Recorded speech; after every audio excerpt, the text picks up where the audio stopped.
ನಮಸ್ಕಾರ ವೀಕ್ಷಕರೇ, ಇದು ನಿಮ್ಮ ಪಂಚಾಯಿತಿ, ಇದು ಗ್ಯಾರಂಟಿ ನ್ಯೂಸ್ನ ರಾಧಕ್ಕ ಪಂಚಾಯಿತಿ. ರಾಜ್ಯದ ಜ್ವಲಂತ ಸಮಸ್ಯೆಗಳು ವಿಚಾರಗಳ ಬಗ್ಗೆ ಪಂಚಾಯಿತಿ. ವಾದ ವಿವಾದ, ಚಿಂತನ ಮಂಥನ, ಬೇಕು ಬೇಡಗಳ ವಿಮರ್ಶೆ. ಪಂಚಾಯಿತಿ ಈ ಒಂದು ರಾಜ್ಯದ ಶಕ್ತಿ ಕೇಂದ್ರ. ಹೀಗಾಗಿ ಇವತ್ತಿನ ಪಂಚಾಯಿತಿಯಲ್ಲಿ ನಾವು ಡಿಸ್ಕಸ್ ಮಾಡ್ತಾ ಇರುವಂತಹ ವಿಚಾರ ಜಾತಿ ಗಣತಿ.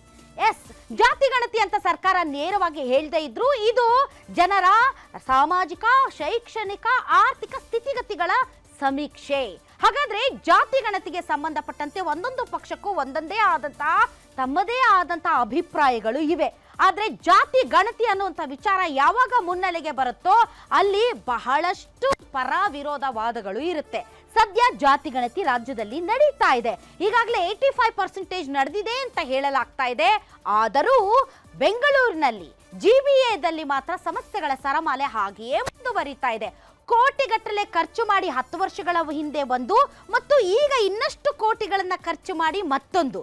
ಈ ಜಾತಿ ಗಣತಿ ಬೇಕಾ ಬೇಡವಾ ಅನ್ನೋ ಚರ್ಚೆ ಇಡೀ ರಾಜ್ಯಾದ್ಯಂತ ನಡೀತಾ ಇದೆ. ಇವತ್ತಿನ ರಾಧಕ್ಕ ಪಂಚಾಯಿತಿಯಲ್ಲೂ ಕೂಡ ನಾವು ಈ ಜಾತಿ ಸಂಘರ್ಷ ವಿಚಾರದ ಬಗ್ಗೆ ಮಾತಾಡ್ತೀವಿ. ಜಾತಿ ಸಂಘರ್ಷ ವಿಚಾರದ ಪಂಚಾಯಿತಿಯಲ್ಲಿ ವೀಕ್ಷಕರೇ ನೀವು ನೇರವಾಗಿ ಪಾಲ್ಗೊಳ್ಳೋಕೆ ಆಗೋದಿಲ್ಲ. ಆದರೆ ನಿಮ್ಮ ಪರವಾಗಿ, ರಾಜ್ಯದ ಜನರ ಪರವಾಗಿ ಬಹಳಷ್ಟು ಜನ ನಿಮಗೆ ದನಿ ಆಗೋದಕ್ಕೆ ನಮ್ಮೊಂದಿಗೆ ಇರ್ತಾರೆ.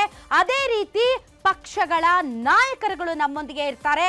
ರಾಧಕ್ಕ ಪಂಚಾಯಿತಿಯಲ್ಲಿ ಇವತ್ತು ನಾವು ಚರ್ಚೆ ಮಾಡ್ತಾ ಇರುವಂತಹ ವಿಷಯ ಜಾತಿ ಸಂಘರ್ಷ.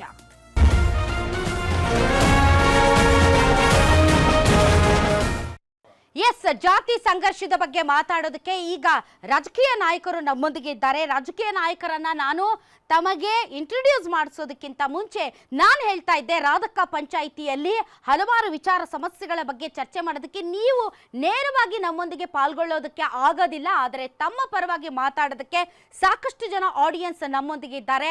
ಇವತ್ತು ಜಾತಿ ಸಂಘರ್ಷದ ಬಗ್ಗೆ ಮಾತಾಡೋದಕ್ಕೆ ಕಾಂಗ್ರೆಸ್, BJP, JDS ಸೇರಿದಂತೆ ನಾರ್ಮಲ್ ಪಬ್ಲಿಕ್ ನಮ್ಮೊಂದಿಗೆ ಇದ್ದಾರೆ. ಬನ್ನಿ ಮೊದಲಿಗೆ ಅವರನ್ನ ವೆಲ್ಕಮ್ ಮಾಡೋಣ. ತಮ್ಮೆಲ್ಲರಿಗೂ ಕೂಡ ಗ್ಯಾರಂಟಿ ನ್ಯೂಸ್ನ ರಾಧಕ್ಕ ಪಂಚಾಯಿತಿ ವಿಶೇಷ ಕಾರ್ಯಕ್ರಮಕ್ಕೆ ಸ್ವಾಗತ. ಅದೇ ರೀತಿ ಈ ಕಾರ್ಯಕ್ರಮದಲ್ಲಿ ಭಾಗವಹಿಸೋದಕ್ಕೆ ನಮ್ಮೊಂದಿಗೆ ಅತಿಥಿಗಳಿದ್ದಾರೆ. ಇತ್ತೀಚೆಗಷ್ಟೇ ಮತ್ತೆ MLC ಆಗಿರುವಂತಹ ವಿಧಾನ ಪರಿಷತ್ ಸದಸ್ಯರು ರಮೇಶ್ ಬಾಬು ಅವರು ಸರ್, ಕಾಂಗ್ರೆಸ್ ಪಕ್ಷದಿಂದ. ಸರ್, ತಮಗೆ ವಿಶೇಷ ಕಾರ್ಯಕ್ರಮಕ್ಕೆ ಸ್ವಾಗತ. ಅದೇ ರೀತಿ ರಾಧಕ್ಕ ಪಂಚಾಯಿತಿಯಲ್ಲಿ ಪಾಲ್ಗೊಳ್ಳೋದಕ್ಕೆ JDSನ ವಿಧಾನ ಪರಿಷತ್ ಸದಸ್ಯರಾದಂತಹ ಶರವಣ ಅವರು ಜಾಯ್ನ್ ಆಗಿದ್ದಾರೆ. ಸರ್, ತಮಗೂ ಸ್ವಾಗತ. ಇನ್ನು BJPಯ ನಾಯಕರು, ವಕ್ತಾರರಾದಂತಹ ಅಶೋಕ್ ಗೌಡ್ರು ಜಾಯ್ನ್ ಆಗಿದ್ದಾರೆ. ಅಶೋಕ್ ಗೌಡ್ರೆ, ತಮಗೂ ಕೂಡ ಸ್ವಾಗತ. ಮೊದಲನೇದಾಗಿ ಜಾತಿ ಗಣತಿ ಈಗಲೂ ನಡೀತಾ ಇದೆ. ಈ ಸ್ಟುಡಿಯೋಗೆ ಬರೋದಕ್ಕಿಂತ ಮುಂಚೆ ಫ್ರೆಶ್ ಆಗಿ ದಾವಣಗೆರೆಯಲ್ಲಿ ಪಾಲಿಕೆ ಕಚೇರಿಗೆ ಮುತ್ತಿಗೆ ಹಾಕಿದ್ದಾರೆ ಟೀಚರ್ಸ್. ಯಾಕೆ ಅಂತಂದ್ರೆ ನೋಡಿ, ನೀವು KEB ಅವರು ಗೇಟ್ಗೇನೋ ಚೀಟಿ ಅಂಟಿಸ್ ಹೋಗ್ತಾ ಇದ್ದೀರಾ. ಆದ್ರೆ ಯಾವ ಗೇಟ್ ಗಂಟಿಸಿದಿರೋ ಆ ಮನೆಗಳನ್ನ ಟ್ರೇಸ್ ಮಾಡಕ್ ನಮ್ಗೆ ಆಗ್ತಾ ಇಲ್ಲ. ನೀವು KEB ಆಫೀಸರ್ಸು ಅಥವಾ ಎಂಪ್ಲಾಯೀಸ್ ಯಾರಿದ್ದೀರಿ, ನೀವು ನಮ್ಮ ಜೊತೆಗೆ ಬಂದ್ಬಿಡಿ, ನಮ್ಮ ಜೊತೆಗೆ ಬಂದು ಮನೆಗಳನ್ನ ತೋರಿಸಿ ನಾವು ಸಮೀಕ್ಷೆ ಮಾಡ್ತೀವಿ ಅಂತ ಪ್ರೊಟೆಸ್ಟ್ ಮಾಡ್ತಾ ಇದ್ದಾರೆ. ಈಗ ಸ್ಟುಡಿಯೋಗೆ ಬರೋದಕ್ಕಿಂತ ಮುಂಚೆ ಆಗ್ತಾ ಇರುವಂತಹ ಪ್ರೊಟೆಸ್ಟ್. ಸೊ ಅಲ್ಲಲ್ಲಿ ಕೆಲವು ಅಪಸ್ವರಗಳಿವೆ, ಅಲ್ಲಲ್ಲಿ ತಗಾದೆಗಳಿವೆ, ಅಲ್ಲಲ್ಲಿ ಮಿಶ್ರ ಪ್ರತಿಕ್ರಿಯೆಗಳಿವೆ. ಹಾಗಾದ್ರೆ ಈ ಜಾತಿ ಗಣತಿ ಎಲ್ಲಿಯವರೆಗೆ ಬಂದಿದೆ ಅನ್ನೋದ್ರ ಬಗ್ಗೆ ನಾನು ಮಾಹಿತಿ ತೆಗೆದುಕೊಳ್ಳೋಕೆ ಇಷ್ಟಪಡ್ತೀನಿ. ರಮೇಶ್ ಬಾಬು ಸರ್, ಭಾಳಷ್ಟು ಪ್ರತಿರೋಧಗಳಿವೆ, ವಿರೋಧಗಳಿವೆ, ಅಡೆತಡೆಗಳಿವೆ, ಮಿನಿಮಮ್ ಮೂಲ ಸೌಕರ್ಯಗಳ ಕೊರತೆ ಇದೆ ಅಂತ ಕೆಲವ್ರ ಕಡೆ ಟೀಚರ್ಸ್ ಎಲ್ಲ ಅಭಿಪ್ರಾಯಗಳನ್ನು ವ್ಯಕ್ತಪಡಿಸ್ತಾ ಇದ್ದಾರೆ. ಪ್ರೊಟೆಸ್ಟ್ ನಡೀತಾ ಇದೆ. ಈ ಮಧ್ಯೆ ಎಲ್ಲಿಯವರೆಗೆ ಬಂದಿದೆ ಜಾತಿ ಗಣತಿ ಸರ್? ಮೊದಲನೇದಾಗಿ ಗ್ಯಾರಂಟಿ TV ವತಿಯಿಂದ ಏನು ಪಂಚಾಯಿತಿ ಕಾರ್ಯಕ್ರಮವನ್ನು ಪ್ರಾರಂಭ ಮಾಡಿದ್ದೀರಾ, ನಿಮಗೆ ಶುಭ ಹಾರೈಕೆಯನ್ನು ನಾನು ವೈಯಕ್ತಿಕವಾಗಿ ಮತ್ತು ಕಾಂಗ್ರೆಸ್ ಪಕ್ಷದ ಪರವಾಗಿ ಮಾಡ್ತೇನೆ. ಎರಡನೇದು, ತಾವೇನೀಗ ಒಂದು ಪ್ರಾಸ್ತಾವಿಕವಾಗಿ ಮಾತಾಡ್ತಾ ಇದ್ದೀರಾ, ಒಂದು ಅದರಲ್ಲಿ ತಿದ್ದುಪಡಿ ಹೇಳೋದಕ್ಕೆ ನಾನು ಇಷ್ಟಪಡ್ತೇನೆ. ಕರ್ನಾಟಕದಲ್ಲಿ ನಡೀತಾ ಇರ್ತಕ್ಕಂಥದ್ದು ಜಾತಿ ಗಣತಿ ಅಲ್ಲ. ಜಾತಿ ಗಣತಿ ಮಾಡೋದಕ್ಕೆ ರಾಜ್ಯ ಸರ್ಕಾರಗಳಿಗೆ ಅವಕಾಶ ಇಲ್ಲ. ಜಾತಿ ಗಣತಿ ಮಾಡೋಂಥದ್ದು ಕೇಂದ್ರ ಸರ್ಕಾರ. ಕರ್ನಾಟಕದಲ್ಲಿ ನಡೀತಾ ಇರ್ತಕ್ಕಂಥದ್ದು ಹಿಂದುಳಿದ ವರ್ಗಗಳ ಆಯೋಗದ ಮೂಲಕ, it is A autonomous body. ರಾಜ್ಯ ಸರ್ಕಾರ ಇಂಟ್ರೆಸ್ಟ್ ಮಾಡಿರ್ತಕ್ಕಂಥ ಒಂದು ಕಾರ್ಯದ ನಿಮಿತ್ತ ಅವರು ಹಿಂದುಳಿದ ಏನು ಸಮುದಾಯಗಳಿದ್ದಾವೆ ಅಥವಾ ಜನರಿದ್ದಾರೆ ಅವರಿಗೆ ಸಂಬಂಧಪಟ್ಟಂತೆ ಶೈಕ್ಷಣಿಕ ಮತ್ತು ಸಾಮಾಜಿಕ ಸಮೀಕ್ಷೆ, ನಾಟ್ ಇವನ್ ಆರ್ಥಿಕ ಸಮೀಕ್ಷೆ ಮಾಡೋದಕ್ಕೂ ಅವಕಾಶ ಇಲ್ಲ. ಶೈಕ್ಷಣಿಕ ಮತ್ತು ಸಾಮಾಜಿಕ ಸಮೀಕ್ಷೆಯನ್ನು ಮಾಡ್ತಾ ಇದ್ದಾರೆ. ಹಿಂದೆ ಕಾಂತರಾಜುರವರು ಏನು ಒಂದು ವರದಿಯನ್ನು ಕೊಟ್ಟಿದ್ದರು, ಅದು ಬೇರೆ ಬೇರೆ ಕಾರಣಕ್ಕೆ ಸರ್ಕಾರ 10 ವರ್ಷ ಅದು ಕಾಲಾವಧಿ ಆಗಿರೋದ್ರಿಂದ 10 ವರ್ಷಕ್ಕೊಂದ್ಸಲ ಹೊಸದಾಗಿ ಸಮೀಕ್ಷೆಗಳನ್ನ ಮಾಡಬೇಕಂತೇಳಿ ಸರ್ವೋಚ್ಚ ನ್ಯಾಯಾಲಯದ ತೀರ್ಪು ಇರೋ ಕಾರಣಕ್ಕೋಸ್ಕರ ಈ ಹೊಸದಾಗಿ ನಾನು ಸ್ವಲ್ಪ ನಿಮ್ಮನ್ನ ತಡಿತೀನಿ ಸರ್. ಐ ಡೂ ಅಗ್ರಿ, ಇದು ಜಾತಿ ಗಣತಿ ಅಲ್ಲದೆ ಇರಬಹುದು. ಆದರೆ ಈಗ ರಾಜ್ಯ ಸರ್ಕಾರಗಳಿಗೆ ಜಾತಿ ಗಣತಿ ಮಾಡುವಂತ ಅಧಿಕಾರ ಇಲ್ಲ. ಆದರೆ OBC ಮತ್ತು SC/ST ವಿಚಾರದಲ್ಲಿ ತಾವು ಕೂಡ ಜಾತಿ ಗಣತಿ ಮಾಡುವಂತ ಅಧಿಕಾರವನ್ನ ಹೊಂದಿರ್ತೀರಿ. ಇವತ್ತು ತಾವು ಮನೆ ಮನೆಗೂ ಹೋಗಿ ನೀವು ಲಿಂಗಾಯತರ, ನೀವು ಒಕ್ಕಲಿಗರಲ್ಲಿ ಯಾವ ಸಬ್ ಕಾಸ್ಟು, ನೀವು ಲಿಂಗಾಯತರಲ್ಲಿ ಸಬ್ ಕ್ಯಾಸ್ಟ್ ಯಾವುದು, other than OBC and SC/ST ಆ ಮಾಹಿತಿಗಳನ್ನ ಕಲೆಕ್ಟ್ ಮಾಡ್ತಾ ಇರುವಂತ ಉದ್ದೇಶ ಏನು? ಹಾಗಾದ್ರೆ ಇದು ಜಾತಿ ಗಣತಿ ಅಲ್ಲದಿದ್ರೆ that is what I particularly stated to you. Supreme court ಸರ್ವೋಚ್ಚ ನ್ಯಾಯಾಲಯದ ತೀರ್ಪಿಗೆ ಅನುಗುಣವಾಗಿ ಇಂದಿರಾ ಸಹಾನಿ ಪ್ರಕರಣದಲ್ಲಿ ಪ್ರತಿ ರಾಜ್ಯಗಳು ಹಿಂದುಳಿದ ವರ್ಗಗಳ ಆಯೋಗಗಳನ್ನ ರಚನೆ ಮಾಡಿದ್ದಾವೆ. ಇಂಥ ಆಯೋಗಗಳು 10 ವರ್ಷಕ್ಕೊಮ್ಮೆ, ಅದು ಸಿದ್ದರಾಮಯ್ಯನವರ ಕಾಂಗ್ರೆಸ್ ಸರ್ಕಾರ ಇರ್ಬೋದು, ಮತ್ತೊಂದು ಸರ್ಕಾರ ಇರ್ಬೋದು, ಪ್ರತಿ 10 ವರ್ಷಕ್ಕೊಮ್ಮೆ ಈ ಥರದ ಸಮೀಕ್ಷೆಗಳನ್ನ ಮಾಡೋವಂಥದ್ದು ಸುಪ್ರೀಂ ಕೋರ್ಟಿನ ತೀರ್ಪಿಗೆ ಒಳಪಟ್ಟಿರ್ತಕ್ಕಂಥದ್ದು. ಎಲ್ಲಾ ಜಾತಿ ಸಮುದಾಯಗಳ ಎಲ್ಲ ಸಮುದಾಯಗಳನ್ನ ಅಲ್ಲಿ ಬೈಫರ್ಗೇಷನ್ ಇಲ್ಲ. ಇದು ಜಾತಿ ಸಮೀಕ್ಷೆ ಅಲ್ಲ, ಅದನ್ನೇ ನಾನು ಭಾಳ ಸ್ಪಷ್ಟವಾಗಿ ಹೇಳ್ತಾ ಇದ್ದೀನಿ. ಇವತ್ತು ಲಿಂಗಾಯತ, ಬ್ರಾಹ್ಮಣ, ಒಕ್ಕಲಿಗ ಪ್ರಶ್ನೆ ಬರೋದಿಲ್ಲ. ರಾಜ್ಯದಲ್ಲಿರ್ತಕ್ಕಂಥ ಪ್ರತಿ ಜನರ ಆರ್ಥಿಕ ಸ್ಥಿತಿಯನ್ನು ಹೊರತುಪಡಿಸಿ ಸಾಮಾಜಿಕವಾಗಿ, ಶೈಕ್ಷಣಿಕವಾಗಿ ಅವ್ರಿಗೆ ಏನೇನು ಅವಕಾಶಗಳಿದೆ, ರಾಜಕೀಯ ಪ್ರಾತಿನಿಧ್ಯ ಏನು ಸಿಕ್ಕಿದೆ, ಅವರಿಂದಲೇ ಏನು ಕೃಷಿಕ ಕುಟುಂಬದಿಂದ ಬಂದಿದ್ದಾರಾ, ಅವರ ಕುಟುಂಬದ ಆದಾಯ ಏನಿದೆ, ಅವ್ರಿಗೆ ಸರ್ಕಾರಿ ಸೌಲಭ್ಯಗಳೇನಾದ್ರು ಸಿಕ್ಕಿದೆಯಾ, ಸಿಕ್ಕಿಲ್ವಾ, ಸಿಗದಲ್ಲೇ ಇದ್ದರೆ ಸರ್ಕಾರ ಏನು ಮಾಡಬೇಕು. ಇವತ್ತು ಈಗಾಗಲೇ ಮಹಾರಾಷ್ಟ್ರದ ಒಂದು ಪ್ರಕರಣಕ್ಕೆ ಸಂಬಂಧಪಟ್ಟಂತೆ ಸರ್ವೋಚ್ಚ ನ್ಯಾಯಾಲಯ ಸ್ಥಳೀಯ ಸಂಸ್ಥೆಗಳಲ್ಲಿ ಮೀಸಲಾತಿಯನ್ನು ಕೊಡಬೇಕಾದ್ರೆ ಎಂಪಿರಿಕಲ್ ಡಾಟಾ ಇಲ್ಲದರಿಂದ ಅದು ಮಾಡೋಕ್ಕೆ ಸಾಧ್ಯ ಇಲ್ಲ ಅಂತೇಳಿ ಒಂದು ಆದೇಶವನ್ನು ಮಾಡಿದ್ದಾರೆ. ಅದೇ ಥರ ಕರ್ನಾಟಕದಲ್ಲಿ already there is a data. ಅದಕ್ಕೆ ಪೂರಕವಾಗಿ ಇವತ್ತು ರಾಜ್ಯ ಸರ್ಕಾರ ಒಂದು ಆದೇಶವನ್ನು ಕೊಟ್ಟು ಏನು ಇಂದಿನ ಕಾಂತರಾಜರವರ ವರದಿ ಈಗಾಗಲೇ 10 ವರ್ಷ ಆಗಿದ್ದರಿಂದ, ಯಾಕೆಂದರೆ 2015ರಲ್ಲಿ ಕಾಂತರಾಜರವರ ಸಮಿತಿಯನ್ನು ರಚನೆ ಮಾಡಿ ವರದಿಯನ್ನು ತೊಗೊಂಡಂಥದ್ದು. ವರದಿ ಸಬ್ಮಿಟ್ ಮಾಡಿದ್ದು ಲೇಟ್ ಆಗಿದೆ ಬಿಟ್ಟರೆ ವರದಿ ತಯಾರಿಕೆ ಮಾಡಿ 10 ವರ್ಷ ಆಗಿತ್ತು. ಹಾಗಾಗಿ ಕ್ಯಾಬಿನೆಟ್ ಸರ್ಕಾರ ಕೊಟ್ಟಿದ್ದಾರೆ, ರಿಜೆಕ್ಟ್ ಆಗಿಲ್ಲ, ಸರ್ಕಾರ ಕೊಟ್ಟಿದ್ದಾರೆ. ಅದೀಗ ಎಲ್ಲರಿಗೂ ಗೊತ್ತಿರ್ತಕ್ಕಂಥ ಇಲ್ಲ, ನಿಮ್ಮ ಹತ್ರ ಅಂತೂ ಇಲ್ಲ, ನನ್ನ ಹತ್ರನೂ ಇಲ್ಲ. ಆಮೇಲೆ ಬರ್ತೀನಿ, ಈ ವರದಿ ಇದು ಮುಗಿಸ್ತೀನಿ. ನಾನು ಪ್ರಸ್ತಾಪ ಮಾಡಿದಲ್ಲ, ಈಗ ವಿಷಯ ಹೇಳ್ಬೇಕಲ್ಲ. ಕಾಂತರಾಜು ವರದಿಯ ನಂತರ ಇವತ್ತು ಏನು ಕ್ಯಾಬಿನೆಟ್ ತೀರ್ಮಾನಕ್ಕೆ ಅನುಗುಣವಾಗಿ ಹಿಂದುಳಿದ ವರ್ಗಗಳ ಆಯೋಗದ ಅಧ್ಯಕ್ಷರಾಗಿ ಮಧುಸೂದನ್ ನಾಯ್ಕರವ್ರನ್ನ, ವಕೀಲರಂಥ ಮಧುಸೂದನ್ ನಾಯ್ಕರವ್ರನ್ನ ಅಧ್ಯಕ್ಷರಾಗಿ ಮಾಡಿದ್ದಾರೆ. ಮತ್ತು ಪೂರ್ತಿ ಕಮಿಟಿಯನ್ನು ರಚನೆ ಮಾಡಿದ್ದಾರೆ. ಆ ಕಮಿಟಿನಲ್ಲಿ ಲಿಂಗಾಯತ ಸಮುದಾಯದ ಪ್ರತಿನಿಧಿನೂ ಒಬ್ಬ ಸದಸ್ಯರಾಗಿದ್ದಾರೆ, ಒಕ್ಕಲಿಗ ಸಮುದಾಯದ ಒಬ್ಬ ಪ್ರತಿನಿಧಿನೂ ಸಮುದಾಯದ ಪ್ರತಿನಿಧಿಯಾಗಿದ್ದಾರೆ, ಮತ್ತು ಬೇರೆ ಸಮುದಾಯಗಳ ಪ್ರತಿನಿಧಿಗಳು ಇದ್ದಾರೆ. ಆಯೋಗದ ಆ್ಯಕ್ಟ್ ಪ್ರಕಾರ ಮಾಡಿದ್ದಾರೆ. ಅವರೀಗ ಸಮೀಕ್ಷೆಯನ್ನು ಮಾಡ್ತಾ ಇದ್ದಾರೆ. ಹಿಂದೆ ಕಾಂತರಾಜರವರು ವರದಿ ಸಮೀಕ್ಷೆ ಮಾಡಿದಂಥ ಸಂದರ್ಭದಲ್ಲಿ ಸುಮಾರು 55 ಅಂಶಗಳನ್ನು ಒಳಗೊಂಡಂಥ ಒಂದು ಸಮೀಕ್ಷೆಯನ್ನು ಮಾಡಿದ್ರು. ಇವತ್ತು ಈ ಸಮೀಕ್ಷೆ ಮಾನ್ಯತೆ ಅಲ್ಲ, ಅದಕ್ಕೇನು ಉಳಿದಿಲ್ಲ, ಅದೇನು ಇಲ್ಲ. ಈಗ ನಿಮ್ಮ ಹತ್ರನೂ ಇಲ್ಲ, ನನ್ನ ಹತ್ರನೂ ಇಲ್ಲ, ಯಾರ ಹತ್ರನೂ ಇಲ್ಲ. That doesn't hold good.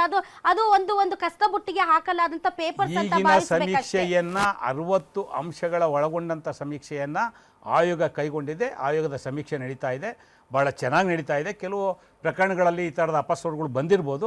ಸಮೀಕ್ಷೆ ಚೆನ್ನಾಗಾಗ್ತಾ ಇದೆ. ಉದಾಹರಣೆಗೆ ಸುಳ್ಯದಲ್ಲಿ 100% ಸಮೀಕ್ಷೆ ಈಗಾಗಲೇ ಆಗಿದೆ. ಸರ್, ಈಗ ಹಾಗಾದ್ರೆ ಇದು ಜಾತಿ ಗಣತಿ ಅಲ್ಲದೆ ಇದ್ರೆ ಸರ್, ಇದೊಂದು ಪ್ರಶ್ನೆ ಕೇಳಿ ನಾನು ಮೂವ್ ಆಗ್ತೀನಿ. ಇದು ಜಾತಿ ಗಣತಿ ಅಲ್ಲದೆ ಇದ್ರೆ ಸರ್, DK ಶಿವಕುಮಾರ್ ನೇತೃತ್ವದ ತಮ್ಮದೇ ಪಕ್ಷದ, ಅದು ಈ ರಾಜ್ಯದ ಉಪಮುಖ್ಯಮಂತ್ರಿಗಳ ನೇತೃತ್ವದ ಒಂದು ಒಕ್ಕಲಿಗರ ಒಂದು ನಾಯಕರುಗಳ ಮೀಟಿಂಗ್ ನಡೆಯುತ್ತೆ. ಇನ್ನೊಂದು ಕಡೆ ಈಶ್ವರ್ ಖಂಡ್ರೆ, MB ಪಾಟೀಲ್ರು ಸೇರಿದಂತೆ ಲಿಂಗಾಯತ ಸಮುದಾಯದ ನಾಯಕರ ಒಂದು ಮೀಟಿಂಗ್ ನಡೆಯುತ್ತೆ. ಅದೇ ರೀತಿ ದಲಿತ ಲೆಫ್ಟ್ ಅಂಡ್ ರೈಟ್ ಸಮುದಾಯದ ನಾಯಕರುಗಳ ಮೀಟಿಂಗ್ ನಡೆಯುತ್ತೆ. If it is not a ಜಾತಿ ಗಣತಿ ಅಲ್ಲ ಅನ್ನೋದಾದ್ರೆ ಸರ್, ಈ ಎಲ್ಲ ಜಾತಿ ಸಮುದಾಯದ ನಾಯಕರುಗಳು ಮೀಟಿಂಗ್ ಮೇಲೆ ಮೀಟಿಂಗ್ ಮಾಡಿ ಜನಸಾಮಾನ್ಯರಿಗೆ ನೀವು ಅದೇ ಹೇಳಿ, ನೀವು ಇದೇ ಹೇಳಿ, ನೀವು ಉಪಜಾತಿ ಹೇಳಿ, ನೀವು ಜಾತಿ ಹೇಳಿ, ನೀವು ಅದನ್ನ ಹೇಳಿ, ಇದನ್ನ ಹೇಳಿ, ಈ ರೀತಿಯಾದಂಥ ಮಿಸ್ಗೈಡ್ ಮಾಡುವಂತಹ ಸನ್ನಿವೇಶ ಯಾಕೆ ಕ್ರಿಯೇಟ್ ಮಾಡ್ತಾ ಇದ್ದಾರೆ? ಇಬ್ಬರು ಸಚಿವರ ಹೆಸರುಗಳನ್ನ ತಾವು ಕೋಟ್ ಮಾಡಿದ್ದೀವಿ. ಒಂದು DK ಶಿವಕುಮಾರ್ ಅವರು, ಇನ್ನೊಂದು MB ಪಾಟೀಲ್ ರವರು. ಸನ್ಮಾನ್ಯ DK ಶಿವಕುಮಾರ್ ಅವರು ಈ ರಾಜ್ಯದ ಉಪಮುಖ್ಯಮಂತ್ರಿ ಇದ್ದಾರೆ. ಸನ್ಮಾನ್ಯ MB ಪಾಟೀಲ್ ರವರು ಈ ರಾಜ್ಯದ ಕ್ಯಾಬಿನೆಟ್ ಮಂತ್ರಿ ಇದ್ದಾರೆ. ತೀರ್ಮಾನ ಆಗಿರ್ತಕ್ಕಂಥದ್ದು ಸಿದ್ದರಾಮಯ್ಯನವ್ರ ಮನೆಯಲ್ಲೂ ಅಲ್ಲ, ನಮ್ಮ ಮನೆಯಲ್ಲೂ ಅಲ್ಲ, ಕ್ಯಾಬಿನೆಟಲ್ಲಿ ಆಗಿರ್ತಕ್ಕಂಥ ತೀರ್ಮಾನ. DK ಶಿವಕುಮಾರ್ ಅವರನ್ನು ಒಳಗೊಂಡಂತೆ ಸಂಪುಟದಲ್ಲಿ ಆಗಿರ್ತಕ್ಕಂಥದ್ದು ತೀರ್ಮಾನಕ್ಕೆ ಅನುಗುಣವಾಗಿ ಇವತ್ತು ಈ ಸರ್ವೆ ಆಗ್ತಾ ಇದೆ. ಅವರು ವೈಯಕ್ತಿಕವಾಗಿ ಅಥವಾ ಬೇರೆ ಅವ್ರ ಸಮುದಾಯದ ಹಿನ್ನೆಲೆಯಲ್ಲಿ ಮಾತಾಡಿರ್ತಕ್ಕಂಥದ್ದು ಬೇರೆ. ಸರ್ಕಾರದ ತೀರ್ಮಾನ ಲಿಸನ್ ಟು ಮೀ. ನನ್ನ ವೈಯಕ್ತಿಕ ಅಭಿಪ್ರಾಯ ಸರ್ಕಾರದ ಮೇಲೆ ಹಾಕೋದಕ್ಕೆ ಆಗೋದಿಲ್ಲ. ಈಗ ನಾನು ಒಂದು ಜಾತಿಗೆ ಸಂಬಂಧಪಟ್ಟ ತುಂಬಾ ಇಂಪಾರ್ಟೆಂಟ್ ಭಾಗ ನಂಬರ್ 2 ಪೊಸಿಷನ್ ನೋಡಿ, ಆಯ್ತು, ಹಿಂಗೆ ಹೇಳಿದ್ರಲ್ಲ, ಡಿ ಕೆ ಶಿವಕುಮಾರ್ ಅವರು ಎಂ ಬಿ ಪಾಟೀಲ್ ಅವರು ಅದೇನು ಭಿನ್ನಾಭಿಪ್ರಾಯ ದಾಖಲು ಮಾಡಿದಾರಾ? ಅಲ್ಲ, ಅವರು ಜಾತಿ That is ಗಣತಿ ಅಂತ what- ಸ್ವೀಕರಿಸಿ No, ತನ್ನ no, no, no. ಜಾತಿ ಸಮುದಾಯದ ಅದು ಬಗ್ಗೆ ಅವ್ರ ಇಷ್ಟ. ಯಾಕೆ ಅಂತಂದ್ರೆ ಕಾಂತರಾಜ್ ವರದಿ ಆಯೋಗದ ವರದಿ ನಿರಾಕರಿಸೋದಕ್ಕೆ ಮತ್ತು ಹೊಸ ಗಣತಿ ಆಗೋದಕ್ಕೆ ಇವೆಲ್ಲ ನಾಯಕರು ತುಂಬಾ ಇಂಪಾರ್ಟೆಂಟ್. ಬಿಕಾಸ್ ಅವರೇ ಈ ಗಣತಿಯನ್ನ ಅಂದ್ರೆ ನೀವು- ಕಾಂತರಾಜ್ ಆಯೋಗದ ವರದಿಯನ್ನ ಎಕ್ಸೆಪ್ಟ್ ಮಾಡೋದಕ್ಕೆ ನೀವು ನಿರಾಕರಿಸಿದ್ರು. ಕಾಂಗ್ರೆಸ್ ಪಕ್ಷದ ಪರವಾಗಿ ನನ್ನನ್ನು ಕರೆದಿದ್ದೀರಾ. ನಮ್ಮ ಅಭಿಪ್ರಾಯ ಹೇಳ್ಬೇಕಾದ್ರೆ ಪೂರ್ಣ ಅಭಿಪ್ರಾಯ ಆದ್ಮೇಲೆ ನೀವು ಎಷ್ಟೇ ಪ್ರಶ್ನೆ ಕೇಳಿ ನಾನು ಉತ್ತರ ಕೊಡ್ತೀನಿ. ನೋಡಿ, ನಾನು ಭಾಳ ಸ್ಪಷ್ಟವಾಗಿ ಹೇಳ್ತಾ ಇದ್ದೀನಿ, ಡಿ ಕೆ ಶಿವಕುಮಾರ್ ಅವರಾಗಲಿ ಅಥವಾ ಎಂ ಬಿ ಪಾಟೀಲ್ ರವರಾಗಲಿ ಅವರ ವೈಯಕ್ತಿಕ ನೆಲೆಗಟ್ಟಲ್ಲಿ ಅಥವಾ ಸಮುದಾಯದ ಹಿನ್ನೆಲೆಯಲ್ಲಿ ಮಾತಾಡೋಂಥದ್ದು ಬೇರೆ, ಸರ್ಕಾರದ ತೀರ್ಮಾನ ಬೇರೆ. ಇವತ್ತು ತಾವೇನು ಮಾತಾಡ್ತಾ ಇದ್ದೀರಾ ಪೂರಕವಾಗಿ ಈಗಾಗಲೇ ಹೈಕೋರ್ಟ್ ಒಂದು ಅಬ್ಸರ್ವೇಷನ್ ಕೊಟ್ಟಿದೆ. ಇದು ಯಾರನ್ನೂ ನೀವು ಒತ್ತಾಯ ಮಾಡೋಂಗಿಲ್ಲ. ಸಮೀಕ್ಷೆ ಮಾಡಬೇಕಾದ್ರೆ ಅವರವರ ವೈಯಕ್ತಿಕ ಅಭಿಪ್ರಾಯ ಅವ್ರು ದಾಖಲು ಮಾಡ್ಬೋದು ಅಂತ ಹೇಳಿದ್ದಾರೆ. 60 ಪ್ರಶ್ನಾವಳಿಗಳನ್ನ ಈಗಾಗಲೇ ಅವ್ರು ತಯಾರು ಮಾಡಿದ್ದಾರೆ. ಸರ್ಕಾರದ ಈಗಾಗಲೇ ಅದಕ್ಕೆ ಸಂಬಂಧಪಟ್ಟಂತೆ ಮಾಹಿತಿಯನ್ನು ಕೊಟ್ಟಿದ್ದಾರೆ, ಮತ್ತು ಹೈಕೋರ್ಟ್ ಅಬ್ಸರ್ವೇಷನ್ ಕೊಟ್ಟಿದೆ. ಅದಕ್ಕೆ ಪೂರಕವಾಗಿ ಸರ್ವೆ ಆಗ್ತಾ ಇದೆ. ಇಲ್ಲಿ ವೈಯಕ್ತಿಕ ಅಭಿಪ್ರಾಯಗಳು ಮುಖ್ಯ ಆಗೋದಿಲ್ಲ, ಪ್ರಾಧಾನ್ಯ ಪಡೆಯೋದಿಲ್ಲ. ಸರ್ಕಾರದ ತೀರ್ಮಾನ ಇರುತ್ತೆ, ಅದೇ ಅಂತಿಮ. ಸರ್ಕಾರದ ತೀರ್ಮಾನವೂ ಸಹ ಸರ್ವೋಚ್ಚ ನ್ಯಾಯಾಲಯ ಕೊಟ್ಟಿರ್ತಕ್ಕಂಥ ತೀರ್ಪಿಗೆ ಅನುಗುಣವಾಗಿ ಆಗ್ತಾ ಇರ್ತಕ್ಕಂಥ. ಎಸ್ ಶರವಣ ಅವರೇ, JDS ಈ ಜಾತಿ ಗಣತಿ ಅಥವಾ ಈ ಸಮೀಕ್ಷೆಯನ್ನ ಯಾವತ್ತೂ ಕೂಡ ವಿರೋಧಿಸಿಲ್ಲ. ಆದರೆ ಅಲ್ಲಲ್ಲಿ ಕೇಳಿ ಬರ್ತಾ ಇರುವಂತಹ ಅಪಸ್ವರಗಳು ಮತ್ತು ಎರಡನೇ ಟೈಮ್ ಈಗ 10 ವರ್ಷ ಆದಮೇಲೆ 10 ವರ್ಷದ್ದು ಇತ್ತೀಚೆಗೆ ತಾಂಡ್ರು ಮತ್ತು ಅದನ್ನು ಬಿಟ್ಟರು ಮತ್ತೀಗ ಇನ್ನೊಂದು. ಸೊ ಇಲ್ಲಿ ವ್ಯಯವಾಗ್ತಾ ಇರುವಂತಹ ಸಿಬ್ಬಂದಿಗಳ ಸಮಯ, ಶಕ್ತಿ ಮತ್ತು ಹಣ, ಅದ್ರ ಬಗ್ಗೆ ತಕರಾರಿದೆ JDSಗೆ. ಸೊ ಈಗಲೂ ಕೂಡ ಈ ಜಾತಿ ಗಣತಿಯನ್ನು ತಾವು ಪುರಸ್ಕರಿಸ್ತಿರೋ ನಿರಾಕರಿಸ್ತಿರೋ? ಬಹುಶಃ ಸಾಮಾಜಿಕ ಶೈಕ್ಷಣಿಕ ಈ ಒಂದು ಗಣತಿ ಏನಿದೆ ವರದಿ, ಇದು ಎಲ್ಲೋ ಒಂದು ಕಡೆ ಮುಖ್ಯಮಂತ್ರಿಗಳು ತನ್ನ ಅಸ್ತ್ರವಾಗಿ ಬಳಕೆ ಮಾಡಿಕೊಂಡು ಇವತ್ತು ತನ್ನ ಕುರ್ಚಿಯನ್ನು ಉಳಿಸ್ಕೊಳ್ಳೋಕ್ಕೋಸ್ಕರ ಮಾಡುವಂಥ ಒಂದು ತಂತ್ರಗಾರಿಕೆ ಅಂತ ಹೇಳಿ ನಾನು ನೇರವಾಗಿ ಹೇಳಲಿಕ್ಕೆ ಬಯಸ್ತಾ ಇದ್ದೀನಿ. ಯಾತಕ್ಕೆ ಅಂದರೆ ಹಿಂದೆ ನಮ್ಮದೇ ಸಮ್ಮಿಶ್ರ ಸರ್ಕಾರ, ಕಾಂಗ್ರೆಸ್ಸು JDS ಸರ್ಕಾರ 2018ರಲ್ಲಿ ಸನ್ಮಾನ್ಯ ಕುಮಾರಸ್ವಾಮಿ ಅವರು ಮುಖ್ಯಮಂತ್ರಿ ಆಗಿದ್ದರು. ಸೊ ಕಾಂತರಾಜ್ ವರದಿಯನ್ನು ಸಬ್ಮಿಟ್ ಮಾಡಿದರು. ಆ ವರದಿಯನ್ನು ಸದನದಲ್ಲೇ ಆಗಲಿ ಸರ್ಕಾರ ವತಿಯಿಂದ ಆಗಲಿ ಅದನ್ನು ಮಂಡನೆ ಮಾಡಲಿಕ್ಕೆ ಇದೇ ಸಿದ್ದರಾಮಯ್ಯನವರು ಒಪ್ಪಿರಲಿಲ್ಲ. ಹೌದು, ಕುಮಾರಸ್ವಾಮಿ ಅವರು ಒಪ್ಪಿದ್ರು. ಸಿದ್ದರಾಮಯ್ಯನವರು ಮತ್ತು ಅವರ ಮಂತ್ರಿ ಕ್ಯಾಬಿನೆಟ್ ಮಂತ್ರಿಗಳು ಯಾರ್ಯಾರು ಇದ್ರು ಯಾರು ಕೂಡ ಒಪ್ಪಿಗೆ ಕೊಡ್ಲಿಲ್ಲ. ಮಾಹಿತಿ ಇಲ್ಲ. ರಮೇಶ್ ಬಾಬು ಅವ್ರನ್ನ ಕೇಳ. ಹೌದಾ ಸರ್? Is it true? ಅಲ್ಲ, ಅವರು ಅವಾಗ ನಮ್ಮ ಪಕ್ಷದಲ್ಲೇ ಇದ್ರು. ಅಲ್ಲ, ನಾನು ಮುಗಿಸ್ಬಿಡ್ತೀನಿ, ಆಮೇಲೆ ಹೌದಾ ಸರ್ ನಿಜಾನಾ ಇಲ್ವಾ ಅಂತ ಕೇಳ್ತೀರಾ? ನಿರಾಕರಿಸಿದ್ರ ಸಿದ್ದರಾಮಯ್ಯನವರು? ಸುಳ್ಳು. ಸಮನ್ವಯ ಸಮಿತಿ ಅಧ್ಯಕ್ಷರಾಗಿದ್ರೇನೋ ಅವಾಗ ಅವರು? ಸುಳ್ಳು. ನಿರಾಕರಿಸಿಲ್ಲ. ಈಗ ಅವ್ರೊಂದು ಮಾತನ್ನ ಹೇಳಿದ್ರು. ಅಷ್ಟಕ್ಕೆ ನಾನು ನಿಮ್ಮನ್ನ ನಿಲ್ಲಿಸ್ಬಿಟ್ಟು ಅವ್ರದ್ದು ಕಂಪ್ಲೀಟ್ ಆದ್ಮೇಲೆ ಸುಳ್ಳಂತಲ್ವಾ ಸರ್? ಸುಳ್ಳಂತೆ 100ಕ್ಕೂ 200% ಕುಮಾರಸ್ವಾಮಿ ಅವರು ಅನೇಕ ಬಾರಿ ಸ್ಟೇಟ್ಮೆಂಟ್ ಮಾಡಿದ್ದಾರೆ. ಯಾಕೆಂದ್ರೆ ಸಿದ್ದರಾಮಯ್ಯನವರು ಅವ್ರು ಏನೇ ಮಾಡಿದ್ರು ಕೂಡ ಅವ್ರ ಅನುಮತಿ ಇಲ್ಲದೆ ನಾವು ಏನೂ ಮಾಡಕ್ ಆಗಿರ್ಲಿಲ್ಲ. ನಾನು ಮುಖ್ಯಮಂತ್ರಿಯಾಗಿ ಹೆಬ್ಬಟ್ಟು ಮುಖ್ಯಮಂತ್ರಿಯಾಗಿ ನಾನು ಕೆಲಸ ಮಾಡಿದ್ದೀನಿ ಅನೇಕ ಬಾರಿ ಹೇಳಿದ್ದಾರೆ. ಇರ್ಲಿ, ಈ ವಿಚಾರ ಆವತ್ತು ಅದೇನಾದ್ರು ಆಗಿದ್ದಿದ್ರೆ ಅವತ್ತು ಅದು ರಿಪೋರ್ಟ್ ಮಂಡನೆ ಆಗ್ತಾ ಇತ್ತು ಸದನದಲ್ಲಿ. ಒಂದು. ಎರಡನೇದು, ಯಾಕೆ ಸಿದ್ದರಾಮಯ್ಯ ಅವರು ಯಾಕೆ ನಿರಾಕರಿಸಿದ್ರು ಅನ್ನೋದ್ರ ಬಗ್ಗೆ ಕುಮಾರಸ್ವಾಮಿ ಅವರು ಏನಾದ್ರು ಡಿಸ್ಕಸ್ ಮಾಡಿದಾರಾ? ಡಿಸ್ಕಸ್ ಅದು ಮಾಡಿಲ್ಲ. ಆಗುವಂತ ತೊಂದರೆ ಏನಾಗಿತ್ತು ಅಥವಾ ಕ್ರೆಡಿಟ್ ಅವ್ರಿಗೆ ಬೇಕು ಅಂತ ಬೇಡ ಅಂದ್ರ? ಅದನ್ನೇ ಈಗ ಅನೇಕ ಒತ್ತಡಗಳು ಸಿದ್ದರಾಮಯ್ಯನವರು ಕೂಡ ಇತ್ತಲ್ಲಿ. ಇದನ್ನ ನಾವು ಮಾಡಬಾರ್ದು. ಕಾಂತರಾಜ್ ವರದಿ ಅಂತ ಏನು ಅದು ಸಮೀಕ್ಷೆ ಆಗಿತ್ತು, 425 ಕೋಟಿ ಖರ್ಚಾಗಿರತಕ್ಕಂಥದ್ದು ಸರ್ಕಾರದ ಹಣ. ಅದಕ್ಕೋಸ್ಕರ ಅದನ್ನ ಮಾಡಬೇಕು ಅಂತೇಳಿ ನಮ್ಮ ಪಕ್ಷದಿಂದ ನಮಗೆ ತೀರ್ಮಾನ ಆಗಿತ್ತು. ಆದ್ರೆ ಸಮ್ಮಿಶ್ರ ಸರ್ಕಾರ ಅಲ್ವಾ, ನಾವು ಏನು ನಿರ್ಧಾರ ತೆಗೆದುಕೊಳ್ಳಕ್ಕೆ ಮಾಡಬಾರದು, ನೀವು ಕ್ರೆಡಿಟ್ ನಿಮಗೆ ಸಿಗಬಾರದು ಅಂತ. ಹೌದು, ಮುಖ್ಯಮಂತ್ರಿಗಳು ಕುಮಾರಣ್ಣವರು ಒಳ್ಳೆ ಕೆಲಸ ಮಾಡ್ತಾ ಇದ್ದಾರೆ ಅನ್ನೋದು ಎಲ್ಲ ಈ ರಾಜ್ಯದ ಜನರಿಗೆ ಗೊತ್ತಿತ್ತು. ಅದರಿಂದ ಇದನ್ನು ಕೂಡ ಮಾಡಕ್ಕೆ ತಡೆ ಹಾಕಿದ್ರು. ಅದು ಬಿಟ್ಟು ಇವತ್ತಿನ ದಿನ ಈ ಒಂದು ಗಣತಿ ಮಾಡುವಂತ ಅವಶ್ಯಕತೆ ಇತ್ತ ಅನ್ನೋದು ರಾಜ್ಯದ ಜನರ ಮನಸ್ಸಲ್ಲಿ ಉಳಿದಿರತಕ್ಕಂಥ ಪ್ರಶ್ನೆ. ಯಾತಕ್ಕೆ ನಾನು ಇದನ್ನ ಕೇಳ್ತೀನಿ ಅಂದ್ರೆ, ಸನ್ಮಾನ್ಯ ಉಪಮುಖ್ಯಮಂತ್ರಿಗಳು DK ಶಿವಕುಮಾರ್ ಅವರೇ ಅವ್ರ ಮನೆಗೆ ಹೋದಾಗ ಏನಪ್ಪ ಏನೇನೋ ಪ್ರಶ್ನೆಗಳನ್ನೆಲ್ಲ ಕೇಳ್ತಾ ಇದ್ದೀರಿ, ಇವೆಲ್ಲ ಯಾಕಪ್ಪ ಕೇಳ್ತೀರಿ? 60 ಪ್ರಶ್ನೆಗಳನ್ನ ಕೇಳ್ತಾ ಇದ್ದೀರಿ. ಹೈಕೋರ್ಟು ಯಾರದೇ ಆಗ್ಲಿ ಇಂಥ ವಿಚಾರಗಳನ್ನ ಬಹಿರಂಗ ಪಡಿಸಬಾರ್ದು ಅಂತ ಹೈಕೋರ್ಟ್ ಆದೇಶ ಮಾಡಿದೆ. ಅದು ಕೂಡ ನಮ್ಮ ಕಣ್ಮುಂದೆ ಇರತಕ್ಕಂಥದ್ದು ಅಲ್ವಾ? ಅಂತ ಸಂದರ್ಭದಲ್ಲಿ ಒಬ್ಬ ಉಪಮುಖ್ಯಮಂತ್ರಿ ಮನೆಗೆ ಹೋಗಿ ಇವತ್ತು ನೀವು ಈ ತರ ಒಂದು ಸರ್ವೆ ಸಮೀಕ್ಷೆಯನ್ನ ಮಾಡಿದಾಗ ಸರ್ಕಾರದ ವಿರುದ್ಧವಾಗಿ ಏನ್ ಸಂದೇಶ ಕೊಡ್ತೀರಿ? ಅಲ್ಲ ಅವರು ಇವತ್ತು ಏನಾಗಿದೆ ಸಿದ್ದರಾಮಯ್ಯನವರಿಗೆ, ಅಲ್ಲ ರೀ, ಮಕ್ಕಳು ಅಡ್ಮಿಷನ್ ಮಾಡೋದಕ್ಕೆ ನೀವು ಒಂದೊಂದು ತಾಸು ಲೈನಲ್ಲಿ ನಿಂತ್ಕೊಂಡು ಬೆಳಗ್ಗಿಂದ ಸಂಜೆವರೆಗೂ ಕಾಯ್ತೀರಾ, ಇಲ್ಲ ರಾತ್ರಿಯಿಂದ ಬೆಳಗ್ಗೆವರೆಗೂ ನಿಂತ್ಕೊಳ್ತೀರಾ? ಅದೇ ನಿಮ್ಮ ಸ್ಥಿತಿಗತಿಗಳ ಉದ್ಧಾರಕ್ಕಾಗಿ ಕಲ್ಯಾಣಕ್ಕಾಗಿ ಮಾಡುವಂತಹ ಈ ಒಂದು ಸಮೀಕ್ಷೆಗೆ 1 hour ಟೈಮ್ ಕೊಡಕ್ಕಾಗಲ್ವಾ ನೀವು ಅಂತ ಎಲ್ಲರನ್ನೂ ಸೇರಿಸಿದಂತೆ DCM ಅವ್ರನ್ನೂ ಸೇರಿದಂತೆ ಅವ್ರು ಹೇಳಿದ್ರು. ಸೊ ಸ್ವಲ್ಪ ನಮ್ಮ ಉದ್ಧಾರಕ್ಕಾಗಿ, ನಮ್ಮ ಕಲ್ಯಾಣಕ್ಕಾಗಿ ಅಲ್ಲಲ್ಲ ಅದೆಲ್ಲ ಮಾಡ್ಲಿ, ಸಮಯ ಕೊಡಕ್ ಅವ್ರೇನು ಅಲ್ಲಿ ತೊಂದರೆ ಮಾಡಿಲ್ಲ. ಅಲ್ಲ 60 ಕ್ವಶನ್ ಅಂದ್ರಲ್ಲ, ಅದನ್ನ ಕ್ವಶನ್ ಇದೆಯಲ್ಲ, ಆ ಕ್ವಶನ್ ಕೇಳುವಂತ ಕ್ವಶನ್ ಅಂದ್ರೆ ದಾಟಿ ಆ ಶೈಲಿ ಅದು ಸರಿಯಾದ ರೀತಿಯಲ್ಲಿ ಇಲ್ಲ ಅನ್ನೋದು ಅವರ ಆರೋಪ ಇತ್ತು. ಈಗ ಟೀಚರ್ಸ್ ಅದು ಹೇಳ್ಕೊಡ್ಬೇಕಾ, ಯಾವ ಸ್ಟೈಲ್ ಅಲ್ಲಿ ಕೇಳಬೇಕು ನೀವು, ಯಾವ ದಾಟಿಯಲ್ಲಿ ಕೇಳಬೇಕು ನೀವು? ಸರ್ಕಾರ ಏನ್ ಪಟ್ಟಿ ಮಾಡಿ ಕೊಟ್ಟಿದೆ, ಇಂಥದನ್ನ ಕೇಳಬೇಕು, ಇಂಥದನ್ನೆಲ್ಲ ಕೂಡ ಅವರು ಲೈನ್ ಅಪ್ ಮಾಡಿರ್ತಾರೆ. ಗೊತ್ತಾಯ್ತು ಸರ್, ಅದಕ್ಕೆ ಕಟ್ ಮಾಡಿದ್ದಾರೆ ಈಗ. ಹೌದು, ಅದು ಈಗ ಮಾಡಿದ್ದಾರೆ.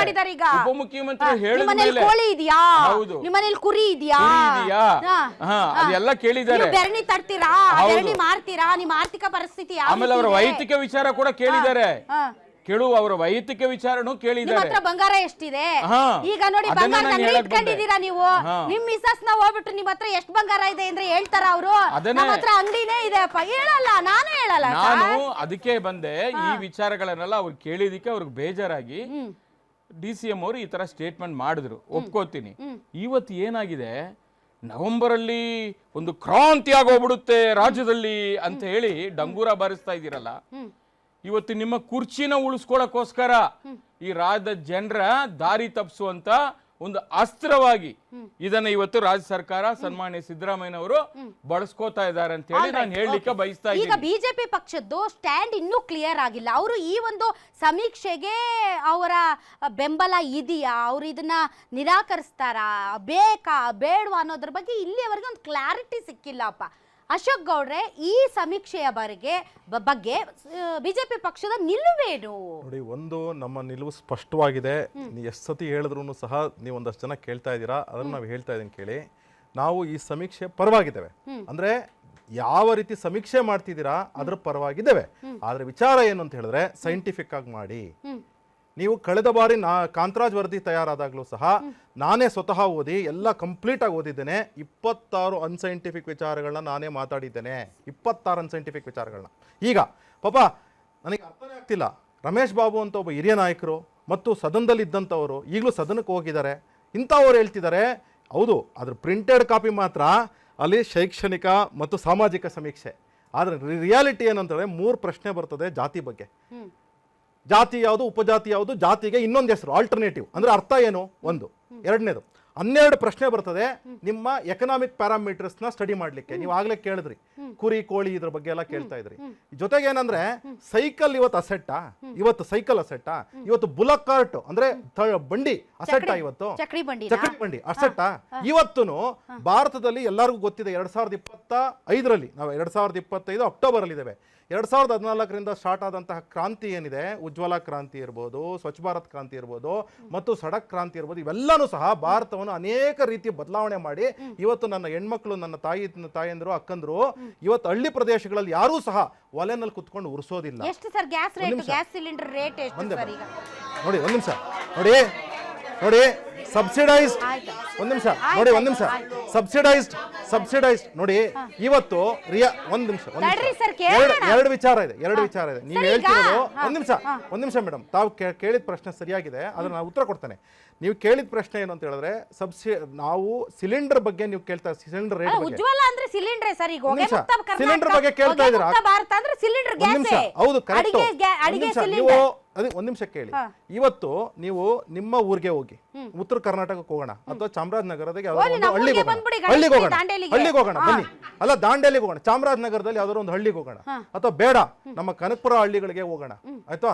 ಯಾವುದೇ ಹಳ್ಳಿಗೆ ಹೋಗಿ, ನೀವು ಎಲ್ಲೇ ಹೋಗಿ, ಇವತ್ತು ಯಾರ ಹತ್ರ ಆದ್ರೂ ಒಲೆನಲ್ಲಿ ಇಟ್ಕೊಂಡು ಉಂಡೆ, ಏನು ಸಗಣಿ ಉಂಡೆನಲ್ಲಿ ಅಡಿಗೆ ಮಾಡ್ತಾ ಇದ್ದಾರಾ?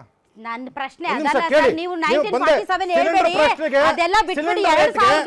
2025ರಲ್ಲಿ ಇದೀವಿ. ಸಿಲಿಂಡರ್ ನೀವು ಉಜ್ವಲದಲ್ಲಿ ಹೊಗೆ ಮುಕ್ತ ಭಾರತ ಮಾಡಿದಿರಿ, ದಿ ಸೇಮ್ ಟೈಮ್ ಸಿಲಿಂಡರ್ ಕೊಳ್ಳುವಾಗ ಕಣ್ಣೀರ್ ಹಾಕಿ ಗೊಳೋ ಅಂತ ಮಹಿಳೆಯರು ಹೇಳ್ತಾ ಇದ್ದಾರಲ್ಲ, ಅದನ್ನ ಹೇಳಿ. ಬೆಂಗಳೂರಲ್ಲಿ ಒಂದ್ ನಿಮಿಷ ತೊಳಿ, ಒಂದ್ ನಿಮಿಷ ಸರ್ ಎಷ್ಟು ಸರ್ ನೀವ್ ಹೇಳಿ ಗ್ಯಾಸ್ ಬೆಲೆ ನೋಡಿ. ಒಂದು ಸಿಲಿಂಡರ್ ಗ್ಯಾಸ್ ಬೆಲೆ ಎಷ್ಟು ಕರೆಕ್ಟ್ ನೋಡಿ. ತಡಿ. ಆವತ್ತು 1080 ರೂಪಾಯಿ. ಇವತ್ತು ಮೇಡಮ್ ಎಷ್ಟು? ಒಂದ್ ನಿಮಿಷ ಇವತ್ತೆಷ್ಟು? ಮೇಡಮ್ ನಾನು ಮುಗಿಸ್ಬಿಡ್ತೀನಿ. ಅಶೋಕ್ ಗೌಡ್ರೆ ಇವತ್ತೆಷ್ಟು? ನೋಡಿ ಇವತ್ತು 850 ರೂಪಾಯಿ ಇದೆ. 866 ರೂಪಾಯಿ. ಆಯ್ತಾ? ಹೌದಾ? ಕರೆಕ್ಟಾ? ಸೊ ಕರೆಕ್ಟ್ ಈ ಅಲ್ವಾ? ಉಜ್ವಲ ಒಂದ್ ನಿಮಿಷ ತಡ್ರಿ.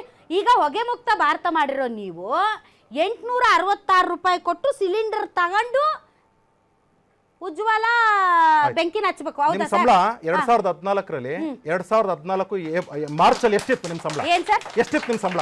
ಅಲ್ಲ ಸರ್ ನನಗೆ ನಿಮ್ ಸಂಬಳ ಎಷ್ಟಿತ್ತು? ರಾಧಾ ಮೇಡಮ್ ನಿಮ್ ಸಂಬಳ ಎಷ್ಟಿತ್ತು? ನಿಮ್ ಸಂಬಳ 2014 ಮಾರ್ಚ್ ಅಲ್ಲಿ ಎಷ್ಟಿತ್ತು? ಎಷ್ಟು ಸಂಬಳ ಇತ್ತು 2014ರಲ್ಲಿ? 2014ರಲ್ಲಿ 2025ರಲ್ಲಿ ಹೇಳಿ. ತಡ್ರಿ ಒಂದ್ ನಿಮಿಷ. ಎಷ್ಟಪ್ಪ ನಿನ್ ಸಂಬಳ? 16,000 ಇವತ್ತು ಹಾ ಇವತ್ತು 16,000 ಆಯ್ತು. 2014 ಅವನು ಮಾರ್ಚ್ ಬನ್ನಿ ನೀವು 2014 ಮಾರ್ಚ್ ಅಲ್ಲಿ ಎಷ್ಟು ಸಂಬಳ? ಸೊ ನೋಡಿ ಅಶೋಕ್ ಗೌಡ್ರೆ 16 ಒಂದ್ ನಿಮಿಷ.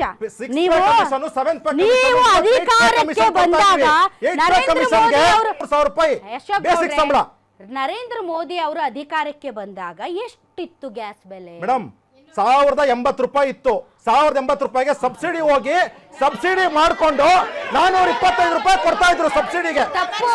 ಸಬ್ಸಿಡಿ 425 ರೂಪಾಯಿ ಕೊಡ್ತಾ ಇದ್ರು. ಒಂದ್ ನಿಮಿಷ ನೋಡಿ ನೋಡಿ ರೆಕಾರ್ಡ್ ಚೆಕ್ ಮಾಡಿ. ಗ್ಯಾರಂಟಿ ನ್ಯೂಸ್ ಅಲ್ಲಿ ಸುಳ್ಳು ಹೇಳ್ಬೇಡಿ.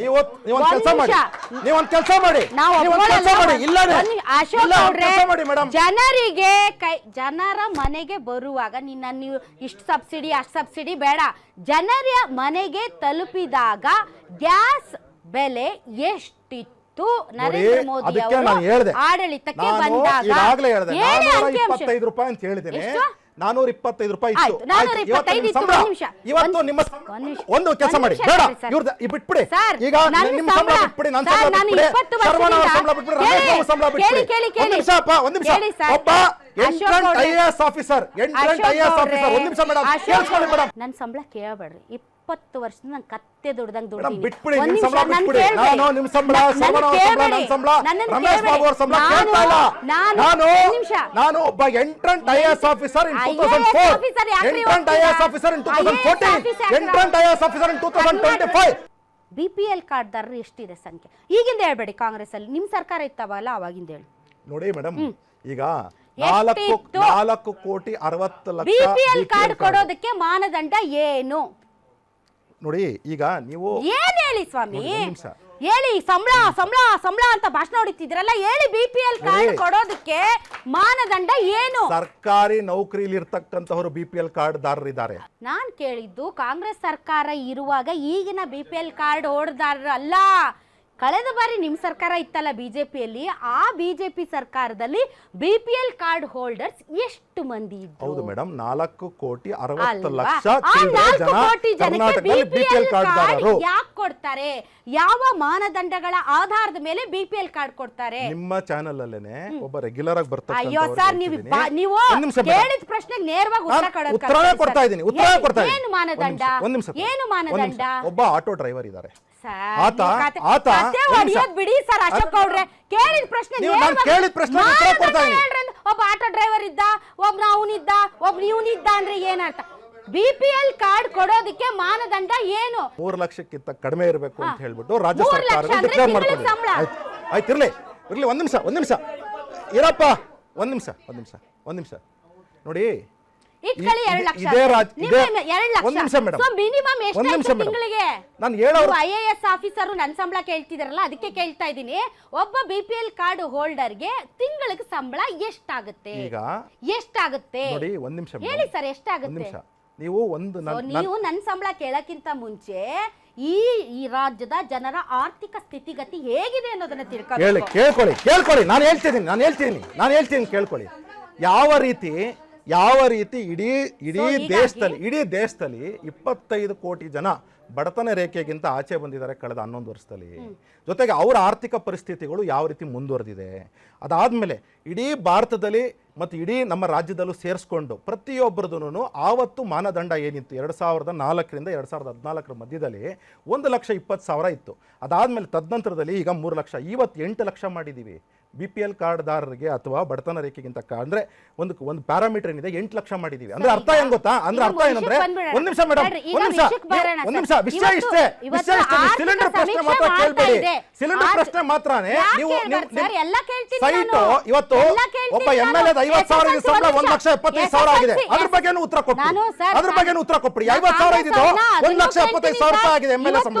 ಉತ್ತರ ಕೊಡಿ. ಪರೀಕ್ಷೆ ವಿದ್ಯಾರ್ಥಿಗಳು ಕಟ್ತಾ ಇರುವಂತ ಫೀಸ್ ಜಾಸ್ತಿ ಮಾಡಿದೆ ಕಾಂಗ್ರೆಸ್ ಸರ್ಕಾರನ, ಅದನ್ನು ಕೇಳ್ತೀನಿ. ಎಕ್ಸಾಕ್ಟ್ಲಿ, ನಿಮ್ಮನ್ನು ಕೇಳ್ತೀನಿ, ಅವರನ್ನು ಕೇಳ್ತೀನಿ. ನಾನು ಬರ್ತಾ ಇರ್ತಕ್ಕಂತ ವಿಚಾರ, ನಾನು ಜಾತಿ ಸಮೀಕ್ಷೆ ಬಗ್ಗೆ ಸ್ವಲ್ಪ ನೀಟಾಗಿ ಮಾತಾಡಬೇಕಾಗಿದೆ. ತಾವು ವಿರೋಧಿಸಿದ್ರಿ. ಇಲ್ಲ ಇಲ್ಲ ಇಲ್ಲ ಇಲ್ಲ ಇಲ್ಲ ಇಲ್ಲ, ತಪ್ಪು ತಪ್ಪು ನರೇಂದ್ರ ಮೋದಿ ಅವರು ಜಾತಿ ಗಣತಿ ಮಾಡಬೇಕು, ರಾಹುಲ್ ಗಾಂಧಿ ಅವರು ತಪ್ಪು ತಪ್ಪು ತಪ್ಪು ತಪ್ಪು ತಪ್ಪು. ನಿಮಗೆ ಇರ್ತಕ್ಕಂತ ಮಾಹಿತಿ ತಪ್ಪಿದೆ. ಒಂದು ನಿಮಿಷ, ತಪ್ಪಿದೆ ತಪ್ಪಿದೆ ತಪ್ಪಿದೆ ತಪ್ಪಿದೆ.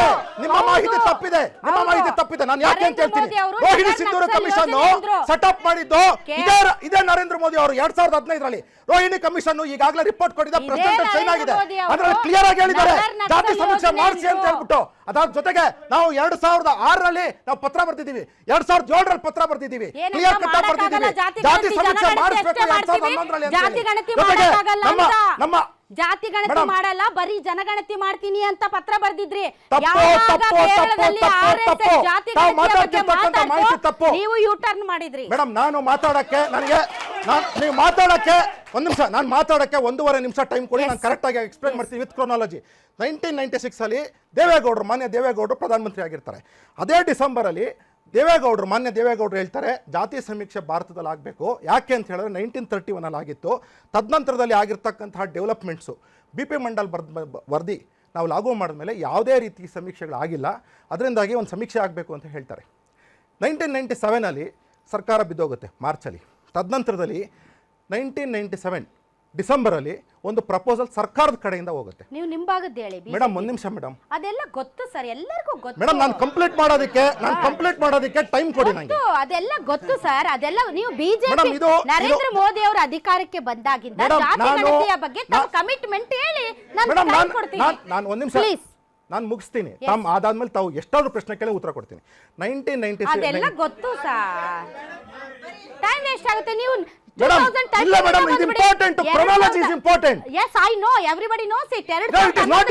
You don't know it. That is why you are objecting to my question. ನಿಮ್ಮ ಜೊತೆನೇ ಮಾಡಿದೀನಿ 2013ರಿಂದ.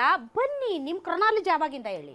ಇಲ್ಲ ನಿಮಿಷ, ನನ್ನ ಕ್ರೊನಾಲಜಿ ಸರ್. ಒಂದು ನಿಮಿಷ ರಮೇಶ್ ಸರ್, ಒಂದು ನಿಮಿಷ.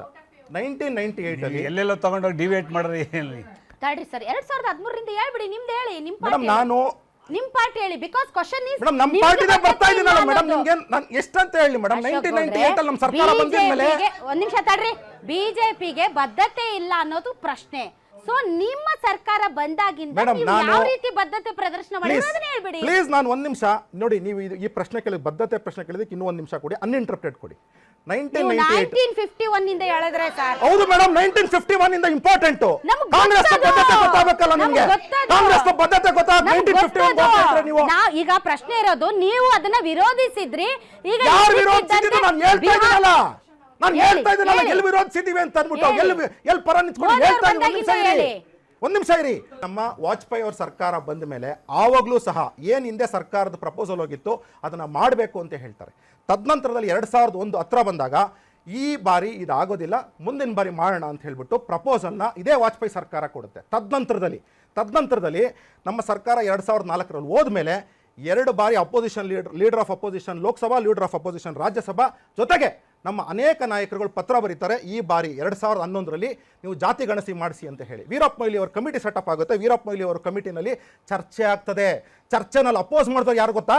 ಇದೇ ರಾಹುಲ್ ಗಾಂಧಿ, ಇದೇ ಸೋನಿಯಾ ಗಾಂಧಿ, ಇದೇ ಪಿ ಚಿದಂಬರಂ. ಜೊತೆಗೆ ಆದರೆ ಕಾಸ್ಟ್ ಕಾಲಮ್ನ ಸೇರಿಸ್ತೀವಿ ಅಂತಾರೆ, ಆದರೆ ಬೇರೆ ಯಾವುದೂ ಪ್ಯಾರಾಮೀಟರ್ ಸೇರಿಸಲ್ಲ 2011 ಸೆನ್ಸಸ್ಸಲ್ಲಿ. ಜೊತೆಗೆ ನೀವು ತದನಂತರದಲ್ಲಿ ನಾವು ಬಂದ ಮೇಲೆ ಫಸ್ಟ್ ಮಾಡಿದ್ದು ನಾವೇನು ಅಂತ ಹೇಳಿದ್ರೆ ರೋಹಿಣಿ ಕಮಿಷನ್ ಸೆಟಪ್ ಮಾಡ್ತೀವಿ. ಏನಕ್ಕೆ ಅಂದರೆ ಈ ದೇಶದಲ್ಲಿ ಅನೇಕ ಜಾತಿಗಳಿಗೆ ತತ್ಸುಮಾರು 23% ಆಫ್ ಜಾತಿಗಳಿಗೆ ಇವತ್ತವರೆಗೂ ಸಹ 1% ರಿಸರ್ವೇಷನ್ ಸಿಕ್ಕಿಲ್ಲ.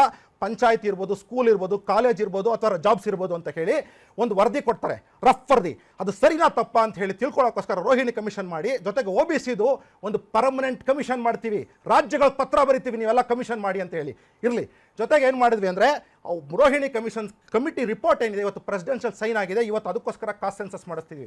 ನೀವು ನಮ್ಮ ಬದ್ಧತೆ ಬಗ್ಗೆ ಮಾತಾಡ್ತೀರಾ, ನಮ್ಮ ಬದ್ಧತೆ ಬಗ್ಗೆ ಮಾತಾಡ್ತೀರಾ? ಯಾವುದು ಕರೆಕ್ಟ್ ಆಗಿ ರೋಹಿಣಿ ಕಮಿಷನ್ ರಿಪೋರ್ಟ್ ಕೊಟ್ಟಿದ್ಯಾ? ಅವಾಗ ನೀವು ಬಂದಾಗಿಂದ ನಾನು 2014ರಲ್ಲಿ ಒಂದು ನಿಮಿಷ 2014 ಡಿಸೆಂಬರ್ ಅಲ್ಲಿ ನಮ್ಮ ಸರ್ಕಾರ ರೋಹಿಣಿ ಕಮಿಷನ್ಗೆ ಆರ್ಡರ್ ಮಾಡುತ್ತೆ.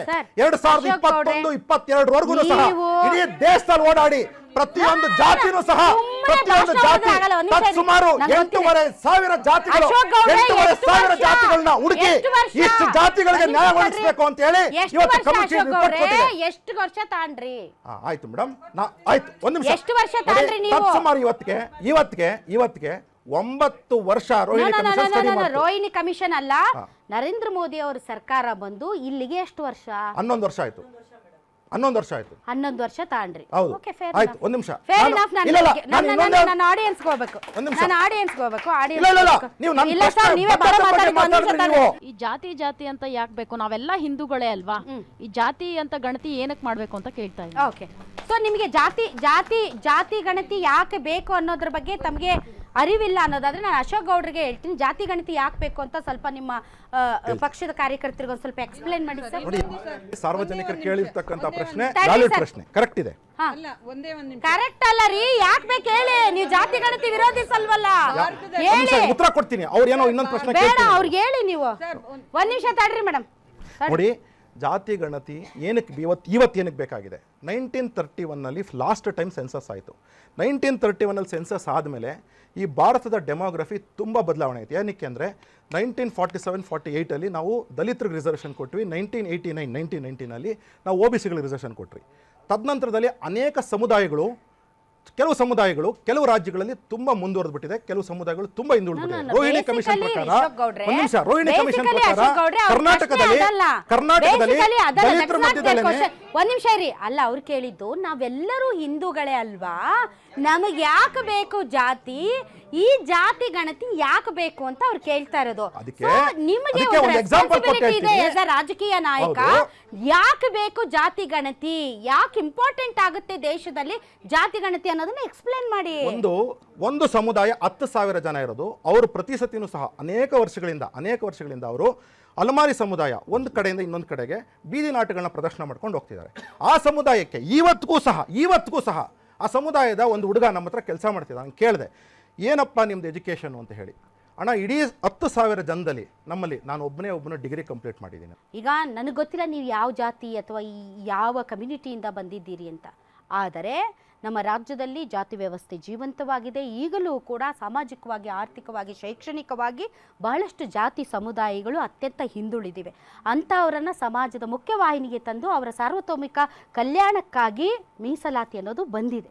ಆ ಮೀಸಲಾತಿಯ ಪ್ರಮಾಣ ಹೆಚ್ಚು ಮಾಡಬೇಕಾ, ಕಡಿಮೆ ಮಾಡಬೇಕಾ, ಜನರ ಆರ್ಥಿಕ ಪರಿಸ್ಥಿತಿ ಸುಧಾರಿಸಿದೆಯಾ ಇಲ್ವಾ, ಇಷ್ಟು ವರ್ಷಗಳ ಮೀಸಲಾತಿಯಲ್ಲಿ ಮತ್ತು ಇಷ್ಟು ವರ್ಷಗಳ ಸೌಲಭ್ಯಗಳಲ್ಲಿ ಹೇಗಿದೆ ಅವರ ಸ್ಥಿತಿಗತಿಗಳು ಅಂತ ಕಾಲಕ್ಕೆ ತಕ್ಕಂತೆ ದತ್ತಾಂಶಗಳನ್ನು ತೆಗೆದು ಎಲ್ಲಿ ಏನು ಆ್ಯಡ್ ಮಾಡಬೇಕು, ಎಲ್ಲಿ ಏನನ್ನು ತೆಗಿಬೇಕು ಅನ್ನೋದರ ಒಂದು ಪರಿಪೂರ್ಣ ಚಿತ್ರಣಕ್ಕೆ ನಮಗೆ ಈ ಜಾತಿ ಗಣತಿ ಅತ್ಯಗತ್ಯವಾಗಿ ಬೇಕಿದೆ. ಆ್ಯಂಡ್ ನಿಮ್ಮ ಪಾರ್ಟಿಯು ಇದನ್ನು ವಿರೋಧಿಸಿಲ್ಲ. ಹೀಗಾಗಿ ನೀವು ಕೂಡ ಜಾತಿ ಗಣತಿ ಅಂದರೆ ಏನು ಅಂತ ತಿಳ್ಕೊಂಡು ಬರೋದು ಬೆಸ್ಟ್. ಎಸ್, ನಿಮಗೆ ಪೂರಕವಾಗಿ ಸಂವಿಧಾನದಲ್ಲೂ ಅದಕ್ಕೆ ಅವಕಾಶ ಇದೆ, ಸುಪ್ರೀಂ ಕೋರ್ಟ್ ಜಡ್ಜ್ಮೆಂಟ್ಗಳು ಇದ್ದಾವೆ. ಎಸ್ ಸರ್, ನಾನು ಈ ಜಾತಿ ಸಮೀಕ್ಷೆ ಪರವಾಗಿ ನಾನು ಮಾತಾಡೋಕ್ಕೆ ಇಷ್ಟಪಡ್ತೀನಿ. ಶೈಕ್ಷಣಿಕ ಮತ್ತು ಆರ್ಥಿಕ ಅಂತ ತಗೊಂಡಾಗ ಈಗ ನಾವು ಹಳ್ಳಿಗಾಡು ಪ್ರದೇಶಗಳಲ್ಲಿ, ಇಲ್ಲಿ ಬೆಂಗಳೂರಲ್ಲಿ ನಿಂತ್ಕೊಂಡು ಮಾತಾಡೋದಲ್ಲ ಮೇಡಮ್, ಒಂದು ಹಳ್ಳಿಗೆ ಹೋಗಿ ಅಲ್ಲಿನ ಪರಿಸ್ಥಿತಿನ ನೋಡಿ, ಅಲ್ಲಿ ಶೈಕ್ಷಣಿಕವಾಗಿ, ಸಾಮಾಜಿಕವಾಗಿ, ಆರ್ಥಿಕವಾಗಿ ಎಷ್ಟೋ ಜನ ಹಿಂದುಳಿದಿರ್ತಾರೆ. ಯಾಕಂದ್ರೆ ಮೇಲ್ಜಾತಿ ಕೆಳಜಾತಿ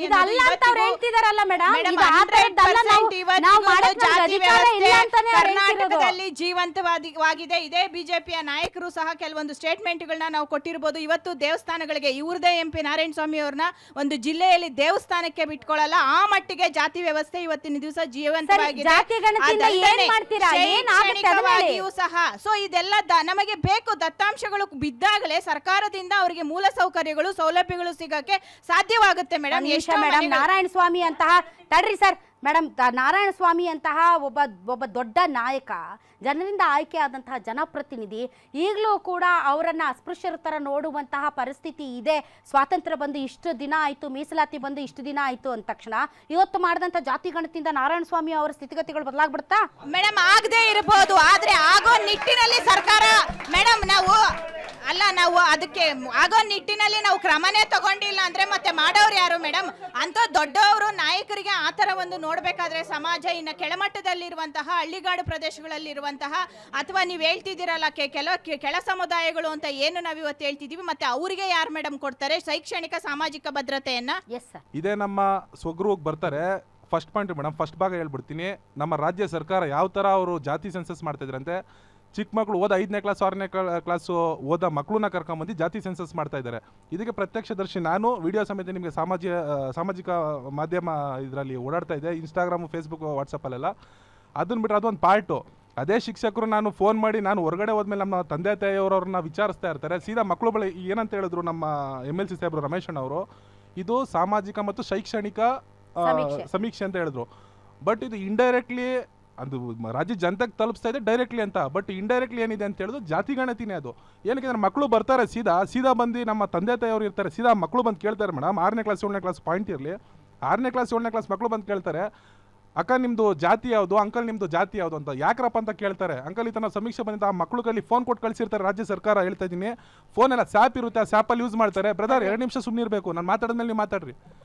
ನಾನು ಆ ಸ್ಯಾಪ್ ಇರ್ತದೆ, ಆ ಹುಡುಗರು USN ಕೋಡ್ ಏನಿ ಸರ್, ನಿಮ್ಮ ಮನೆ ನಂಬರ್ ಕೊಡಿ ಸರ್, ಇನ್ ಕೇಸ್ ಇಲ್ಲ ಅಂದ್ರೆ ಕರೆಂಟ್ ಬಿಲ್ ಕೊಡಿ, ನಾವು ಚೆಕ್ ಮಾಡ್ತೀವಿ ಅಂತ ಬರ್ತಾರೆ. ಸರಿ, ಸುಮಾರು ಅರ್ಧ ಗಂಟೆ ಆದಮೇಲೆ ನಾನು ಹೊರಗಡೆ ಹೋಗ್ತೀನಿ. ಅರ್ಧ ಗಂಟೆ ಏನು ಡಿಸ್ಕಸ್ ಮಾಡ್ತಾಯಿದ್ರೆ ನಾನು ಕ್ಯಾಮ್ರಾದಲ್ಲಿ ನೋಡಿ ಹೊರಗಡೆ ಹೋಗ್ತೀನಿ. ಕೇಳ್ತೀನಿ ನನ್ನ ಮಕ್ಕಳನ್ನ, ಏನರಪ್ಪ ಅಂತ ಹೇಳಿದ್ರೆ, ಈ ಥರ ಅಣ್ಣ ನಮಗೆ ಜಾತಿ ಸೆನ್ಸಸ್ ಮಾಡೋಕ್ಕೆ ಹೇಳಿದ್ದಾರೆ. ನಮ್ಮ ಮೇಷ್ಟ್ರು ಬರ್ತಾರೆ, ಎಲ್ಲಿದ್ದಾರೆ ಮೇಷ್ಟ್ರು, ಫೋನ್ ಮಾಡಿಕೊಡ್ರಿ. ಅದೇ ಮೇಷ್ಟ್ರಿಗೆ ಫೋನ್ ಮಾಡಿದ್ರೆ, ಸರ್ ನಾನು ಊಟಕ್ಕೆ ಬಂದಿದ್ದೀನಿ, ಮಕ್ಕಳುಗಳು ನನಗೆ ನೋಡೋಕೆ ಹೇಳಿದ್ದೀನಿ ಸರ್ ಅಂತ ಹೇಳ್ತಾರೆ. ಎಷ್ಟು ಸ್ಯಾಂಪಲ್ ಕಲೆಕ್ಟ್ ಮಾಡಿದ್ದೀರಿ ನೀವು? 100, 200? ಮೇಡಮ್ 200, ಒಂದು ನಿಮಿಷ 200 ಬೇಡ ಮೇಡಮ್, ನಾನು ಪಾಯಿಂಟ್ ಬಂದ್ಬಿಡ್ತೀನಿ ಮೇಡಮ್. ಇದು ಅಲ್ಲ ಮೇಡಮ್, ಇದು ಮೊದಲನೇ ಬ್ಯಾಗ್ ಅಲ್ಲ, ಒಂದು ನಿಮಿಷ ನಾನು ಕಂಪ್ಲೀಟ್ ಮಾಡ್ತೀನಿ. ಎಷ್ಟು ಪ್ರಕರಣಗಳನ್ನ ಈಗ ನೀವು ನೋಡಿ ಮೇಡಮ್, ಮೈಸೂರಲ್ಲಿ ಕಾಲೇಜ್ ಹುಡುಗರು ಹೋಗ್ತಾರೆ, ಅದನ್ನ ಯಾವಾಗ ವಿರೋಧ ಮಾಡಿದ್ರು? ಅಲ್ಲ, ಎಷ್ಟು ಟ್ರೇಸ್ ಈಗ ಬೇಕಲ್ಲ, ಈಗ ಒಂದು ದಾಖಲೆ ಬೇಕಲ್ಲ. ನಾನು ಪ್ರತ್ಯಕ್ಷದರ್ಶಿ, ನನ್ನ ಹತ್ರ ಡಾಕ್ಯುಮೆಂಟ್ ಇದೆ. 1 ಪ್ರಕರಣನ 2 ಪ್ರಕರಣ? ನನ್ನ ಹತ್ರ ಈಗ ನಾವು ಹುಡುಕಿದ್ರೆ 100 ಪ್ರಕರಣ ಇವೆ. ನೀವು ಸೋಷಿಯಲ್ ಮೀಡಿಯಾ ಓಪನ್ ಮಾಡಿದ್ರೆ ಮೈಸೂರಲ್ಲಿ, ಸೋಷಿಯಲ್ ಮೀಡಿಯಾ ಓಪನ್ ಮಾಡಿದ್ರೆ ಮೇಡಮ್ ಮೈಸೂರಲ್ಲಿ ಕಾಲೇಜ್ ಮಕ್ಕಳುಗಳು ಅದನ್ನ ಸಮೀಕ್ಷೆ ಮಾಡ್ತಾ ಇರ್ತಾರೆ. ಯಾವಾಗ ವಿರೋಧಿಸ್ತಾರೆ, ಯಾವಾಗ ನಮ್ಮ ಚಾನಲ್ ನಿಮಗೆ ಜಾತಿ ಗಣತಿಗೆ ವಿರೋಧ ಇಲ್ಲ, ಆದ್ರೆ ಅದು ಹೆಂಗ್ ಆಗ್ತಾ ಇದೆ ಅನ್ನೋದ್ರ ಬಗ್ಗೆ ವಿರೋಧ. 100% ಪಾಯಿಂಟ್ ಮೇಡಮ್. ಆಮೇಲೆ ಇನ್ನೊಂದು ಬರ್ತೀನಿ ಮೇಡಮ್, ಇದು ಫಸ್ಟ್ ಭಾಗ, ಯಾವುದು ಮಕ್ಕಳುಗಳನ್ನ ತಗೊಂಡು ರಾಜ್ಯ ಸರ್ಕಾರ ಸೆನ್ಸಸ್ ಮಾಡ್ತಾ ಇರೋದು. 2ನೇ ಭಾಗವಾಗಿ ಬರ್ತೀನಿ ಮೇಡಮ್. ಇದೇ ಹೊರಗಡೆ ಹೋಗಿ ನಾನು ಫೋನ್ ಮಾಡ್ತೀನಿ, ಅವರು ಶಾಲಾ ಶಿಕ್ಷಕರು ಬರ್ತಾರೆ, ಶಾಲಾ ಶಿಕ್ಷಕರು ನಾನು ನೇರ ಪ್ರಶ್ನೆ ಮಾಡ್ತೀನಿ, ನೀವು ಮಾಡ್ಸಿರೋ ತಪ್ಪಲ್ಲ ಅಂತ. ಸರ್ ಊಟಕ್ಕೆ ಹೋಗಿದೆ ಅಂತಾರೆ, ಸರಿ ಅದು ಫಸ್ಟ್ ಭಾಗ ಬಿಟ್ಬಿಡೋಣ ಅದನ್ನ. 2ನೇ ಭಾಗಕ್ಕೆ ಬರ್ತೀನಿ. ಆ್ಯಕ್ಚುಲಿ ರಾಜ್ಯ ಜನ ಇದನ್ನು ತಗೊಂಡಿಲ್ಲ, ಏನು ಮಾಡಿದಾರೆ, ಫಸ್ಟ್ ಪಾಯಿಂಟ್ ಮಾಡಿ ನೋಡಿ ಅದನ್ನು ವೈರಲ್ ಮಾಡಿ ಬಿಟ್ಬಿಟ್ಟಿದ್ದಾರೆ. 2ನೇ ಭಾಗ ಮೇಡಮ್, ಆ ಶಿಕ್ಷಕರು ನಮ್ಮ ಹತ್ರ ಅಳಲು ತೋಡ್ಕೋತಾರೆ. ನೋಡಿ ಸರ್, ನನಗೆ 217 ಮನೆ ಕೊಟ್ಟಿದ್ದಾರೆ. Point to be noted madam, 217 ಮನೆ ಕೊಟ್ಟಿದ್ದಾರೆ ನನಗೆ. ಅದರಲ್ಲಿ ಸರ್ 22ನೇ ತಾರೀಕಿಂದ 2ನೇ ತಾರೀಕುವರೆಗೂ ನಾನು 10 ಮನೆ ಕಂಪ್ಲೀಟ್ ಮಾಡಿದ್ದೀನಿ ಸರ್ ಅಂತಾರೆ. ಇದು 2ನೇ ತಾರೀಕು ಆಗಿರೋ ಪಾಯಿಂಟು. ನಾನು ಕೇಳ್ತೀನಿ ಸರ್, ನಿಮ್ಗೆ 215 ಮನೆಯಲ್ಲಿ 22ನೇ ತಾರೀಕಿಂದ 2ನೇ ತಾರೀಕು 10 ಮನೆ ಮಾಡೋಕ್ಕಾಯ್ತು ಹೇಳಿದ್ರೆ, ಇನ್ನು ಬ್ಯಾಲೆನ್ಸ್ ಏನು 207 ಮನೆ ಏನೋ ಬರುತ್ತಲ್ಲ, ಅದನ್ನ ಯಾವಾಗ ಮಾಡ್ತೀರಾ, ಕಂಪ್ಲೀಟ್ ಮಾಡ್ತೀರಾ ಅಂತ ನಾನು ನೇರ ಪ್ರಶ್ನೆ ಮಾಡ್ತೀನಿ. ಮಾಡಿದ್ರೆ ನಿಮ್ಗೆ ಏನು ತೊಂದರೆ ಇಲ್ವಾ? ಒಂದು ವೇಳೆ ಎಕ್ಸ್ಟೆಂಡ್ ಮಾಡಿ ಕಂಪ್ಲೀಟ್ ಮಾಡಿದ್ರೆ ಯು ಡೋಂಟ್ ಹ್ಯಾವ್ ಎನಿ ಬರ್ತೀನಿ ಪಾಯಿಂಟಿಗೆ ಮೇಡಮ್. ನಾನು ಈಗಲೂ ಹೇಳ್ತಾ ಇದ್ದೀವಿ, ನಾವು ಸಮೀಕ್ಷೆ ಮಾಡ್ತೀವಿ ವಿರೋಧಿ ಅಂತ ಹೇಳ್ತಾರೆ ಮೇಡಮ್. ಆಕ್ಚುಲಿ ಅದು ಏನಂತಾರೆ, ಒಂದು ಲೈನೇ ಇಲ್ಲ. ಏನು ರಾಜ್ಯ ಸರ್ಕಾರ ತುಂಬಾ ರಾಜ್ಯ ಜನತೆ ದುಡ್ಡಲ್ಲಿ 85% ಆಗಿದೆ ಅಂತ ಹೇಳಿ ಮೇಡಮ್. ಅದನ್ನೇ ಮೇಡಮ್, ಈಗ ನಾನು ನನ್ನ ಪಾಯಿಂಟೇ ತಗೊಳ್ಳಿ ಮೇಡಮ್. ಅಕ್ಕ ಒಂದು ನಿಮಿಷ, ಈಗ ನನ್ನ ಪಾಯಿಂಟೇ ತಗೊಳ್ಳಿ ಮೇಡಮ್. ನಾನು ಈಗ ಬೇರೆಯವ್ರು ಯಾರ್ದೋ ಹೇಳ್ತಾ ಇದ್ದಾರೆ, ಸರ್ಕಾರ ಹೇಳ್ತಾ 85% ಆಗಿದೆ. ಸಿದ್ದರಾಮಯ್ಯನವ್ರ ಮನೆ DK ಶಿವಕುಮಾರ್ ಮನೆ ಹೋಗ್ಬಿಟ್ಟು ಸೆನ್ಸಸ್ ಮಾಡಿಲ್ಲ, ಅದಕ್ಕೆ ಅಂತ ಒಂದು ಇದನ್ನ ಮಾಡ್ತಾ ಇದ್ದಾರೆ. ಬ್ರದರ್ ಯಾರು DK ಶಿವಕುಮಾರ್ ಅವ್ರಿಗೆ ಮಾಡಿದಾರೆ ಬ್ರದರ್, ಅವ್ರ ಮನೆಗೆ ಇನ್ನೊಬ್ರು.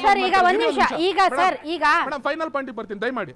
ಈಗ ಏನದನ್ನ 10 ಮನೆ ಮಾಡಿದ್ರೆ 207 ಮನೆ ಯಾವಾಗ ಮಾಡ್ತಾರೆ ಅಂತ ಕೇಳಿದಾಗ ಶಿಕ್ಷಕರು ನೇರವಾಗಿ ಒಂದು ಮಾತು ಹೇಳ್ತಾರೆ, ಸರ್ ನಮಗೂ ತುಂಬಾ ತೊಂದರೆ ಆಗ್ತಿದೆ, ನಾವು ತಹಸೀಲ್ದಾರ್ ಮೀಟಿಂಗಲ್ಲಿ ಹೇಳ್ಸಿದೀವಿ, ನಮ್ಮ ಮೇಲ್ಗಡೆ ಏನು ಮೇಲ್ವಿಚಾರಕರು ಅವ್ರಿಗೆ ಹೇಳಿದಾರೆ ಅಂತ ಹೇಳ್ತಾರೆ. ನಾನು ಸೀದಾ ಹೇಳ್ತೀನಿ, ನಿಮ್ಮ ಮೇಲ್ಗಡೆ ಯಾರಿದ್ದಾರೆ ಅವ್ರಿಗೆ ಫೋನ್ ಮಾಡಿಕೊಡಿ ಅಂತ. ಅದು ಕೂಡ ವಿಡಿಯೋ ಇದೆ, ಆ ಫೋನ್ ಮಾಡ್ಬಿಟ್ಟು ಕೊಡ್ತಾರೆ ಮೇಡಮ್. ಯಾರದು ತಹಸೀಲ್ದಾರ್ ಕೆಳಗಡೆ ಇವ್ರಿಗೆ ಫೋನ್ ಮಾಡಿಕೊಡ್ತಾರೆ. ನಾನು ತುಂಬ ನೇರವಾಗಿ ಸ್ಪಷ್ಟವಾಗಿ ಮಾತಾಡ್ತೀನಿ, ಸರ್ ಏನಕ್ಕೆ ಈ ಥರ ತೊಂದರೆ ಆಗ್ತದೆ ಅಂತ. ಇನ್ನು 207 ಮನೆ ಯಾವಾಗ ಮಾಡ್ತಾರೆ? ಈಗ ರಾಜ್ಯ ಸರ್ಕಾರ ಅವತ್ತೊಂದು ದಿನ 2ನೇ ತಾರೀಕಲ್ಲಿ 7ನೇ ಈಗ ನಿಮ್ಗೆ 207 ಮನೆದು ಅಷ್ಟೇ ಪ್ರಾಬ್ಲಮ್ ಮೇಡಮ್. ನನಗೆ ಎಕ್ಸಾಂಪಲ್ ಕೊಡ್ತಾ ಇರೋದು, ನಾನು ದಯಮಾಡಿ ಅರ್ಥ ಮಾಡ್ಕೊಳ್ರಿ. ಎಕ್ಸಾಂಪಲ್ ಏನ್ ಗೊತ್ತಾ ಸರ್, ಈಗ ತಮ್ಮ ಹೆಸರು ಏನಂದ್ರೆ ಸುಧಾಮ್ ಗೌಡ್ರು ಅಂತ. ಸುಧಾಮ್ ಗೌಡ್ರೆ ಈಗ ಮಕ್ಕಳನ್ನ ಉಪಯೋಗಿಸ್ಕೊಳ್ತಾ ಇದ್ದಾರೆ, ಅದು ದೊಡ್ಡ ತಪ್ಪು ಇಲ್ಲ ಅಂತ ನಾನು ಹೇಳಿಲ್ಲ. ಅಂಡ್ ಒಂದು 17 ಮನೆ ಮಾಡಿದ್ದಾರೆ, ಇನ್ನೂ 200 ಮನೆ ಬಾಕಿ ಇದೆ ಅಂತ ತಾವು ಹೇಳ್ತಾ ಇದ್ದೀವಿ. ಸೊ ಇಡೀ ರಾಜ್ಯಾದ್ಯಂತ ನಡೀತಾ ಇರೋದು ಸೊ ಈ ಇಡೀ ರಾಜ್ಯಾದ್ಯಂತದ ಎಷ್ಟೋ ಚಿಲ್ಲರೆ ಕುಟುಂಬಗಳ ಸಮೀಕ್ಷೆ ಇದು ನಡೀತಾ ಇರೋದು. ಸೊ ಈ ಸುಮಾರು ರಾಜ್ಯದ ಜನಸಂಖ್ಯೆಯ ಅಷ್ಟು ಜನರನ್ನು ಕವರ್ ಮಾಡ್ತಾ ಇರುವಂಥ ಈ ಸಮೀಕ್ಷೆಯಲ್ಲಿ ನಿಮ್ಮ 200 ಮನೆಗಳ ಈ ವ್ಯತ್ಯಾಸವನ್ನು ಎಷ್ಟರ ಮಟ್ಟಿಗೆ ನಾವು ಪರಿಗಣಿಸಬೇಕು ಬಿಡಬೇಕು? ದಯಮಾಡಿ ಪಾಯಿಂಟಿಗೆ ತಗೊಳ್ಳಿ. ಇದೆ ಮೇಡಮ್, ಇದಕ್ಕೆ ಪಾಯಿಂಟಿಗೆ ಬಂದೆ. ಸರ್ ಒಂದು ನಿಮಿಷ ಮೇಡಮ್, ನಾನು ಒರಿಜಿನಲ್ ಪಾಯಿಂಟಿಗೆ ಬರ್ತೀನಿ. ದಯಮಾಡಿ ನೀವು ಇದನ್ನ ರಾಜ್ಯ ನ್ಯೂಸ್ ಇದು ದಯಮಾಡಿ ತಗೊಳ್ಳಿ. ಏನಕ್ಕೆ ಈಗ ನೀವು ಮಾಧ್ಯಮದವರ ರಾಜ್ಯಕ್ಕೆ ಒಳ್ಳೇದಾಗೋದು. ಮೇಡಮ್ ನನ್ನ ಪಾಯಿಂಟ್ ಇಷ್ಟೇ, ಈಗ ಅವ್ರು ಬಂದಿದಾರಲ್ಲ ಮೇಡಮ್, ನಮ್ಮ ಮನೆಗೆ 3 ಜನ ಟೀಚರ್ಸ್ ಬಂದು ಹೋಗಿರ್ತಾರೆ. ಇದನ್ನು ಪಾಯಿಂಟ್ ತಗೊಳ್ಳಿ. ಅವ್ರು ಕೇಳಿದ್ರೆ ಏನು ಸೆನ್ಸಸ್ ಮಾಡ್ತಾರೆ ಮೇಡಮ್, 2ನೇ ತಾರೀಕು ನಾನು ಹೇಳಿದೆ 2ನೇ ತಾರೀಕಿಗೆ 10 ಜನ ಮಾಡಿದ್ದಾರೆ. ಬ್ರದರ್ ಇರು ಬ್ರದರ್, 2ನೇ ತಾರೀಕಿಗೆ ಮೇಡಮ್ ಒಂದು ನಿಮಿಷ ಹೇಳಿ ಕೇಳಿ, 2ನೇ ತಾರೀಕು 10 ಜನ ಮಾಡಿದ್ರೆ ಅಂತ 7ನೇ ತಾರೀಕು ಫೈನಲ್ ಇತ್ತು. ಇವಾಗ ಮತ್ತೆ ಇನ್ನು 15 ದಿವಸ ಎಕ್ಸ್ಟೆಂಡ್ ಮಾಡಿದ್ದಾರೆ. ನಾನು ಇದೇ ಮಾತು ಕೇಳಿದೆ. ಇನ್ನು ಮಿಕ್ಕಿರೋ 4 ದಿನ 5 ದಿವಸದಲ್ಲಿ ಹಂಗಾರೆ 200 ಮನೆ ಕಲೆಕ್ಟ್ ಮಾಡ್ತಾರೆ. ನಾನು ಹೇಳ್ತೇನೆ ಸಾಧ್ಯನೇ ಇಲ್ಲ, ಹೆಂಗ್ ಮಾಡ್ಬಿಡ್ತಾರೆ. ನಮ್ದನ್ನ ಮಾತ್ರ ನೀವ್ ಯಾವ ಜಾತಿ ಅಂತ ಎಲ್ಲ ಬಿಡಿಸಿ ನಮ್ಮನ್ನ ಕೇಳ್ತೀರಾ. ಅದೇ ಕ್ರಿಶ್ಚಿಯನ್ ಅಲ್ಲಿ ಬರಲ್ಲ, ಮುಸ್ಲಿಮ್ಸ್ ಕ್ರಿಶ್ಚಿಯನ್ ಅಲ್ಲಿ ಕೇಳಿದ್ದಕ್ಕೆ ಅಲ್ವಾ ವಿರೋಧ? ಒಂದ್ ನಿಮಿಷ ತಡ್ರಿ, ಕ್ರಿಶ್ಚಿಯನ್ ಅಲ್ಲಿ ಕೇಳಿದ್ದಕ್ಕೆ ತಾನೇ ನೀವು ವಿರೋಧ ವ್ಯಕ್ತಪಡಿಸಿದ್ದು. ನೀವೇ ಒಕ್ಕಲಿಗ ಕ್ರಿಶ್ಚಿಯನ, ಲಿಂಗಾಯತ ಕ್ರಿಶ್ಚಿಯನ ಅಂತಂದ್ರೆ ಅದಕ್ಕೂ ಬೇಡ ಅಂತೀರಿ. ಸಮೀಕ್ಷೆ ಮಾಡೋದ್ರಿಂದ ನಿಮ್ಗೆ ಏನ್ ಸಮಸ್ಯೆ, ಬಿಜೆಪಿ ಅವ್ರಿಗೆ ಏನ್ ಸಮಸ್ಯೆ? ಸಮಸ್ಯೆ ಇಲ್ಲ, ಖಂಡಿತವಾಗ್ಲೂ ಸಮಸ್ಯೆನ ತಾನೇ ಮಾಡಿ. ಸರ್ ಒಂದು ಪೂರ್ತಿ ಮಾಡ್ಬಿಡ್ತೀನಿ. ಖಂಡಿತವಾಗ್ಲೂ ಮಾಡಿ, ಸಮೀಕ್ಷೆ ಮಾಡಿ.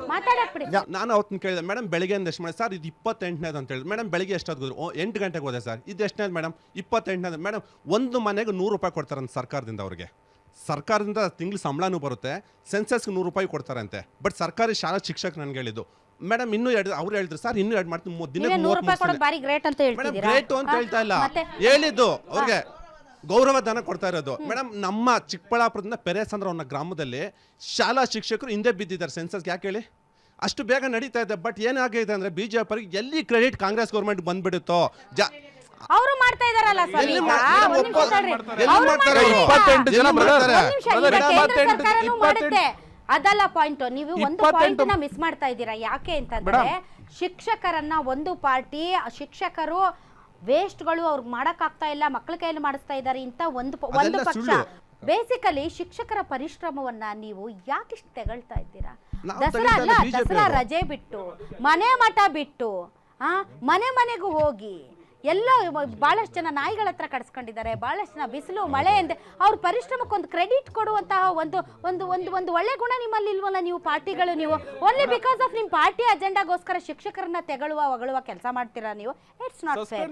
ವಿಜಯೇಂದ್ರ ಅವರು ಮಾತಾಡ್ತಾರೆ, ಬೇರೆ ತರ ಮಾತಾಡ್ತಾರೆ. ಸೋಮಣ್ಣ ಅವರು ಅದಕ್ಕೂ ಮೇಲೆ ಮಾತಾಡ್ತಾರೆ. ಯಾವ ಸಂಸ್ಕೃತಿ ರೀ ನಿಮ್ದೆಲ್ಲ? ಸರ್, ಪ್ರಹ್ಲಾದ್ ಜೋಶಿ ಅವರು, ತೇಜಸ್ವಿ ಸೂರ್ಯ ಅವರು ಸೇರಿದಂತೆ ಆರ್ ಅಶೋಕ್ ಅವರು, ಬಹಳಷ್ಟು ಜನ ಬಿಜೆಪಿ ಲೀಡರ್ಸು ನಾನು ಮಾತ್ರ ನಾನು ಕೊಡಲ್ಲ ನನ್ನ ಡಾಟಾ, ಇದು ಕೋರ್ಟೆ ಹೇಳಿದೆ, ನಾನು ಕೊಡಲ್ಲ ಡಾಟಾ, ಆಮೇಲೆ ನೀವು ಕೊಡಬೇಡಿ ಅನ್ನೋದು ಅವ್ರು ಕೇಳ್ತಾ ಇರೋ ಒಳ್ಳೆ ಪ್ರಶ್ನೆ ಕೇಳ್ಬಿಡ್ತೀವಿ. ಹೇಳ್ತೀನಿ ಕೇಳಿ. ಕೋರ್ಟ್ಗೆ ಹೋಯ್ತು ಮ್ಯಾಟ್ರು. 6 ಜನ ಕೇಸ್ ಹಾಕಿದ್ರು. 6 ಜನ ಕೇಸ್ ಹಾಕಿದ್ಮೇಲೆ ಕೋರ್ಟಲ್ಲಿ ಅಫಿಡವಿಟ್ ಸಲ್ಲಿಸಿದ್ದು ಇದೇ OBC ಕಮಿಷನ್ನ ಲಾಯರ್ಸು ಸರ್ಕಾರದ ವತಿಯಿಂದ ಸಲ್ಲಿಸಿದ್ರು. ಏನಂದ್ರೆ ಇದು ಕಂಪಲ್ಸರಿನಾ ಅಂತ ಕೇಳ್ತು ಹೈಕೋರ್ಟು. ಆವಾಗ ಹೇಳ್ತು ಕಂಪಲ್ಸರಿ ಅಲ್ಲ ಅಂತ. ಆಯ್ತಾ? ನಿಮಗೆ ಮಾಹಿತಿ ಫುಲ್ ತಗೊಳ್ತೀರಾ ಇಲ್ಲ ಪೂರ್ತಿ ತಗೊಳ್ತೀರಾ ಅಂತ ಕೇಳಿದ್ರು. ಸರ್ ಅವ್ರು ಎಷ್ಟು ಕೊಡ್ತಾರೋ ಅಷ್ಟು ತಗೊಂತೀವಿ ಅಂತಂದ್ರು. ಅರ್ಥ ಏನು ಅಂತ ಹೇಳಿದ್ರೆ, ನೀವು ಹೇಳಿದ್ದೇನೆಂದ್ರೆ ಪ್ರಿಂಟೆಡ್ ಕಾಪಿಲಿ ಹೇಳ್ತೀರಾ ಶೈಕ್ಷಣಿಕ ಮತ್ತು ಸಾಮಾಜಿಕ ಅಂತ ಹೇಳಿ. ನಾನು ಅಷ್ಟು ಮಾತ್ರ ಕೊಡ್ತೀನಿ. ನನ್ನ ಜಾತಿ ಕಟ್ಕೊಂಡು ನಿಮ್ಗೇನಾಗಬೇಕಾಗಿದೆ? ನನ್ನ ಆರ್ಥಿಕ ಪರಿಸ್ಥಿತಿ ಕಟ್ಕೊಂಡು ನಿಮ್ಗೇನಾಗಬೇಕಾಗಿದೆ? ಆ ವಿಷಯನ ಸರ್ಕಾರದ ಮುಖ್ಯಮಂತ್ರಿಗಳು ಹೇಳ್ತಾರೆ, ಅವರ ಸಮುದಾಯದ ಮಧ್ಯದಲ್ಲಿ ಹೇಳ್ತಾರೆ, ನೀವು ಇಷ್ಟು ಬಿಟ್ಟು ಬೇರೆ ಏನು ಬರ್ಸ್ಬೇಡಿ ಅಂತ ಅವ್ರು ಹೇಳ್ತಾರೆ. ಅದನ್ನು ಯಾರು ಪ್ರಶ್ನೆ ಕೇಳಲ್ಲ. ಎಸ್ ರಮೇಶ್ ಬಾಬು ಸರ್, ಈಗ ಪ್ರಹ್ಲಾದ್ ಜೋಶಿ ಅವರು, ತೇಜಸ್ವಿ ಸೂರ್ಯ ಅವರು ಸೇರಿದಂತೆ ಹಲವು ಬಿಜೆಪಿ ನಾಯಕರುಗಳು, ನೀವು ಯಾವುದೇ ಉತ್ತರ ಕೊಡಬೇಡಿ, ನೀವು ನಿಮ್ಮ ಜಾತಿನೂ ಹೇಳಕ್ಕೆ ಹೋಗ್ಬೇಡಿ. ಒಂದು ವೇಳೆ ನೀವು ಇದಕ್ಕೆ ಉತ್ತರ ಕೊಟ್ಟರೆ ನಿಮ್ಮ ಆಧಾರ್ ಕಾರ್ಡನ್ನು ಕಟ್ ಮಾಡಿಬಿಡ್ತಾರೆ, ನಿಮ್ಗೆ ಬರ್ತಾ ಇರುವಂತಹ ಸವಲತ್ತುಗಳನ್ನು ಕಟ್ ಮಾಡ್ತಾರೆ. ಉತ್ತರ ಕೊಡಬೇಕು, ಕೂಗಾಡ್ತೀರಾ? ಸವಲತ್ತುಗಳನ್ನ ಕಟ್ ಮಾಡ್ತಾರೆ ಅಂತ ಒಬ್ಬ ಕೇಂದ್ರ ಸಚಿವರು ಸೇರಿದಂತೆ ರಾಜ್ಯದ ಹಿರಿಯ ನಾಯಕರು ಮಾತಾಡ್ತಿರೋದನ್ನ ನೋಡಿದ್ರೆ ಇದನ್ನ ಹೇಗೆ ಸ್ವೀಕರಿಸ್ತಾರೆ? ಪ್ರಹ್ಲಾದ್ ಜೋಶಿ ಸಹಿತವಾಗಿ ಭಾರತೀಯ ಜನತಾ ಪಕ್ಷದ ಬಹಳಷ್ಟು ನಾಯಕರು ಯಾವಾಗಲೂ ಕೈಯಲ್ಲಿ ಪೆಟ್ರೋಲ್ ಕ್ಯಾನು ಬೆಂಕಿ ಪಣ್ಣ ಇಟ್ಕೊಂಡು ಓಡಾಡ್ತಾರೆ. ಅವ್ರಿಗೆ ಅದೇ ಕೆಲಸ. ನಾನು ಮಾತಾಡೋಕ್ಕೆ ಹೋಗೋದಿಲ್ಲ, ಅದಕ್ಕೆ ಉತ್ತರ ಕೊಡೋಕ್ಕೆ ಹೋಗೋದಿಲ್ಲ, ಜನ ಉತ್ತರ ಕೊಡ್ತಾರೆ. ನಾನು ಒಂದು ಶರವಣ ಹೇಳೋದಕ್ಕೆ ಉತ್ತರ ಕೊಟ್ಟು ಮತ್ತೆ ನನ್ನ ಸ್ನೇಹಿತರು ಗೌಡ್ರು ಮತ್ತು ಮೇಡಮ್ ಅವ್ರು ಕೇಳಿದ ಪಾಯಿಂಟ್ಗೆ ಬರ್ತೀನಿ. ಕುಮಾರಸ್ವಾಮಿನ ಶಿಶು ಅಂತ ಹೇಳಿದ್ರಲ್ಲ, ಏನು ಅಂತ ಅವರು ಈ ರಾಜ್ಯಕ್ಕೆ ಸಾಂದರ್ಭಿಕ ಶಿಶು ಪಾಪ ಜನ ಬೇಕಾಗುತ್ತೆ. ಮತ್ತು ನಮ್ಮ ಶರವಣರು ಹೇಳಿದ್ರು ಕುಮಾರಸ್ವಾಮಿ ರೆಡಿ ಇದ್ರು ಅಂತೇಳಿ. ಕಾಂತರಾಜ್ರವರು ವರದಿ ತಗೊಂಡೋಗಿ 3 ಸಲ ತಗೊಂಡೋಗಿ ವಾಪಸ್ ಬಂದರು. ಅವರೇ ಮಾಧ್ಯಮದಲ್ಲಿ ಹೇಳಿದ್ದಾರೆ ಕುಮಾರಸ್ವಾಮಿಯನ್ನು ಒಂದು ರಿಪೋರ್ಟ್ ತಗೊಳ್ಳಿಲ್ಲ ಅಂತೇಳಿ. ಇದಲ್ಲದೆ ನನಗೆ ದೇವೇಗೌಡರ ಬಗ್ಗೆ ಅತಿವಾದಂಥ ಗೌರವ ಇದೆ. ತಗೊಳ್ಳಿಲ್ಲ ಮಾಧ್ಯಮದಲ್ಲಿ ಅಂದ್ರೆ ಚರ್ಚೆ ಆದಂಥದ್ದು ಒಂದ್ ನಿಮಿಷ, ಕುಮಾರಸ್ವಾಮಿ ರಮೇಶಣ್ಣ, ತಗೊಳಕ್ ರೆಡಿ ಇಲ್ಲಿ ಇದ್ರು. ನೋಡಿ ನೀವು ತಗೊಳ್ಳಿಲ್ಲ ಮಾತಾಡ್ಬೇಕು, ಅಂದ್ರೆ ಮಾತಾಡಿಲ್ಲ, ಒಂದ್ ನಿಮಿಷ ದಯಮಾಡಿ ನೋಡಿ. ಕುಮಾರಸ್ವಾಮಿ ಅವರು ಸುಳ್ಳು ಹೇಳೋದನ್ನ ಬಿಡಬೇಕು, ಬಿಡಿ. ಜೆಡಿಎಸ್ ಅವರು ಸುಳ್ಳುಗಾರರು ಬಿಡಿ, ಆಮೇಲೆ ಮಾತಾಡಿ. ಕೇಳಿಸ್ಕೊಂಡು ನಾನೇನು ಹೇಳಿದ್ನ? ನೀನ್ ಮಾತಾಡ್ಬೇಕಾದ್ರೆ ನೀವು ಕೇಳಿಸ್ಕೊಂಡಿಲ್ವಾ? ಸುಳ್ಳುಗಾರ ಅಂತ ನಾನು ಹೇಳಿದ್ನ? ನೀನ್ ಮಾತಾಡ್ಬೇಕಾದ್ರೆ ನಾನು ಕೇಳಿಸ್ಕೊಂಡಿಲ್ವಾ? ಹೇಳಿದ್ನ ಸುಳ್ಳುಗಾರ ಅಂತ ಹೇಳಿ? ಕೇಳಿ ಮಾತಾಡಿ. ಕೇಳ್ರಿ ಮತ್ತೆ. ನೀವು ರಮೇಶ್ ಬಾಬು ನೀವು ನಮ್ಮ ಜೊತೆಲೇ ಪಾರ್ಟಿ ಇದ್ರಿ, ನನ್ನ ಯಾರ ಜೊತೆಲೇ ಜೊತೆ? ಅವಾಗ. ನಿನ್ನಿಂದ ನಾನು ಆಗಿಲ್ಲ. ಅಲ್ಲ, ನೀವು ನಮ್ಮ ಜೊತೆಲೇ ಇದ್ರಿ. ಅದಕ್ಕೆ ಹೇಳಕ್ ಬಿಡಿ. ಆಯ್ತು, ನಮ್ಮ ಆಯ್ತು. ಜೊತೆಲೇ ಅದಕ್ಕೆ ಇದ್ರಿ. ಹೇಳಕ್ ಯಾಕೆ ಬಿಡ್ರಿ. ಮಾತಾಡ್ತೀರಿ? ಅದಕ್ಕೆ ಹೇಳಕ್ ಬಿಡಿ. ದೇವೇಗೌಡರು ಹೊರಡದಂತೆ ನೀವು ಹೇಳಿ. ಕುಮಾರಸ್ವಾಮಿನ ತಗೊಳ್ಳೋದಂತೆ ಎಲ್ಲ ದೇವೇಗೌಡರು ಕುಮಾರಸ್ವಾಮಿ ರೆಡ್ಡಿ ತಗೋಬೇಡಿ ಅಂತೇಳಿ ದೇವೇಗೌಡರು ಹೇಳಿದ್ರು ಅಂತ ಆಗಿರ್ತಕ್ಕಂಥದ್ದು. ಮತ್ತೆ ಜನ ನೋಡಿದ್ದಾರೆ ಯಾರು ರಿಪೋರ್ಟ್ ಕೊಟ್ರು, ಯಾರು ಕೊಡ್ಲಿಲ್ಲ. ಸರಿ ಸರ್, ಇದೆಲ್ಲ ಅವ್ರು ತಗೊಳ್ಳಿಲ್ಲ. ಇಲ್ಲ, ಅಲ್ಲಿ ಸಿದ್ದರಾಮಯ್ಯ ಮುಗಿಸ್ತೀನಿ ಅವ್ರು ನಾನು. ತಗೋಬೋದಾಗಿತ್ತಲ್ಲ No, no, no. ಸರ್. ತಗೋಬೋದಾಗಿತ್ತಲ್ಲ. ತಗೊಂಡಲ್ಲ ನಮ್ಮ ಪಟ್ಟಿ ಹಿಡ್ದು ಒಂದ್ ನಿಮಿಷ, ಪಟ್ಟಿ ಹಿಡ್ದು ತಗೊಂಡ್ರು. ಕೂತ್ರು. ಪಟ್ಟಿ ಹಿಡ್ದು ಕೂತ್ರು. ಒಂದ್ ನಿಮಿಷ ತರ್ರಿ. ಈಗ ಅಶೋಕ್ ಗೌಡ್ರೆ ಒಂದ್ ನಿಮಿಷ ಇರ್ರಿ. ಅಶೋಕ್ ಗೌಡ್ರೆ, ನೀವು ನಿಮ್ಮ ಪಾರ್ಟಿಯವ್ರು ಮತ್ತೆ ಬಾಯ್ ಹಾಕೋದು ಭಾಳ ನೀವು. ನೀವು ಭಾಳ ಒಂದ್ ನಿಮಿಷ ಇರ್ರಿ. ಬಿಡ್ರಿ. ಆಯ್ತು, ನಾನು ಅದನ್ನೇ ಕೇಳ್ತಿದ್ದೀನಲ್ಲ. ನಾನು ಅದನ್ನೇ ಅಶೋಕ್ ಗೌಡ್ರೆ ಒಂದ್ ನಿಮಿಷ, ನಾನು ಅದನ್ನೇ ಬಿಟ್ಬಿಡಿ. ನಾವು ತಪ್ಪು ತಪ್ಪಿತಸ್ಥರು ಇವ್ರದ್ದು ಹೇಳಿ. ಇವ್ರ ಆಡಿಯೋ ಮ್ಯೂಟ್ ಮಾಡಿ. ಅಶೋಕ್ ಗೌಡ್ರು, ಅಶೋಕ್ ಗೌಡ್ರದ ಆಡಿಯೋ ಮ್ಯೂಟ್ ಮಾಡಿ. ಅರ್ಧ ಗಂಟೆ ಮಾತಾಡಿದ ಮಧ್ಯದಲ್ಲಿ ಒಂದು ಮ್ಯೂಟ್ ಮಾತು ಆಗಿದೆ ಸರ್, ಮಾತಾಡಿಲ್ಲ. ಅವ್ರದ್ದು ಆಡಿಯೋ ಮ್ಯೂಟ್ ಆಗಿದೆ ಸರ್. ಈಗ ಸಿದ್ದರಾಮಯ್ಯನವರು ಪಟ್ಟಿಡಿದ್ರು. ಹೆಂಗ್ ಬಂತು ಅಂತಂದ್ರೆ ಇದು ಮೊದಲಿಗೆ ಒಂದಿಷ್ಟು ಲೀಕ್ ಮಾಡಿದ್ರು, ಅದಾದ್ಮೇಲೆ ಕ್ಯಾಬಿನೆಟ್ ಸಚಿವರಿಗೆ ಬುಕ್ಸ್ ಬಿಟ್ಟು ಕೊಟ್ಟರು. ನೋಡಿದ್ರು, ಏನ್ ಬರುತ್ತೆ ಫಲಿತಾಂಶ ಅಂತ. ಕ್ಯಾಬಿನೆಟ್ ಸಚಿವರಿಗೆ ಬುಕ್ಸ್ ಅಷ್ಟೇ ಕೊಟ್ಟರು, ಅಲ್ಲಿ. ಅಂದ್ರೆ ಕಡ್ತಾ ಕೊಟ್ಟರು ಅದು ದಾಖಲೆಗಳು. ಅದು ಆದಿ ಬೀದಿಯಲ್ಲಿ ಎಲ್ಲಾ ಕಡೆ ಬಂತು. ಬಂದಾದ್ಮೇಲೆ ಏನಾಯ್ತು, ಇಲ್ಲ ಇದೇ ಕರೆಕ್ಟ್ ಇದೆ, ಇದೇ ಕರೆಕ್ಟ್ ಇದೆ ಅಂತ ನಿಮ್ಮ ಪಾರ್ಟಿಯ ವಕ್ತಾರರೆಲ್ಲ ಡಿಬೇಟ್ಗಳಲ್ಲೆಲ್ಲ ಬಂದು ಚರ್ಚೆ ಮಾಡಿದ್ರು.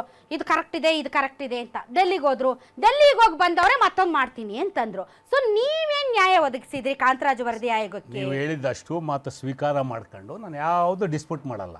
ನಮಗೆ ಬಾಧ್ಯತೆ ಇದೆ, ನಾವು ಸರ್ಕಾರ ನಡೆಸ್ತಾ ಇದ್ದೀವಿ, ನಾವು ಉತ್ತರ ಕೊಡಬೇಕು, ಅಕೌಂಟಬಿಲಿಟಿ ಇದೆ. ನಾವು BJP ಥರ ಪಲಾಯನವಾದ ಮಾಡಲ್ಲ. ಜಯಪ್ರಕಾಶ್ ಹೆಗ್ಡೆರವರು ಚೇರ್ಮನ್ ಆಗಿದ್ದವರು. ಯಾರು ಜಯಪ್ರಕಾಶ್ ಹೆಗ್ಡೆ? ಯಾವ ಪಾರ್ಟಿಯವರು? ಭಾರತೀಯ ಜನತಾ ಪಕ್ಷದವರು ನಾಮಿನೇಟ್ ಮಾಡಿದಂಥ ಜಯಪ್ರಕಾಶ್ ಹೆಗ್ಡೆರವರು ಚೇರ್ಮನ್ನು. ಅವರು ಕಾಂತರಾಜು ರಿಪೋರ್ಟನ್ನು ಕೆಲವು ಮಾರ್ಪಾಟುಗಳು, ಕೆಲವು ಎಲ್ಲವುದೂ ಅಲ್ಲ, ಸಮಗ್ರ ತಿದ್ದುಪಡಿ ಅಲ್ಲ, ಕೆಲವು ಅಡಿಷನ್ಸ್ ಮತ್ತೊಂದು ಮಾಡಿ. ಒಂದು ನಿಮಿಷ, ಎಲ್ಲಿದೆ ಈಗ? ಸರ್ಕಾರದಲ್ಲಿ ಇದೆ ಮೇಡಮ್. ಯಾಕೆ ಮತ್ತೊಂದು ಗಂಟೆ ಮಾಡಿಸ್ತಿದ್ದೀರಿ? ನೀವು ಪ್ರಶ್ನೆ ಕೇಳಿದ್ ಗುರ್ತಾಕ್ ಕೊಡೋದು ನಾನು ಸ್ವೀಕಾರ ಮಾಡಿದೆ. ನೀವು ಹೇಳಿ ನಾನು ಡಿಸ್ಪ್ಯೂಟೇ ಮಾಡಿಲ್ಲ. ನೀವು ಏನು ಇದುವರೆಗೂ ಚರ್ಚೆ ಮಾಡಿದ್ರಿ, ಸಿದ್ದರಾಮಯ್ಯ ಮಂತ್ರಿಮಂಡಲದಲ್ಲಿ ಇಟ್ಟು ಮಂತ್ರಿಗಳು ಕಾಪಿ ಕೊಟ್ಟರು, ಮತ್ತೆ ಡೆಲ್ಲಿಗೆ ಹೋದ್ರು. ಅಕೌಂಟಬಿಲಿಟಿ ಎಲ್ಲ ದುಡ್ಡಿನ ಅಕೌಂಟಬಿಲಿಟಿ ಯಾರು ಸರ್? ಎಷ್ಟು ಕೋಟಿ ಸರ್? ಆ ದುಡ್ಡಿನ ಅಕೌಂಟಬಿಲಿಟಿ ಅದನ್ನ ಹೇಳ್ತೀನಿ. 425 ಕೋಟಿ 465 ಕೋಟಿ 25 ಕೋಟಿ ಅಂತ ಇವತ್ತೇನಾದ್ರು ಪ್ರೂವ್ ಮಾಡ್ಬಿಟ್ರೆ ಇವತ್ತಿಂದ ಪರ್ಟಿಕಲ್ ರಿಟೈರ್ಮೆಂಟ್ ನನಗೆ. ಎಷ್ಟು ಹಾಗಾದ್ರೆ? 165 ಕೋಟಿ ಇದನ್ನೇ ಸುಳ್ಳು ಹೇಳೋದು. ಫಸ್ಟ್ ಎಷ್ಟು? ಮೊದಲಿಂದ ಎಷ್ಟು? ಒಂದ್ ನಿಮಿಷ ಸುಮ್ಮನೆ ಇರಿ. ಅವ್ರಿಗೆ ನಾನು ಉತ್ತರ ಹೇಳ್ತೀರ ದಯವಿಟ್ಟು. ಅವ್ರು ಹೇಳ್ತಾರೆ 425 ಕೋಟಿ ಕಾಂತರಾಜು ಅವ್ರದಿಗೆ ಹೇಳ್ತಿರೋದು ಅವರು. ಅದನ್ನೇ ಇದೆಲ್ಲ ಕಾಂತರಾಜು ರಿಪೋರ್ಟ್ ಹೇಳ್ತಿರೋದು ನಾನು. ಸ್ವಲ್ಪ ಇಲ್ಲಿ ದಯಮಾಡಿ. ಅವ್ರು ಹೇಳ್ತಿರೋದು ಆಗ್ಲೇ ರಿಪೀಟ್ ಮಾಡಿ. ಎರಡು ಗಣತಿ ಸೇರಿ ಎಷ್ಟು ಕೋಟಿ 10 ವರ್ಷಗಳ ಅಂತರದಲ್ಲಿ? ಮೇಡಮ್, ಕಾಂತರಾಜು ವರದಿರವರಿಗೆ ಕೊಟ್ಟಿರ್ತಕ್ಕಂಥದ್ದು 165 ಕೋಟಿ. ನನ್ನ ಸ್ನೇಹಿತರು ಶರವಣರವರು ಆಗ್ಲೇ 250 ಕೋಟಿ ಅಂದ್ರೆ ಈಗ 425 ಕೋಟಿ ಅಂದ್ರೆ ಅದು 165 ಕೋಟಿ. ಇವತ್ತು 615 ಕೋಟಿ ಸಮಥಿಂಗ್, ಮೋರ್ ದೆನ್ 600. ಇದಕ್ಕೆ ಅಕೌಂಟಬಿಲಿಟಿ ಮೇಡಮ್, ನಾವು ನಿಮಿಷ, ಅಕೌಂಟಬಿಲಿಟಿ ಖಂಡಿತ ಸರ್ಕಾರ ಆನ್ಸರಬಲ್ಲು. ತೀರ್ಮಾನ, ಕ್ಯಾಬಿನೆಟ್ ತೀರ್ಮಾನ, ಸೆಷನ್ ನಡೆಯುತ್ತೆ, BJP ಇರ್ತಾರೆ, JDS ಇರ್ತಾರೆ. Let them. ಮತ್ತೆ ಪಬ್ಲಿಕ್ ಅಕೌಂಟೆಂಟಿ ಅಶ್ಯೂರೆನ್ಸ್ ಕಂಪ್ನಿನಲ್ಲಿ ನಮ್ಮ ಸ್ನೇಹಿತರ ಚೇರ್ಮನ್ ಇದ್ದಾರೆ. Let them put the question before the government. ಅದಕ್ಕೆ ನಾನು ಉತ್ತರ ಕೊಡೋಕೆ ಬರಲ್ಲ, ಸರ್ಕಾರ ಉತ್ತರ ಕೊಡುತ್ತೆ. ಇವತ್ತಾಗಿರೋದು ಹಿಂದಿಂದು 165 ಕೋಟಿ. ಇದನ್ನು ಅಲ್ಲಿಗೆ ಬಿಡ್ತೀನಿ, ಯಾಕೆಂದ್ರೆ ಅವ್ರು ಕೇಳಿದ್ರಿಂದ ಪ್ರಸ್ತಾಪ ಮಾಡಿದ್ರು ನಾನು ಹೇಳ್ತಾ ಇದ್ದೀನಿ. ಇನ್ನೊಂದು ಪ್ರಶ್ನೆ ಇತ್ತರು, ಮಕ್ಕಳ ಕೈಲಿ ಸರ್ವೆ ಮಾಡಿಸ್ತಾ ಇದ್ದಾರೆ ಅಂತೇಳಿ. ನೋಡಿ, ಮಕ್ಕಳ ಕೈಲಿ ಸರ್ವೆ ಮಾಡಿಸಿದ್ರೆ ಇಟ್ ಈಸ್ ಎ ಅಫೆನ್ಸ್. ನಾನು ಅದು ಎಂಡಾಸ್ ಮಾಡ್ತೀವಿ, ನಮ್ಮ ಸರ್ಕಾರನ ಎಂಡಾಸ್ ಮಾಡುತ್ತೆ. ಯಾರು ಮಕ್ಕಳ ಕೈಲಿ ಸರ್ವೆ ಮಾಡಿಸಿದ್ದಾರೆ ಅಂದರೆ ಅವ್ರ ಮೇಲೆ ಆ್ಯಕ್ಷನ್ ಆಗಬೇಕು, ಅವ್ರ ಮೇಲೆ ತಗೋಬೇಕು. ಬಟ್ ಇದು ಸರ್ಕಾರದ ಕೆಲಸ ಅಲ್ಲ. ಆಯೋಗಕ್ಕೆ ಇಂಟ್ರೆಸ್ಟ್ ಮಾಡಿದ್ದೀವಿ, ಆಯೋಗ ಕೆಲಸ ಮಾಡ್ತಾ ಇದೆ. ಆಯೋಗದ ಅಧ್ಯಕ್ಷರು ಸ್ಪಷ್ಟಪಡಿಸಿದ್ದಾರೆ. ಅವರು 60% ಈ ಶಿಕ್ಷಣ ಇಲಾಖೆ ಶಿಕ್ಷಕರನ್ನ ಉಪನ್ಯಾಸಕರನ್ನ ತಗೊಂಡಿದ್ದಾರೆ. ಮತ್ತೆ ಈಗ PU ಉಪನ್ಯಾಸಕರಿಗೆ ಎಕ್ಸೆಂಪ್ಷನ್ ಕೊಟ್ಟಿದ್ದಾರೆ. ಇಲ್ಲಿ GBAದಲ್ಲಿ ಬೋರ್ಡ್ ಕಾರ್ಪೊರೇಷನ್ಸ್ ಇನ್ನು 40% ಅದರ್ಸ್ ರೆವಿನ್ಯೂ ಡಿಪಾರ್ಟ್ಮೆಂಟ್ ಬೇರೆಯವ್ರನ್ನ ತಗೊಂಡಿದ್ದಾರೆ. ಮತ್ತೆ ಬಹಳ ಸ್ಪಷ್ಟವಾಗಿ ಅವ್ರಿಗೆ ಟ್ರೈನಿಂಗ್ ಕೊಟ್ಟು, ಈ ಬೆಂಗಳೂರದ ಈಗ 3 ದಿನದಿಂದ ಅದಲ್ಲ ನಾನು ಹೇಳ್ತಾ ಇರ್ತಕ್ಕಂಥದ್ದು. ಇದು ಸರ್ಕಾರದ ಕೆಲಸ ಅಲ್ಲ, ಅವರು ಕಮಿಷನ್ ಮಾಡ್ತಿರೋದು. ಒಂದು ಪಕ್ಷ ಮಕ್ಕಳ ಕೈಲಿ ಅಥವಾ ಇನ್ಯಾರೋ ಪ್ರಾಕ್ಸಿ ಕೈಲಿ ಮಾಡಿಸಿದ್ರೆ ಇಟ್ ಈಸ್ ಅಫೆನ್ಸ್. ಅದ್ರಿಗೆ ನಾವೇ ಎಂಡಾಸ್ ಮಾಡ್ತೀವಿ, ಸರ್ಕಾರ ಅಂತ ಮೇಲೆ ಆಕ್ಷನ್ ತಗೊಳುತ್ತೆ. Yes sir. ಸರ್, ಈಗ ಭಾಳಷ್ಟು ಜಾತಿ ಸಮುದಾಯಗಳು ಪೇಪರಲ್ಲಿ ಆ್ಯಡ್ ಕೂಡ ಕೊಟ್ಟಿದೆ ಸರ್. ನಮ್ಮ ಜಾತಿ ನಂಬರ್ ಇಷ್ಟು, ಇದು ಉಪಜಾತಿ ಇಷ್ಟು, ನೀವು ಹಿಂಗೆ ಹೇಳಬೇಕು, ನೀವು ಹಿಂಗೆ ಹೇಳಬೇಕು ಅಂತ ಪೇಪರಲ್ಲಿ ಆ್ಯಡ್ ಕೂಡ ಕೊಟ್ಟಿದ್ದಾರೆ. ಇಫ್ ಇಟ್ ಈಸ್ ಶೈಕ್ಷಣಿಕ ಮತ್ತು ಸಾಮಾಜಿಕ ಸಮೀಕ್ಷೆ ಆಗಿದ್ದರೆ ಜಾತಿಗಳ ಬಗ್ಗೆ ಎಲ್ಲ ಸಮುದಾಯದ ಮುಖಂಡರುಗಳು, ಜಾತಿ ಸಮುದಾಯದ ಸಂಘಟನೆಗಳ ನಾಯಕರು ಪೇಪರ್ಗಳಲ್ಲಿ ಆ್ಯಡ್ ಕೊಡೋಷ್ಟು ದೊಡ್ಡ ವಿಷಯ. ಈಗ ಉದ್ದೇಶ ಒಳ್ಳೆ ಉದ್ದೇಶ ಇದ್ರೂ ಸಹ ಪ್ರಮುಖ ಸಮುದಾಯಗಳನ್ನ ಒಡೆದಾಡುವಂತ ನೀತಿ ಅಂತ ಹೇಳಿ ಪ್ರಮುಖ ಅಂದ್ರೆ ಯಾವುದು? ದೊಡ್ಡ ದೊಡ್ಡ ಸಮುದಾಯಗಳು. ಯಾವ ದೊಡ್ಡ ಸಮುದಾಯ? ದೊಡ್ಡ ಸಮುದಾಯ ಈಗ ನೀವು ಈಗ ದೊಡ್ಡ ಸಮುದಾಯದಂದ್ರೆ ಒಕ್ಕಲಿಗರು, ಲಿಂಗಾಯತರ, ಬರುತ್ತೆ, ಅವರು ಬರ್ತಾರೆ, ಅವರು ಬರ್ತಾರೆ. ಯಾಕೆ ಒಕ್ಕಲಿಗರು ಇಲ್ವಾ ರಾಜ್ಯದಲ್ಲಿ? ಅಶಕ್ತರು ಅಂತ ಹೆಂಗೆ ಡಿವೈಡ್ ಮಾಡೋದು ಶರವಣ ಅವರೇ? ನಾನು ಅದನ್ನ ಕೇಳ್ತಾ ಇರತಕ್ಕಂಥದ್ದು, ಈಗ ಯಾಕೆ ಅವೇರ್ನೆಸ್ ನ ಯಾಕೆ ಮೂಡಿಸ್ತಾರೆ? I don't know, ಪತ್ರಿಕೆಗಳಲ್ಲಿ ಜಾಗೃತಿ ಕೊಡ್ತಾರೆ, ಟಿವಿಗಳಲ್ಲಿ ಕೊಡ್ತಾರೆ, ನಿಮ್ ಸಮುದಾಯ ಹೀಗೆ ಉದಾಹರಣೆಗೆ ಹೀಗೆ ಬರ್ಸಿ ಅಂತ ಹೇಳಿ. ಲಿಂಗಾಯತರಿಗೊಂದು ಕನ್ಫ್ಯೂಷನ್ ಇತ್ತು, ಧರ್ಮ ಕಾಲಮಲ್ಲಿ ಏನ್ ಬರ್ಸ್ಬೇಕು ನಾವು ಅಂತ. Yes. ಧರ್ಮದಲ್ಲಿ ಲಿಂಗಾಯತ ಬರ್ಸ್ಬೇಕಾ, ಹಿಂದೂ ಬರ್ಸ್ಬೇಕಾ ಅನ್ನೋ ಅಂತ ಕನ್ಫ್ಯೂಷನ್. ಯಾಕೆಂದ್ರೆ ಜಾತಿಯಲ್ಲಿ ಏನ್ ಬರ್ಸ್ಬೇಕು, ಅದ್ರಲ್ಲಿ ಏನು ನಾನು ಇದು ಬರ್ಸ್ಬೇಕಾ, ಏನು ಪಂಚಮಸಾಲಿ ಬರ್ಸ್ಬೇಕಾ, ಅದು ಬರ್ಸ್ಬೇಕಾ, ಇದು ಬರ್ಸ್ಬೇಕಾ, ದೊಡ್ಡ ಕನ್ಫ್ಯೂಷನ್ ಆಯ್ತು ಸರ್. ಏನಕ್ಕೆಂದ್ರೆ ನಮ್ಮ ಮುಖ್ಯಮಂತ್ರಿಗಳು, ಗೌರವಾನ್ವಿತ ಮುಖ್ಯಮಂತ್ರಿಗಳು ಅಹಿಂದ ಪ್ರಯೋಗ ಮಾಡ್ತಾ ಇದ್ದಾರೆ. ಅದು ನಿಮಗೂ ಗೊತ್ತಿದೆ. ಅಹಿಂದವನ್ನು ಇಟ್ಕೊಂಡು ಅಲ್ಪಸಂಖ್ಯಾತರು ಇರ್ಬೋದು, ದಲಿತರಿರ್ಬೋದು, ಬೇರೆ ಬೇರೆ ಸಮುದಾಯದಲ್ಲಿ ಯಾರೇ ಇರಲಿ, ಇವತ್ತು ನನ್ನನ್ನು ಬಿಟ್ಟು ನೀವೇನಾದರೂ ರಾಜಕಾರಣ ಮಾಡಕ್ಕೆ ಹೋದ್ರೆ ನಿಮಗೆ ವಿರುದ್ಧವಾಗಿ ತಿರುಗಿ ಬೀಳ್ತಾರೆ ಅನ್ನೋದು ಒಂದು ಸಂದೇಶ. ಏನ್ ಮಾಡಿದ್ದಾರೆ ಅಂತ ಹೇಳ್ಬೇಕಲ್ಲ ಸರ್. ಅಹಿಂದ ಸಮುದಾಯಕ್ಕೆ ಮುಖ್ಯಮಂತ್ರಿಗಳು ಏನ್ ಮಾಡಿದ್ದಾರೆ? ಅಲ್ಲ ಮಾಡಿದ್ದಾರೆ. ಈಗ ಅವರ ಸಮುದಾಯದ ಮಾಡಿದ್ದಾರೆ ಅಲ್ಲ ಮಾಡಿದ್ದಾರೆ ಅಲ್ಲ ಮಾಡಿಲ್ಲ ಅಂದ್ರೆ ಕೂಡ ಅವ್ರ ಸಮುದಾಯವನ್ನು ಬಿಟ್ಟು ಹೋಗಬಾರ್ದಲ್ವಾ? ಅಹಿಂದ ಅನ್ನೋ ಒಂದು ಟ್ರಂಪ್ ಕಾರ್ಡ್ ಇಟ್ಕೊಂಡೆ ಮುಖ್ಯಮಂತ್ರಿಗಳು ಇವತ್ತು ಅವರು ವೋಟ್ ಬ್ಯಾಂಕ್ ಮಾಡ್ಕೊಂಡಿರತಕ್ಕಂಥದ್ದು. ಎಸ್ ಅದು ಗೊತ್ತಿರತಕ್ಕಂಥದ್ದು, ಎಲ್ರಿಗೂ ಗೊತ್ತಿರತಕ್ಕಂಥದ್ದು. ಡಿ ಕೆ ಶಿವಕುಮಾರ್ಗೂ ಗೊತ್ತು, ಈಶ್ವರ್ ಖಂಡ್ರೆಗೂ ಗೊತ್ತು, ಎಂ ಬಿ ಪಟೇಲ್ರಿಗೂ ಗೊತ್ತು, ಎಲ್ಲ ಗೊತ್ತಿರತಕ್ಕಂಥ. ಅದರಿಂದ ಅವರವರ ಜಾತಿಯನ್ನ ಬಿಟ್ಬಿಟ್ರೆ ಗೊತ್ತು, ಅದು ರಮೇಶ್ ಬಾಬುಗೂ ಗೊತ್ತು. ಇರ್ಲಿ, ಆಯ್ತು, ನನಗೆ ಗೊತ್ತು, ನೀವ್ ಹೇಳಿ. ನಾನು ಹೇಳ್ತಾ ಇರತಕ್ಕಂಥದ್ದು ಅವರವರ ಜಾತಿ ಬಿಟ್ಟು ಅವ್ರ ಬಲಿಷ್ಠರು ಇದ್ದಾರೆ, ನಾವು ಈ ರಾಜ್ಯದಲ್ಲಿ ನಾವೇ ನಂಬರ್ 1 ಇದೀವಿ ಅನ್ನೋದನ್ನ ಅವರು ಸರಿಯಾದ ರೀತಿಯಲ್ಲಿ ತೋರ್ಪಡೆ ಮಾಡಬೇಕು. ಪ್ರಜಾಪ್ರಭುತ್ವ ವ್ಯವಸ್ಥೆಯ ಸಂವಿಧಾನದ ಅಡಿಯಲ್ಲಿ ಸರ್ ಸಮುದಾಯ ಎಷ್ಟಿದೆ ಸರ್ ಈ ರಾಜ್ಯದಲ್ಲಿ? ಅಲ್ಲ ನಾವು ಎಷ್ಟಿದ್ದೀರಿ ಸರ್? ಅಲ್ಲ ಅಲ್ಪಸಂಖ್ಯೆಯಲ್ಲಿ ಇರತಕ್ಕಂಥ ಅಲ್ಪಸಂಖ್ಯಾತರು, ಮೈಕ್ರೋ ಅಲ್ಪಸಂಖ್ಯಾತರು, ಅದ್ರಲ್ಲಿ ಏನು ದೊಡ್ಡ ಮಾಡ್ತಲ್ಲ ನಾನು. ಈಗ ಇಲ್ಲಿ ಜಾತಿ ಅಲ್ಲ, ಈಗ ಜಾತಿ ಅಂತ ಬಂದಾಗ ಈಗ ಅವ್ರೇನ್ ಹೇಳಿದ್ದಾರೆ? ಅಲ್ಲ, ನಾವು ಚಿನ್ನದಂತ ಮನುಷ್ಯ, ರಮೇಶ್ ಬಾಬು ಗೊತ್ತಿದೆ, ಅವ್ರ ಮನಸ್ಸಲ್ಲಿ ಒಳಗಡೆ ಹೇಳ್ತಾರೆ. ಇರ್ಲಿ, ಈ ವೇದಿಕೆ ಅವ್ರು ಹೇಳಕ್ಕಾಗಲ್ಲ, ಇರ್ಲಿ. ನಾನು ಹೇಳ್ತಾ ಇರತಕ್ಕಂಥದ್ದು ಇವತ್ತು ಜಾತಿ ಜನಗಣತಿ ಅನ್ನೋದನ್ನ ಹಿಂದೆಯಿಂದ ಬಂದಿರತಕ್ಕಂಥದ್ದು, ಇವತ್ತೇನು ಹೊಸದಾಗಿ ಏನು ಬಂದಿಲ್ಲ. ರಾಜಕಾರಣಿಗಳು ರಾಜಕೀಯ ಅಂತ ಬಂದಾಗ ಮೊದಲನೇ ಬರೋದೆ, ನಾನೀಗ ಎಲ್ಲೋ ಒಂದ್ ಕಡೆ MLA ಎಲೆಕ್ಷನ್ ನಿಲ್ಬೇಕು, ನಿಂತಾಗ ನಿಮ್ ಜಾತಿಯವ್ರು ಎಷ್ಟು ಜನ ಇದಾರಪ್ಪ? ನಿಮ್ ಪಾರ್ಟಿಯವ್ರು ಕೇಳ್ತಾರೆ. ಅಲ್ಲ, ನಮ್ ಪಾರ್ಟಿಯವ್ರಲ್ಲ, ಎಲ್ಲಾ ಪಾರ್ಟಿಯವ್ರು ಕೇಳೋದೆ, ಅವೆಲ್ಲ ಏನಿಲ್ಲ. ಉದಾಹರಣೆಗೆ ನೋ ಅದನ್ನು ಹೇಳಲೇಬೇಡಿ, ಅದನ್ನು ಹೇಳಲೇಬೇಡಿ.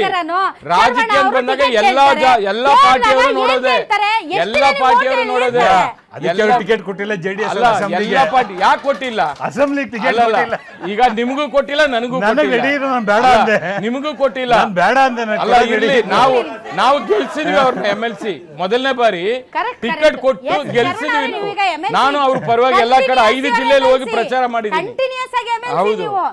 ಪಕ್ಷ ನಿಮ್ಗೆ ಕೊಟ್ಟಿದೆ, ನಿಮ್ಮನ್ನ ರೆಕಗ್ನೈಸ್ ಮಾಡಿದೆ, ಫೇರ್ ಎನಫ್. ಬಟ್ ಸರ್, ಇದು ಜನರ ಸಾಮಾಜಿಕ ಮತ್ತು ಶೈಕ್ಷಣಿಕ ಸಮೀಕ್ಷೆಗಿಂತ ಜಾಸ್ತಿ ನನ್ ಜಾತಿ ದೊಡ್ಡ, ನನ್ ಜಾತಿ ಸಂಖ್ಯೆ ಜನ ಜಾಸ್ತಿ ಇದಾರ, ನನ್ ಜಾತಿ ಜನ ಸಂಖ್ಯೆ ಜಾಸ್ತಿ ಇದಾರ ಅನ್ನುವಂತ ಪೈಪೋಟಿಗೆ ಬಿದ್ದಂಗೆ ಕಾಣ್ತಾ ಇದೆ. ಸತ್ಯವಾದ ಮಾತು. ಸ್ವತಃ ಕಾಂಗ್ರೆಸ್ ಪಾರ್ಟಿಯಲ್ಲೂ ಕೂಡ ಇಲ್ದಿದ್ರೆ ಡಿ ಕೆ ಶಿವಕುಮಾರ್ ಅವರು ಒಂದು ಮೀಟಿಂಗ್ ಮಾಡ್ತಿದ್ರ, ಇಲ್ದಿದ್ರೆ ವೀರಶೈವ ಮಹಾಸಭಾ ಇವರು ಯಾರು ನಮ್ಮ ಈಶ್ವರ್ ಖಂಡ್ರೆ, ಎಂ ಬಿ ಪಾಟೀಲ್ರು ಸಭೆ ಮಾಡ್ತಾ ಇದ್ರ. ಹೀಗೆ ಸರ್, ಇದು ಲಿಟ್ರಲಿ ಜಾತಿ ಗಣತಿನೇ ಆಗಿದೆ.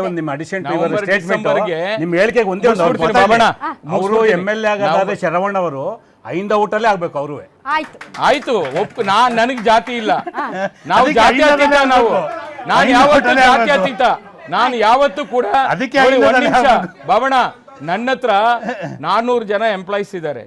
ನಾನು ಯಾವತ್ತೂ ಕೂಡ ಅವ್ರನ್ನ ಜಾತಿ ಕೇಳಲ್ಲ. ಯಾಕೆಂದ್ರೆ ನನಗೆ ದೇವರು ಒಳ್ಳೆಯವರು ಕೆಟ್ಟವರು ಎರಡೇ ಜಾತಿ. ಡಿಸೆಂಬರ್ ಅಂತ ಇದ್ರೆ ಡಿಸೆಂಬರ್ಗೆ ಒಂದು ಗ್ರಹಣ ಇದೆ ರಾಜ್ಯಕ್ಕೆ ಅಂತ ಹೇಳಿ ಎಲ್ಲರೂ ಮಾತಾಡೋದೆ. ಆ ಡಿಸೆಂಬರ್ಗೆ ಇವತ್ತು ಮುಖ್ಯಮಂತ್ರಿ ಆಗಬೇಕು ಅಂತೇಳಿ ಸನ್ಮಾನ್ಯ ಉಪಮುಖ್ಯಮಂತ್ರಿಗಳು ಇವತ್ತು ರೆಡಿಯಾಗಿ ಕೂತಿರತಕ್ಕಂಥದ್ದು. ಎಲ್ಲಿ ಇವರು ನಮ್ಮನ್ನೇ ಇಳಿಸ್ಬಿಟ್ರೆ ಸಿದ್ದರಾಮಯ್ಯನವರು ಹೈಕಮಾಂಡ್ಗೆ ಒಂದು ಸಂದೇಶ ಕೊಡಬೇಕು, ನಮ್ಮ ಹೈಯಿಂದಾನ ನೀನೇನ ಟಚ್ ಮಾಡಿದ್ರೆ ಮುಂದಕ್ಕೆ ಸರ್ಕಾರ ಉಳಿಯಲ್ಲ, ಅದಕ್ಕೋಸ್ಕರ ಈ ಒಂದು ಜಾತಿ ಗಣತಿನ ಈ ಜಾತಿ ಅಂತ ಇವಾಗ ಹೇಳ್ತಾ ಇದ್ರಲ್ಲ ನೀವು, ಅದು ಕೂಡ ಒಂದು ಮಾರ್ಗ ಅಂತ ನನಗನ್ನಿಸ್ತಾ ಇದೆ. ಇನ್ನೊಂದ್ ಸ್ವಲ್ಪ ಎಕ್ಸ್ಪ್ಲೈನ್ ಮಾಡೋಣ. ಅಂದ್ರೆ ಅರ್ಥ ಈಗ 2.5 ವರ್ಷ ಫಾರ್ಮುಲಾ ಪವರ್ ಶೇರಿಂಗ್ ಹಿನ್ನೆಲೆಯಲ್ಲಿ ಈಗ ನವೆಂಬರ್ಗೆ ಏನೋ ಕ್ರಾಂತಿ ಆಗುತ್ತೆ, ಡಿ ಕೆ ಶಿವಕುಮಾರ್ ಅವರು ಯಾವಾಗ ಕ್ಲೇಮ್ ಮಾಡ್ತಾರೋ ಪವರ್ ಅನ್ನ, ಆವಾಗ ಜಾತಿ ಗಣತಿಯ ರಿಸಲ್ಟ್ ಅನ್ನ ಮುಂದೆ ಇಟ್ಬಿಟ್ಟು ನೋಡಿ ಇಷ್ಟಿದೆ ಅಹಿಂದ ಸಂಖ್ಯೆ, ಇಷ್ಟು ಜನ ನನ್ನ ಹಿಂದೆ ಇದ್ದಾರೆ, ಇಷ್ಟು ವೋಟರ್ಸ್ ನನ್ನ ಹಿಂದೆ ಇದ್ದಾರೆ, ನೀವೇನಾದ್ರೂ ನನ್ನ ಅಲಗಾಡಿಸ್ಬಿಟ್ರೆ ಮುಂದೆ ಬರುವ GB ಎಲೆಕ್ಷನ್ ಆಯ್ತು, ಪಂಚಾಯತ್ ಎಲೆಕ್ಷನ್ ಆಯ್ತು, ಸ್ಥಳೀಯ ಸಂಸ್ಥೆಗಳ ಚುನಾವಣೆಯಲ್ಲಿ ಭಾರಿ ದೊಡ್ಡ ಪೆಟ್ಟು ಬೀಳುತ್ತೆ. ಸೊ ಇಲ್ಲೇ ಇದೆ ದತ್ತಾಂಶ, ಹಂಗಾಗಿ ನಾನು ಟಚ್ ಮಾಡಬೇಡಿ ಅಂತ ತಮ್ಮ ಸ್ಥಾನ ಭದ್ರ ಮಾಡ್ಕೋತಾ ಇದ್ದಾರೆ. ಇದೇ ಸಂದೇಶ, ಇದು ಕೂಡ ಒಂದು ವಿಧಾನ ಅಂತ ನಾನು ಹೇಳಲಿಕ್ಕೆ ಬಯಸ್ತಾ ಇದ್ದೀನಿ. ಮೇಡಮ್ ಮುಗಿಸ್ಬಿಡ್ತೀನಿ. ಅವರು ನಿಲುವನ್ನ ಸ್ಪಷ್ಟವಾಗಿ ಹೇಳ್ಬೇಕು. ಇವಾಗ ಕಾಂಗ್ರೆಸ್ ಮೇಲೆ ಗುಬೆ ಕೂರ್ಸಾಯ್ತು ಅಂದ್ರೆ ತಿಂದಿ ನಮ್ಮ ಬಾಯಿಗೆ ವರ್ಷಾಯ್ತು ಬಿಜೆಪಿ JDS. ಹೌದು, ಇವಾಗ ಸಮೀಕ್ಷೆ ಮಾಡೋದನ್ನ ಜಾತಿ ಅಂತ ಹೇಳ್ದವ್ರೆ ಅಪೋಸಿಷನ್. ನಿಜಾನ ಮೇಡಮ್? ನಾನು ಹೇಳ್ತೀನಿ, ಎಲ್ಲ ಇವ್ರು ರಾಜಕೀಯ ಬೇಳೆ ಬೇಯಿಸ್ಕೊಳ್ಳೋಕೆ ಯಾವ ಆಡಳಿತ ಸರ್ಕಾರ ಇದೆ ಅದ್ರ ಮೇಲೆ ಒಂದು ನಿಮಿಷ ಹೇಳ್ತೀನಿ ಮೇಡಮ್, ಕಂಪ್ಲೀಟ್ ಮಾಡ್ಬಿಡ್ತೀನಿ. 10 ವರ್ಷದಲ್ಲಿ ಮಾಡಿಟ್ಟಿದ್ರಲ್ಲ, ಅದು ಒಂದೊಂದೇ ಕಾಪಿ ಚೀಟ್ ಬಿಟ್ಟಂಗ್ ಬಿಟ್ರಲ್ಲ, ಅವಾಗ ಏನ್ ಮಾಡ್ತೀವಿ? ಒಂದು ನಿಮಿಷ ಅದನ್ನು ಕ್ಲಾರಿಟಿ ಕೊಡ್ತೀನಿ. 3.5 ವರ್ಷ ಬಿಜೆಪಿ ಸರ್ಕಾರ ಇದ್ದಾಗ ಒಂದು ಮಾತು ಅದ್ರ ಬಗ್ಗೆ ಎತ್ತಿಲ್ಲ, ಆ ಟಂಕನ್ನ ತೆಗ್ದಿಲ್ಲ. ನಿಮ್ ಗಮನಕ್ಕಿರ್ಲಿ, ಇದೇ ಅಲಯನ್ಸ್ ಸರ್ಕಾರ ಅಂದ್ರೆ ನಮ್ದು JDS ಅವ್ರದ್ದು ಇದ್ದಾಗ, ಇದೇ ಮಾನ್ಯ ಕುಮಾರಸ್ವಾಮಿ ಅವರು CM ಆಗಿದ್ದಂಥ ಸಮಯದಲ್ಲಿ ಪುಟ್ಟರಂಗ ಶೆಟ್ಟಿ ಅವ್ರಿಗೆ ಧಮಕಿ ಹಾಕಿದ್ದಾರೆ, ನೀನ್ ಹೆಂಗ್ ರಿಲೀಸ್ ಮಾಡ್ತೀಯ ಅಂತ. 3.5 ವರ್ಷದಲ್ಲಿ ಕೊಡ್ಬೋದಾಗಿತ್ತು, 2 CM ಕೈಲಾಗಿಲ್ಲ. CM ಸಮರ್ಥರ ಅಸಮರ್ಥರ ಅಂತ ಜನ ನೋಡಿದ್ದಾರೆ. ಇವತ್ತು ಸಿದ್ದರಾಮಯ್ಯ ಅವರು ಕೊಟ್ಟಿರೋಂಥ ಭರವಸೆ ಮೇಡಮ್, ಭರವಸೆ ಸಮೀಕ್ಷೆ ಅಷ್ಟೇ. ಅದಕ್ಕೆ ಇವ್ರು ಜಾತಿ ಟ್ಯಾಗ್ಲೈನ್ ಹಾಕಿದ್ದಾರೆ, ಸಂತೋಷ. ಈ ಸಮೀಕ್ಷೆ ಹಾಗೆ ಆಗುತ್ತೆ ಅಂದ್ರೆ ತುಳಿತಕ್ಕಾದಂತಹ ಸಮುದಾಯ ಮೇಲ್ ಬಂದೇ ಬರುತ್ತೆ ಅನ್ನೋದಕ್ಕೆ ಇದೊಂದು ದೊಡ್ಡ ಉದಾಹರಣೆ ಆಗುತ್ತೆ. ಇವ್ರಿಗೆ ಏನಾದ್ರು ಪ್ರಶ್ನೆ ಇದ್ರೆ ಕೇಳಿ ಮೇಡಮ್. ಅಶೋಕ್ ಸರ್ ಒಪ್ಪೋದಿಲ್ಲ ಮೇಡಮ್, ಇವತ್ತು ಅಲ್ಲ ಯಾವುದೇ ವೇದಿಕೆಯಲ್ಲಿ ಒಪ್ಪಲ್ಲ. ಅವ್ರ 1947 ತಗೊಳ್ತಾರೆ, 25 ಕತೆ ಬರಲ್ಲ, 14ರಿಂದ ಮುಂದೆನೆ ಅವ್ರಿಗೆ ರಾಜಕೀಯ. ಆಮೇಲೆ ಇನ್ನೊಂದು ಹೇಳ್ತೀನಿ, ವಿಶ್ವ ಭೂಪಟದಲ್ಲಿ ಏನೋ 2014 ಭಾರತ ವಾಸ್ಕೋಡಗಾಮ ಕಂಡಿಡ್ದಂಗೆ ಇವರು ಬಿಜೆಪಿ ಅವ್ರು ಕಂಡಿಡಿದ್ರು ಅಂತ ಅವ್ರಿಗೆ ಭ್ರಮೇಲಿದ್ದಾರೆ. ಇದೇ ಸತ್ಯ. ಒಳ್ಳೇದು ನೋಡಿ, 2016 ಯಾವಾಗ ಸಮೀಕ್ಷೆ ಏಪ್ರಿಲ್ ಮತ್ತು ಮೇನಲ್ಲಿ ಕಂಪ್ಲೀಟ್ ಆಗ್ತದೆ, 2016 ಸೆಪ್ಟೆಂಬರಲ್ಲಿ ಕಂಪ್ಲೀಟ್ ಆಗಿ ನಾನು ರಿಪೋರ್ಟ್ ಕೊಡೋಕೆ ರೆಡಿ ಇದ್ದೀನಿ ಅಂತ ಹೇಳಿ ಕಾಂತರಾಜ್ ಅವರು ಪತ್ರಿಕೆ ಹೇಳಿಕೆ ಕೊಡ್ತಾರೆ. 2016 ಸೆಪ್ಟೆಂಬರ್. ಅದಾದಮೇಲೆ ಇವ್ರ ಸರ್ಕಾರ ಎಷ್ಟು ತಿಂಗಳಿತ್ತು ಅಂತ ಹೇಳಿದ್ರೆ ತತ್ಸುಮಾರು 22 ತಿಂಗಳಿತ್ತು. ಯಾರೋ ಸಿದ್ದರಾಮಯ್ಯನವರೇ ಮುಖ್ಯಮಂತ್ರಿ ಆಗಿದ್ರು. ಏನು ಮಾಡ್ತಾ ಇದ್ರಪ್ಪ ಆ ಟೈಮಲ್ಲಿ? ಕಳ್ಳೆಪುರಿ ತಿಂತಾ ಇದ್ರಾ? ಆಯಿತು. ಅದಾದಮೇಲೆ 2023 ಮೇಯಿಂದ ಹಿಡ್ಕೊಂಡು 2025 ಫೆಬ್ರವರಿವರೆಗೂ ಇದೇ ಸರ್ಕಾರ ಇತ್ತು, ಸಿದ್ದರಾಮಯ್ಯನವರೇ ಮುಖ್ಯಮಂತ್ರಿ ಆಗಿದ್ರು. ಆಗಲೂ ಆ ಟೈಮಲ್ಲೂ ಕಳ್ಳೆಪುರಿ ತಿಂತಾ ಇದ್ರಾ? ಆಯ್ತು, ಒಂದು ನಿಮಿಷ. ಅದಾದ್ಮೇಲೆ ಈ ಟೈಮಲ್ಲಿ ಇವರಿಗೆ ಬದ್ಧತೆ ಕಾಂತರಾಜ್ ಕಮಿಷನ್ ವರದಿ ಆಯ್ತಾ? ಕಾಂತರಾಜ್ ಕಮಿಷನ್ ಅಲ್ಲಿ ನಾನೇ ಹೇಳಿದ್ದೀನಿ 26 ಅನ್ಸೈಂಟಿಫಿಕ್ ಪ್ರಶ್ನೆಗಳು. ಈಗ ಈ ಸಮೀಕ್ಷೆಗೆ ಬಂದ್ಬಿಡೋಣ. ಮಧುಸೂದನ್ ನಾಯಕ್ ಅವ್ರ ಸಮಿತಿನಲ್ಲಿ ಏನೇನು ಅನ್ಸೈಂಟಿಫಿಕ್ ಇದೆ? ಆಗಲೇ ನಾವು ಅಕ್ಕ ಅವ್ರು ಹೇಳಿದ್ರು, ಕ್ರಿಶ್ಚಿಯನ್ ಸಮುದಾಯಗಳು ಮತ್ತು ಮುಸ್ಲಿಂ ಸಮುದಾಯಗಳು. ಕರ್ನಾಟಕದ ಪ್ರಮುಖ ಮೌಲ್ವಿ ಬಂದು ಹೇಳ್ತಾರೆ 98 ನಮ್ಮಲ್ಲಿ ಇರ್ತಕ್ಕಂತಹ ಜಾತಿಗಳು ಅಂದರೆ ವಿವಿಧ ವಿಂಗಡಣೆಗಳು ಕ್ಯಾಟಗರಿ 1 ಕ್ಯಾಟಗರಿ 2 ಏನಲ್ಲಿ ಇರ್ತಕ್ಕಂತಹದ್ದು ಸೇರಿಸ್ಕೊಂಡು ನಮ್ಮಲ್ಲಿ ಇರ್ತಕ್ಕಂಥದ್ದು ಅಂತ ಹೇಳಿದ್ದಾರೆ. ಆದರೆ ಆ ಮೌಲ್ವಿ ಮಾತನ್ನು ತೆಗೆದುಕೊಳ್ಳದೆ ಇವ್ರು ತೋರಿಸಿರೋದು ಎಷ್ಟಪ್ಪ ಅಂತ ಹೇಳಿದ್ರೆ 19 ಆಯ್ತಾ?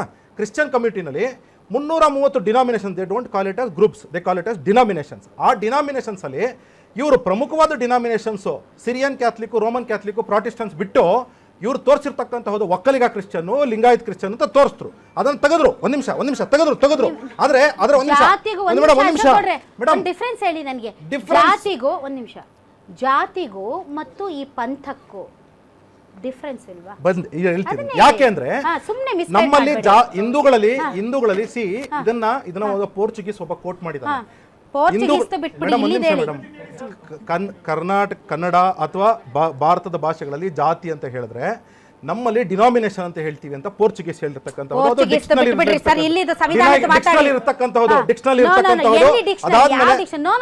ಮೇಡಮ್ ಒಂದು ನಿಮಿಷ, ನೀವು ಡಿನಾಮಿನೇಷನ್ ಅಂದ್ರೆ ಕ್ರಿಶ್ಚಿಯನ್ಸ್ ಅಲ್ಲಿ ಜಾತಿಗಳನ್ನ ಡಿನಾಮಿನೇಷನ್ ನಾವು ಜಾತಿ ಅವರನ್ನ ನೀವು ಇದಕ್ಕೆ ಸೇರ್ಸಕ್ಕಾಗಲ್ಲ, ಪ್ರತ್ಯೇಕ ಧರ್ಮಕ್ಕೆ ಸೇರ್ಸಕ್ಕಾಗಲ್ಲ, ಬಿಕಾಸ್ ಅದು ಹಿಂದೂ ಧರ್ಮದ ಒಂದು ಪಂಥ ಅಂತ ಹೇಳ್ತೀರಿ.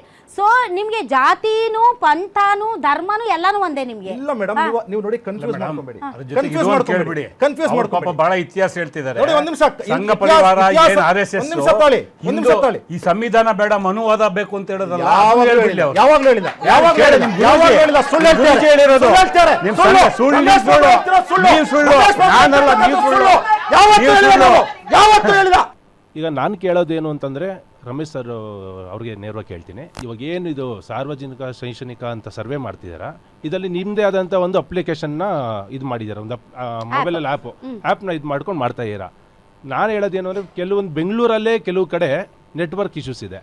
ಇನ್ನು ಕೆಲವು ಈ ರಾಜ್ಯ ಅಂತ ಮಾಡೋದ್ರಿಂದ ಈ ಹಳ್ಳಿಗಳ ಕಡೆ ಎಲ್ಲ ನೆಟ್ವರ್ಕೇ ಸಿಗಲ್ಲ. ಹೇಗೆ ಇದನ್ನು ಕಂಪ್ಲೀಟ್ ಮಾಡ್ತಾ ಇದ್ದೀರಾ? ನಾನು ಏನಕ್ಕೆ ಈ ಪ್ರಶ್ನೆ ಕೇಳ್ತಾ ಇದ್ದೀನಿ ಅಂತಂದರೆ ಇದಕ್ಕೆ ಬಳಸ್ತಾ ಇರೋಂಥ ಇದಕ್ಕೆ ಸಿಂಪಲ್ ಕ್ವಶನ್ ಉತ್ತರ ಕೊಡ್ತೀನಿ. ಅಲ್ಲೇ ತಮ್ಮ ಜವಾಬ್ದಾರಿ ಏನು? ಇರ್ಲಿ. ತಮ್ಮ ಜವಾಬ್ದಾರಿ ಏನು? ಮುಗಿಸ್ಬಿಡ್ತೀನಿ, ಎರಡೇ ಕ್ವಶನ್. ಇಲ್ಲ ಅದು ಆಯ್ತು, ಇದಕ್ಕೆ ಉತ್ತರ ಕೊಡಿ. ತಮ್ಮ ಜವಾಬ್ದಾರಿ ಏನು ಪಾರ್ಟಿನಲ್ಲಿ? ತಾವು JDS ಅಲ್ಲಿ ಏನಾಗಿದ್ದೀರಾ? ಸರ್ ನಾವು ಇವಾಗ ಮುಖಂಡರು. ದಯಮಾಡಿ ಇವತ್ತೇ ಹೋಗಿ ಬ್ಯಾಕ್ವರ್ಡ್ ಕ್ಲಾಸ್ ಕಮಿಷನ್ಗೆ ಅರ್ಜಿ ಕೊಡಿ. ನಿಮ್ಮ you are entitle to give the application. ಇದು ಸರ್ಕಾರ ತೀರ್ಮಾನ ಅಲ್ಲ. ಖಂಡಿತ ಕೊಡ್ತೀನಿ. ಕಮಿಷನ್ ಕೊಡಿ, ಕಮಿಷನ್ ನಾನು ಹೇಳೋದು ಕೇಳಿ. ಕೆಲವು ಕಡೆ ಈ ಥರ ಆಕ್ಷೇಪಣೆ ಸರಿಯಾದ ಆಕ್ಷೇಪಣೆ ಕೇಳಬೇಕು. ಮತ್ತು ಇನ್ನೊಂದೇನು ಅಂತಂದರೆ ಅದಕ್ಕೆ ಖರ್ಚು ಮಾಡುವಂಥ ಖರ್ಚು ಬಂದು ನಮ್ಮ ಜನಗಳ ತೆರಿಗೆ ಹಣದಿಂದನೇ ಖರ್ಚು ಮಾಡ್ತಾ ಇರೋದು. ಇದನ್ನ ಸುಮ್ಮನೆ ಇದು ಪರಿಪೂರ್ಣವಾಗಿ ಆಗಲ್ಲ ಮೇಡಮ್. ಏನಕ್ಕೆ ಅಂತ ಇವಾಗ ನಾನು ಹೇಳೋದಲ್ಲ, ಕೆಲವು ಕಡೆ ನೆಟ್ವರ್ಕೇ ಸಿಗಲಿರೋ ಕಡೆ ಇವ್ರು ಹೇಗೆ ಮಾಡ್ತಿದ್ದಾರೆ. ಅದಕ್ಕೆ 425 ಕೋಟಿನೂ ಸುಮ್ಮನೆ ನಷ್ಟ ಅಲ್ವಾ? ಬಾಬಾ ಸಾಹೇಬ್ ಅಂಬೇಡ್ಕರ್ ಅವರು ಆಗಿನ ಕಾಲದಲ್ಲೇ ಮೀಟಿಂಗಲ್ಲಿ ಅವರ ಹುದ್ದೆಯನ್ನು ಮಂತ್ರಿ ಪದವಿಯನ್ನು ರಿಸೈನ್ ಮಾಡಿರೋದು ಇದೇ ಹೆಣ್ಮಕ್ಳಿಗೋಸ್ಕರ. ಇವತ್ತು ಅವರು ಒಂದು ಈಗ ಎಲ್ಲ ಪಕ್ಷದವರು ಒಂದು ಇಬ್ಬರು JDS ಅವರು ಮತ್ತು BJP ಅವರು ಅವ್ರಿಗಿದೆ ಏನು ಸಾಮಾಜಿಕ ಈ ಶೈಕ್ಷಣಿಕ ಈ ಸಮೀಕ್ಷೆ ಬೇಕಾ? ನಾನಂತೀನಿ ಯಾಕೆ ಬೇಡ. ಹಿಂದುಳಿದವರು ಹಿಂದೆನೇ ಇರಬೇಕು, ಮುಂದೆ ಯಾರೂ ಬರಬಾರ್ದು. ಇಲ್ಲ ಅವ್ರಿಗೇನಾದರೂ ಡೌಟ್ ಇದೆಯಾ, ಇಲ್ಲ ಭಯ ಇದೆಯಾ, ಇವರೆಲ್ಲ ಮುಂದೆ ಬಂದ್ಬಿಟ್ರೆ ನಾವು ಎಲ್ಲಿ ಕಾಣಿಸ್ಕೊಳಲ್ಲ ಅನ್ನೋ ಒಂದು ಮಾತೇನಾದ್ರೂ ಅವರಲ್ಲಿ ಭಯ ಇದೆಯಾ? ಸಂವಿಧಾನ ಬೇಡ, ಸಂವಿಧಾನದಲ್ಲಿ ತಿದ್ದುಪಡಿ ಮಾಡಬೇಕು ಅಂದ್ರೆ ಹಲವಾರು ತಿದ್ದುಪಡಿಗಳು ಮಾಡಿದ್ದಾರೆ. ಯಾರು ಮಾಡಿದ್ದು? ಯಾರು ಮಾಡಿರೋದು? ಮಾಡಿದ್ದೀರಿ. 6 ತಿದ್ದುಪಡಿಗಳಲ್ಲಿ 86 ತಿದ್ದುಪಡಿಗಳನ್ನ ಕಾಂಗ್ರೆಸ್ ಸರ್ಕಾರ ಮಾಡಿದ್ದು. 47 ತಿದ್ದುಪಡಿ ತಂದು ಈ ಸಂವಿಧಾನಕ್ಕೆ ಅವಮಾನ ಮಾಡಿ ಅಪೋಸಿಷನ್ ಲೀಡರ್ಸ್ ತಿದ್ದುಪಡಿ ತಂದವರು ಇವರು. 42ನೇ ಅಮೆಂಡ್ಮೆಂಟ್, 43ನೇ ಅಮೆಂಡ್ಮೆಂಟ್ ಗೊತ್ತಾ ನಿಮಗೆ? ನಾನು ಯುವ ಕಾಂಗ್ರೆಸ್ ಹರ್ಷ ಅಂತ ಅಂದ್ಬಿಟ್ಟು BJP ಅವ್ರಿಗೂ JDS ಅವ್ರಿಗೆ ನೇರ ಕ್ವಶನ್. ಯಾಕಪ್ಪ ಅಂತಂದರೆ ಇವರು ಈಗಿನ ರಾಜ್ಯ ಸರ್ಕಾರ ಶೈಕ್ಷಣಿಕ ಮತ್ತು ಸಾಮಾಜಿಕ ಸಮೀಕ್ಷೆ ಅಂತ ಏನು ಮಾಡ್ತಿದೆಯಲ್ಲ, ಇವ್ರೇನು ಮಾಡ್ತವ್ರೆ, ಇವರು ತೊಟ್ಲು ತುಗ್ತಾವ್ರೆ. ನಾವು ಅದನ್ನ ಒಪ್ಕೊಂಡಿದ್ದೀವಿ ಅಂತ ಅಂತವ್ರೆ. ಯಾಕಂತಂದರೆ ಅವ್ರಿಗೆ ಒಪ್ಕೊಳಕ್ಕೆ ಆಗ್ತಿಲ್ಲ. ಇನ್ನೊಂದು ಕ್ವಶನು, ಇವ್ರೇನು ಮಾಡ್ತಿದ್ದಾರೆ ಅಂತಂದರೆ ಅದನ್ನು ವಿರೋಧ ಮಾಡ್ತವ್ರೆ. ಮೇಲೆ ಮಾತ್ರ ನಾವು ಒಪ್ಕೊಂಡಿದ್ದೀವಿ, ಇದನ್ನು ವಿರೋಧ ಮಾಡ್ತವ್ರೆ, ಇದನ್ನು ನಾವು ಮೇಲೆ ಒಪ್ಕೊಂಡಿದ್ದೀನಿ ಅಂತವ್ರೆ. ಇನ್ನೊಂದು ಶಿಕ್ಷಕರ ವಿರುದ್ಧವಾಗಿ ಅಲ್ಲಿ JDS ಪರದಿಂದ ಒಂದು ಧ್ವನಿ ಬಂತು, ಮಕ್ಕಳನ್ನ ಯೂಸ್ ಮಾಡ್ಕೊಂಡು ಮಾಡ್ತಿದ್ದಾರಂತ. ಒಬ್ಬ JDS ಕಾರ್ಯಕರ್ತನಾಗಿ ವಿರೋಧ ಪಕ್ಷದ ನಾಯಕನಾಗಿ ಅವ್ರ ಜವಾಬ್ದಾರಿ ಇದ್ದಾಗ ಅವ್ರೇನು ಮಾಡಬೇಕು, ಅದು ವಿರುದ್ಧ ನಿಂತ್ಕೊಂಡು ಇವಾಗ ಸೋಷಿಯಲ್ ಮೀಡಿಯಾ ಎಷ್ಟು ಆಕ್ಟಿವ್ ಆಗಿದೆ, ಈ ಮಕ್ಕಳನ್ನ ತಗೊಂಬಂದು ಸಮೀಕ್ಷೆ ಮಾಡ್ತಾವ್ರೆ ಅಂತ ವಿಡಿಯೋ ಮಾಡ್ಬೋದು. ನಾನೇ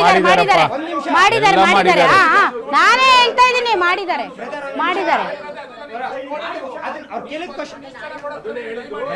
ಏನು ಗೊತ್ತಿಲ್ದ್ರೆ ಮಾತಾಡಬೇಡಪ್ಪ. ಪರ್ಸನಲ್ ಹೋಗ್ಬೇಡಿ. ಹರ್ಷ ನೋಡಪ್ಪ, ಇಲ್ಲಿ ಎಲ್ಲ ಏನ್ ಮಾಡ್ಬೇಕೋ ಜಾಗೃತಿ ಮೂಡಿಸೋದು, ಸೋಷಿಯಲ್ ಮೀಡಿಯಾ ಕೊಡೋದು ಎಲ್ಲ ಮಾಡಿದ್ದಾರೆ. ಒಂದ್ ನಿಮಿಷ, ನಾವು ಸಮೀಕ್ಷೆನ ವಿರೋಧ ಮಾಡ್ತಾ ಇಲ್ಲ. JDS ಆಗ್ಲಿ BJP ಆಗ್ಲಿ ಈ ವಿಚಾರವನ್ನ ವಿರೋಧ ಮಾಡ್ತಾ ಇಲ್ಲ. ನೀನ್ ತಪ್ಪು ತಿಳ್ಕೊಂಡಿದ್ದೀರಪ್ಪ, ಅದನ್ನ ಮಾಡ್ತಾ ಇಲ್ಲ. ನಾವು ಮಾಡುವಂತ ವಿಧಾನ ಇದೆಯಲ್ಲ, ಮಾಡುವಂತ ವಿಧಾನ ಸರಿ ಇಲ್ಲ, ಮಾಡುವಂತ ವಿಧಾನ ಸರಿ ಇಲ್ಲ. ಸರಿಯಾದ ನೀವು ತರಬೇತಿ ಸರಿಯಾಗಿ ಕೊಟ್ಟು ಇವ್ರು ಎಷ್ಟೇ ಟೀಕೆ ಮಾಡ್ಲಿ ಸರ್ ಮೇಡಮ್, ಆದ್ರೆ ಟೀಕೆಗಳು ಸಾಯ್ತವೆ, ಕೆಲಸಗಳು ಯಾವತ್ತೂ ಉಳಿತವೆ ಮೇಡಮ್. ನಾನು ಓಪನ್ ಆಗಿ ಹೇಳ್ತೀನಿ ಮೇಡಮ್. ಏನು ಅಂತ ಹೇಳಿದ್ರೆ, ಇವತ್ತು ಕಾಂತರಾಜು ವರದಿ ಬಗ್ಗೆ ಶುರುವಾಗಿದ್ದು ಜಾತಿ ಗಣಿತಿನ ಇದು ಜನಗಣತಿನ ಅನ್ನೋದು ಒಂದು ಇದರಲ್ಲಿ ನಮಗೆ ಡೌಟ್ ಇರತಕ್ಕಂಥದ್ದು. ಇದು ಜನಗಣತಿ ಅಲ್ಲ, ಜನಗಣತಿ ಅಲ್ಲ, ಜಾತಿ ಗಣತಿ ಅಂತ ಕನ್ಫರ್ಮ್ ಆಗಿ ಹೇಳ್ಬೋದು. ಇದು ಜಾತಿ ಗಣತಿನೂ ಅಲ್ಲ, ಜನಗಣತಿನೂ ಅಲ್ಲ. ಇಲ್ಲ, ಜಾತಿ ಗಣತಿ ಅಂತಾನೆ ಹೇಳ್ಬೇಕಾಗ್ತದೆ. ಯಾಕೆ ಅಂತ ಹೇಳಿದ್ರೆ, ಮೊದಲನೇದಾಗಿ ಎಲ್ಲ ಜಾತಿಗಳಿಗೂ ಕ್ರಿಶ್ಚಿಯನ್ ಅಂತ ಪದ ಸೇರಿಸಿದ್ದು ಈಗಿರ್ತಕ್ಕಂಥ ಸರ್ಕಾರದವರು. ಎಲ್ಲ ಜಾತಿಗಳಿಗೂ ಕ್ರಿಶ್ಚಿಯನ್. ಆಮೇಲೆ ಹೌದೌದು, ಒಕ್ಕಲಿಗ ಕ್ರಿಶ್ಚಿಯನ್ನು, ಮಡಿವಾಳ ಕ್ರಿಶ್ಚಿಯನ್ನು ಕನ್ವರ್ಟ್ ಆದವರು ಸರ್. ಇಲ್ಲ, ಜಾತಿನಲ್ಲೇ ಸೇರಿಸಿದ್ರು. ಹೇಳ್ಬೇಕಂದ್ರೆ ಬ್ರಿಟಿಷರು ರೂಲ್ ಮಾಡೋವಾಗ್ಲೂ ಸಮೇತ ಈ ಒಂದು ಕ್ರಿಶ್ಚಿಯನ್ ಬಗ್ಗೆ ಹಂಗಲ್ಲ ಸರ್. ಈಗ ಉದಾಹರಣೆಗೆ ನಿಮಗೆ ಒಂದು ಪ್ರಶ್ನೆ ಕೇಳ್ತೀನಿ ಸರ್. ಈಗ ನೀವು ಯಾವ ಜಾತಿನೋ ನನಗೆ ಗೊತ್ತಿಲ್ಲ, ಉದಾಹರಣೆಗೆ ಇಟ್ಕೊಳ್ಳಿ ನೀವು ಒಕ್ಕಲಿಗರು ಅಂತ, ನೀವು ನಿಮ್ಮ ಇಚ್ಛೆಗೆ ಅನುಗುಣವಾಗಿ ನೀವು ಒಂದು ಧರ್ಮವನ್ನು ಆಯ್ಕೆ ಮಾಡ್ಕೊಂಡು ನೀವು ಕನ್ವರ್ಟ್ ಆಗ್ತೀರಿ. ಹಿಂದೂ ಧರ್ಮದಲ್ಲಿ ಮಾತ್ರನೇ ಕ್ರಿಶ್ಚಿಯನ್ ಸೇರಿಸಿದ್ದು, ಜೈನ್ ಕ್ರಿಶ್ಚಿಯನ್ ಅಂತ ಸೇರಿಸಲಿಲ್ಲ, ಬೌದ್ಧ ಕ್ರಿಶ್ಚಿಯನ್ ಅಂತ ಸೇರಿಸಲಿಲ್ಲ, ಮುಸಲ್ಮಾನ್ ಕ್ರಿಶ್ಚಿಯನ್ ಅಂತ ಸೇರಿಸಲಿಲ್ಲ. ಹಾಗಾಗಿ ಅದನ್ನು ಸೇರಿಸಿಲ್ಲ, ಬರೀ ಹಿಂದೂ ಧರ್ಮಕ್ಕೆ ಮಾತ್ರ ಕ್ರಿಶ್ಚಿಯನ್ ಪದ ಸೇರಿಸಿದ್ರು. ಆನಂತರ ಆರ್ಗ್ಯುಮೆಂಟ್ ಆಯಿತು, ಆರ್ಗ್ಯುಮೆಂಟ್ ಆದಮೇಲೆ ಮುಖ್ಯಮಂತ್ರಿಗಳು ಬೇಡ ತೆಗೀರಿ ಅಂತೇಳಿ ತೆಗೆಸಿದ್ರು ಒಂದು. ಅದಾದ ನಂತರ ಅವರು ಸಮೇತ ಅವ್ರ ಸಮುದಾಯದವ್ರನ್ನ ಒಂದು ಸಭೆ ಸೇರಿಸಿ, ನೋಡ್ರಿ ಹಾಲು ಮತ ಅದು ಇದು ಅಂತೆಲ್ಲ ಹೇಳಬೇಡ್ರಿ, ಎಲ್ಲರೂ ಕುರುಬರು ಅಂತ ಹೇಳಿ ಅಂತೆ ಅವರು ಹೇಳಿದ್ದಾರೆ. ನೀವು ಹೇಳಿದಾಗೆ ಇದು ಜಾತಿ ಗಣತಿನೇ ನಡೀತಾ ಇರ್ತಕ್ಕಂಥದ್ದು. ಆಮೇಲೆ ಒಂದು ಮಾತು ನಾನು ಹೇಳೋದು, ಕಾಂತರಾಜ್ ಅವರ ವರದಿ ಇಲ್ಲಿವರೆಗೂ ಇವ್ರು ತಗೊಳಕ್ಕೆ ಆಗಲಿಲ್ಲ. ಅದು ಕುಮಾರಸ್ವಾಮಿ ಅವರು ತಗೊಳ್ಳಿಲ್ಲ, ಇನ್ನೊಬ್ರು ತಗೊಳ್ಳಿಲ್ಲ ಅಂತ ಹೇಳೋದು ಅದನ್ನ ಒಪ್ಪೋದಿಲ್ಲ. ಅದು ಕಾಂತರಾಜ್ ಅವ್ರ ವರದಿ ತಗೊಂಡೇ ಇಲ್ಲ, ಕಾಂತರಾಜ್ ವರದಿ ಅವರು ತಗೊಂಡಿಲ್ಲ. ಮತ್ತೆ ಮುಂದೆ ಇವಾಗ ಮಧುಸೂದನ್ ನಾಯಕ್ ಅವರ ವರದಿನೂ ತಗೊಳ್ತಾರ ನಂಬಿಕೆ ನನಗಿಲ್ಲ. ಜಾತಿ ಸಮೀಕ್ಷೆ ಖರ್ಚು ಮಾಡ್ತಾ ಇವರೆಲ್ಲಾನು ಮಾತಾಡ್ತಾ ಇದ್ರು ಇಲ್ಲಿ. ಅಲ್ಲ, ಯಡಿಯೂರಪ್ಪನವ್ರು ಎಲ್ಲರಿಗೂ ಕೊಟ್ರು, ಚರ್ಚ್ಗೂ ಕೊಟ್ರು, ಇದು ಮಸೀದಿಗಳಿಗೂ ಕೊಟ್ರು, ಎಲ್ಲಾ ಜಾತಿ ಸಮುದಾಯಗಳಿಗೂ ಕೊಟ್ರು. ಪಾಯಿಂಟ್ ಮಿಸ್ ಆಗ್ತಿದೆ ನಿಮ್ದು. ಅದೇ ಸಿದ್ದರಾಮಯ್ಯ ಅವರು ಸಚಿವ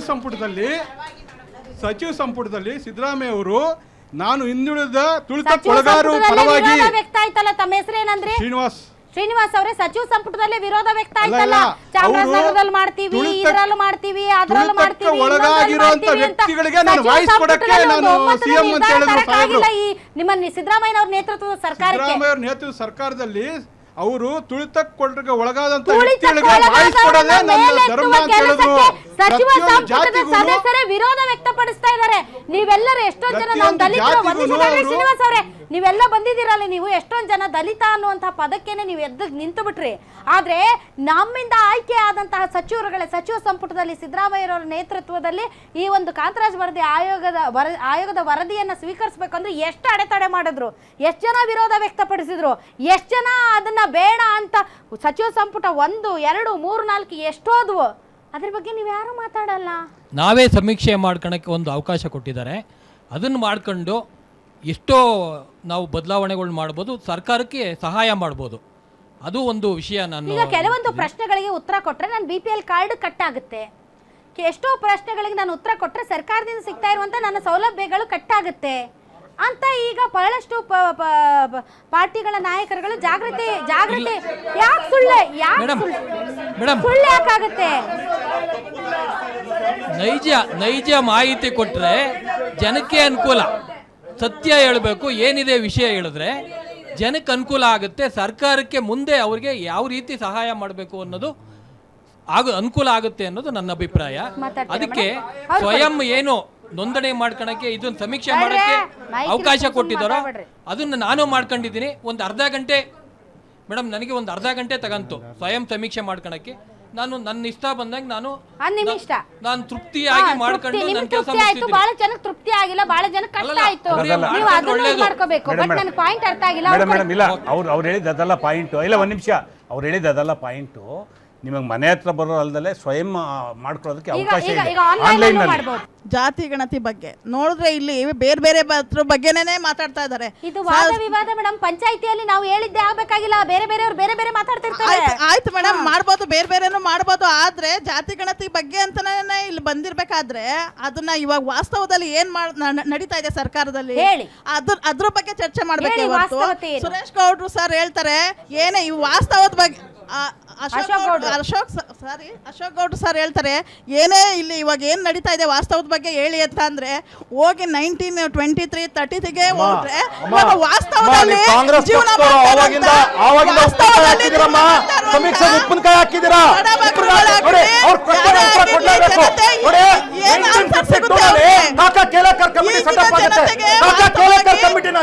OBCಗೋಸ್ಕರ ರಿಸರ್ವೇಶನ್ಗೋಸ್ಕರ ರೆಕಮೆಂಡೇಶನ್ ಮಾಡ್ತಾರೆ. ಆ ರೆಕಮೆಂಡೇಶನ್ ಮಾಡಿದಾಗ ವುಮೆನ್ಗೂ ಸಹ ರಿಸರ್ವೇಶನ್ ಕೊಡಬೇಕು. ಅವ್ರ ಪರಿಸ್ಥಿತಿ ಅಂತಾರೆ. ನೆಹರು ಏನ್ ಮಾಡಿದ್ರು ಗೊತ್ತಾ? ಕಸದ ತೊಟ್ಟಿಗೆ ಹೆಸರು ಕಾಕಾ ಕೇಲಕರ್ ಕಮಿಟಿ, BP ಮಂಡಲ್ ವರದಿ ಕಮಿಟಿನ 1918 ವರದಿ ಕೊಟ್ಟರು. 9 ವರ್ಷ ಸರ್ಕಾರ ಇತ್ತು. 9 ವರ್ಷ ಸರ್ಕಾರ ಇತ್ತು. ಇಂದಿರಾ ಗಾಂಧಿ ಮತ್ತು ರಾಜೀವ್ ಗಾಂಧಿ. ಇದೇ ರಾಜೀವ್ ಗಾಂಧಿ ಅವರು ಲೋಕಸಭಾದಲ್ಲಿ ಚರ್ಚೆ ಆದಾಗ ಅದ್ರ ವಿರೋಧ ಮಾತಾಡ್ತಾರೆ. ನಮ್ಮ 89 ಬಿಜೆಪಿಯ ಮೆಂಬರ್ಸ್ ಅದಕ್ಕೆ ಪರವಾಗಿ ವೋಟ್ ಮಾಡ್ತೀವಿ. ಈ ರೀತಿ ಮಾಡಿದ ಕಾಂಗ್ರೆಸ್ OBCಗೆ ಯಾರು ವಿರೋಧ ವ್ಯಕ್ತಪಡಿಸಿದ್ರು, ವುಮೆನ್ ರಿಸರ್ವ್ಸ್ ವಿರೋಧ ವ್ಯಕ್ತಪಡಿಸಿದ್ರು ಅಂದ್ರೆ ಅದು ಕಾಂಗ್ರೆಸ್ ಪಕ್ಷ. ದೇಶಕ್ಕೆ ಸದನದಲ್ಲಿ 89 ಎಂಪಿಗಳು ಓಟ್ ಹಾಕಿದ್ವಿ. ಇದೇ ರಾಜೀವ್ ಗಾಂಧಿ ಅವರು ಸಂವಿಧಾನ ಬೇಡ ಅಂತ ಹೇಳಿದ್ರು ವಿರೋಧ ವ್ಯಕ್ತಪಡಿಸಿದ್ರು. ಯಾತಕ್ಕೆ ಹೇಳ್ಬೇಕು ರಮೇಶ್ ಬಾಬು ಅವರು? ಕಮಿಟಿನ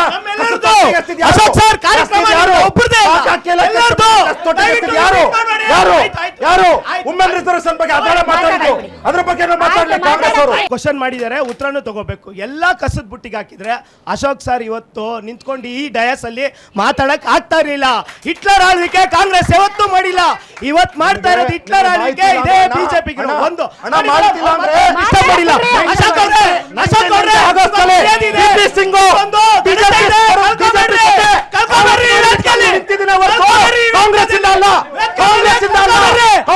ಅಲ್ಲ, ನಮ್ಮ ಬಿಜೆಪಿಯ 89 ಎಂಪಿಗಳು ಕಾಂಗ್ರೆಸ್ ಇಂದ ಅಲ್ಲ. ಕಾಂಗ್ರೆಸ್ ಸದಾ ಓಬಿಸಿಗಳ ವಿರೋಧ. ಕಾಂಗ್ರೆಸ್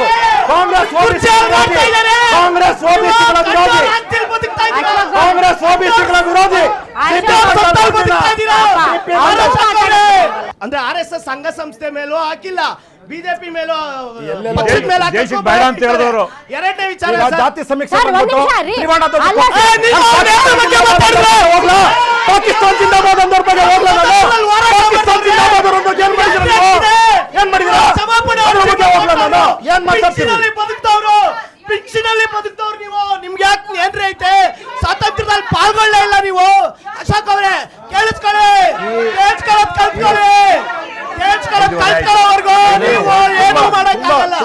ತುಂಬಾ ಎಲ್ಲೆಲ್ಲ ಹೋಗ್ತಾ ಇದೆ. ನೋಡಿ, ಜಾತಿ ಇರೋವರೆಗೂ ಜಾತಿ ಸಮೀಕ್ಷೆ ಅಗತ್ಯ, ಅದ್ರ ಬಗ್ಗೆ ಎರಡು ಮಾತಿಲ್ಲ. ಈ ಜನಗಳು ಏನಾಗ್ಬಿಡುತ್ತೆ ಅಂದರೆ ನನಗೆ ಎಲ್ಲರ ವಿಚಾರನೂ ಬೇಕು, ನನ್ನ ವಿಚಾರ ಬೇಡ, ನಾನು ಹೇಳೋಕ್ಕೆ ಇಷ್ಟಪಡಲ್ಲ. ಅದಕ್ಕೆ ಏನು ಮಾಡಬೇಕಾಗತ್ತೆ ಅಂತ ಹೇಳಿದ್ರೆ, ಇವಾಗ ಸರ್ಕಾರ ಈ ಆಧಾರ ಇಟ್ಕೊಂಡ್ಬಿಟ್ಟು ನಮ್ಮ ಜುಟ್ಟು ಇಟ್ಕೊಂಡ್ಬಿಟ್ಟಿದೆ. ಸುಮಾರು ವಿಚಾರ, ಹುಡುಗರು ಸ್ಕೂಲ್ ಸೇರಿಸ್ಬೇಕು ಅಂದರೆ ಎಲ್ಲ ಬಂದುಬಿಟ್ಟಿರುತ್ತೆ. ಅಲ್ಲಿ ಕೆಲಸಕ್ಕೆ ಹೋಗಬೇಕು ಅಂದರೆ ಗೌರ್ಮೆಂಟ್ ಕೆಲಸ ಎಲ್ಲ ಸಿಕ್ಬಿಟ್ಟಿರುತ್ತೆ. ಲ್ಯಾಂಡ್ ರೆಕಾರ್ಡ್ಸ್ ಇದೆ, ಯಾರ ಎಷ್ಟು ಭೂಮಿ ಇದೆ ಅಂತಿದೆ. ಯಾವ ಜಾತಿ ಎಲ್ಲ ಅವ್ರ ಹೆಸರು ಜೊತೆನೇ ಮುಕ್ಕಾಲು ಪಾಲು ಸೇರ್ಕೊಂಡ್ಬಿಟ್ಟಿರುತ್ತೆ. ಮುಕ್ಕಾಲು ಪಾಲು ಎಲ್ಲ ವಿಚಾರನೂ ಡಾಟಾನೂ ಸಿಗುತ್ತೆ ಸರ್ಕಾರಕ್ಕೆ. ಸರ್ಕಾರ ಏನು ಮಾಡಬೇಕು, ಈ ಫೋನ್ ತಗೊಂಬಂದ್ಬಿಟ್ಟು OTP ಕೊಡಿ ಅಂತಾರೆ. ಎಷ್ಟು ಜನದ ಫೋನ್ ಇರುತ್ತೆ, ಎಷ್ಟೋ ಅಲ್ಮಾರಿ ಸಮಾಧಾನ ಇರುತ್ತೆ. ಆಧಾರ್ ಬೇಕು. ಅದಕ್ಕೆ ಸರ್ಕಾರ ಏನು ಮಾಡಬೇಕು, ಇರೋ ಡಾಟಾನ ಅವ್ರು ತಗೊಂಡ್ಬಿಡ್ಬೇಕು. ನಮ್ಮಂಥವ್ರ ಹತ್ರ ನಾವು ಬರೋ ಅಗತ್ಯನೇ ಇಲ್ಲ. ನಮ್ದು ಇನ್ಕಮ್ ಟ್ಯಾಕ್ಸು ಅವ್ರ ಹತ್ರನೇ ಇರುತ್ತೆ, ನಮ್ಮ ಲ್ಯಾಂಡು ಅವ್ರ ಹತ್ರನೇ ಇರುತ್ತೆ, ನಾನು ಏನು ಓದಿದ್ದೀನಿ ಅದು ಎಲ್ಲ ಅವ್ರ ಹತ್ರನೇ ಇರುತ್ತೆ. ಸುಮ್ಮನೆ ಯಾಕೆ ಟೈಮ್ ವೇಸ್ಟ್ ಮಾಡ್ತಾರೆ? ಇವ್ರು ಯಾರ ಹತ್ರ ಹೋಗ್ಬೇಕು? ಯಾರ ಹತ್ರ ರೆಕಾರ್ಡ್ಗಳಿಲ್ಲ, ಎಲ್ಲೋ ಹಳ್ಳಿಗಾಡಲ್ಲಿರ್ತಾರೆ, ಕಾಡಲ್ಲಿರ್ತಾರೆ, ಆದಿವಾಸಿಗಳಿರ್ತಾರೆ, ಅಲೆಮಾರಿಗಳಿರ್ತಾರೆ, ಏನೂ ಇಲ್ಲ ಅವ್ರ ಹತ್ರ. ಅಂತರ ಹೋಗಿ ಅವರನ್ನು ಅವರು ಉದ್ಧಾರ ಮಾಡಬೇಕು. ನಮ್ಮ ಹತ್ರ ಬಂದು ಏನು ಮಾಡ್ತಾರೆ, ನಮ್ಮ ಕತೆ ನಾವು ನೋಡ್ಕೋತೀವಿ. ಸಮೀಕ್ಷೆ ಬೇಕು ಅನ್ನೋದು ಖಂಡಿತ, ಅದು ಕೆಲವೊಬ್ಬರು ನಮ್ಮಲ್ಲೂ ಬೇಡ ಅಂತ ಹೇಳಿರ್ತಕ್ಕಂಥದ್ದು ಸತ್ಯನೇ, ಅದು ಒಪ್ಕೊಳ್ತೀವಿ ನಾವು. ಬಟ್ ನಮಗೆ ಇಲ್ಲಿರ್ತಕ್ಕಂಥ ನಮ್ಮ ಮಾಜಿ ಉಪಮುಖ್ಯಮಂತ್ರಿ ಡಾಕ್ಟರ್ CN ಅಶ್ವಥ್ ನಾರಾಯಣ ಅವರು ಪ್ರೆಸ್ ಮೀಟ್ ಮಾಡುವಾಗ, ಇಲ್ಲ ಅವ್ರದ್ದು ಏನೇ ದುರುದ್ದೇಶ ಇದ್ದರೂ ಸಮೇತ ನಾವು ಸದುದ್ದೇಶದಿಂದ ಅದನ್ನು ಸ್ವೀಕಾರ ಮಾಡೋಣ, ನಾವು ಆ ಸಮೀಕ್ಷೆಯಲ್ಲಿ ಭಾಗವಹಿಸೋಣ, ಎಲ್ಲರೂ ಸೇರೋಣ, ಯಾಕಂದರೆ ಎಲ್ಲೋ ಒಂದು ಕಡೆ ಅದು ಒಳ್ಳೇದಾಗಬೇಕು ಅನ್ನೋದು ಉದ್ದೇಶದಲ್ಲಿ ಹೇಳಿದರು. ಆಮೇಲೆ ಕೆಲವೊಬ್ರು ಹೇಳ್ತಾ ಇದ್ದಾರೆ, ಈಗ ನಮ್ಮ ಇವರು ಅಶೋಕ್ ಸಾಹೇಬ್ರಿಗೆ ಇದು ನಾವು ಅದಕ್ಕೆ ವಿರೋಧಿಸಿದ್ವಿ, ಇದಕ್ಕೆ ವಿರೋಧಿಸಿದ್ವಿ ಅಂತ ಒಂದೇ ಒಂದು ಮಾತು ಹೇಳಕ್ಕೆ ಇಷ್ಟಪಡ್ತೀನಿ ಇಲ್ಲಿ ಎಲ್ಲರ ಮುಂದೆ. ಇವತ್ತು ಡಾಕ್ಟರ್ BR ಅಂಬೇಡ್ಕರ್ ಬಗ್ಗೆ ನಾವು ಇಷ್ಟೆಲ್ಲ ಮಾತಾಡ್ತೀವಿ, ಅವ್ರನ್ನ ಸೋಲಿಸಿದ್ದು ಯಾರು? ಇವತ್ತು ಜಾತಿ ಗಣತಿ ನಡೀತಾ ಇದೆಯಲ್ಲ, ಸಮರ್ಪಕವಾಗಿ ಖಂಡಿತ ನಡೀತಾ ಇಲ್ಲ. ಇದು ಕೂಡ ವೇಸ್ಟೇ. ಸುಮ್ಮನೆ ರಾಜ್ಯದಲ್ಲಿ ಹಣವನ್ನು ವೇಸ್ಟ್ ಮಾಡೋದು, ಬೇಕಾದಷ್ಟು ಖರ್ಚು ಮಾಡಿ ಬೇಕಾದಷ್ಟು ಸೌಲಭ್ಯಗಳನ್ನು ಮಾಡ್ತಕ್ಕಂಥ ವ್ಯವಸ್ಥೆ ಇದೆ, ಆದರೆ ಅದು ಮಾಡ್ತಾ ಇಲ್ಲ. ಇವಾಗ ಬರೀ ಗಿಮಿಕ್ಸು.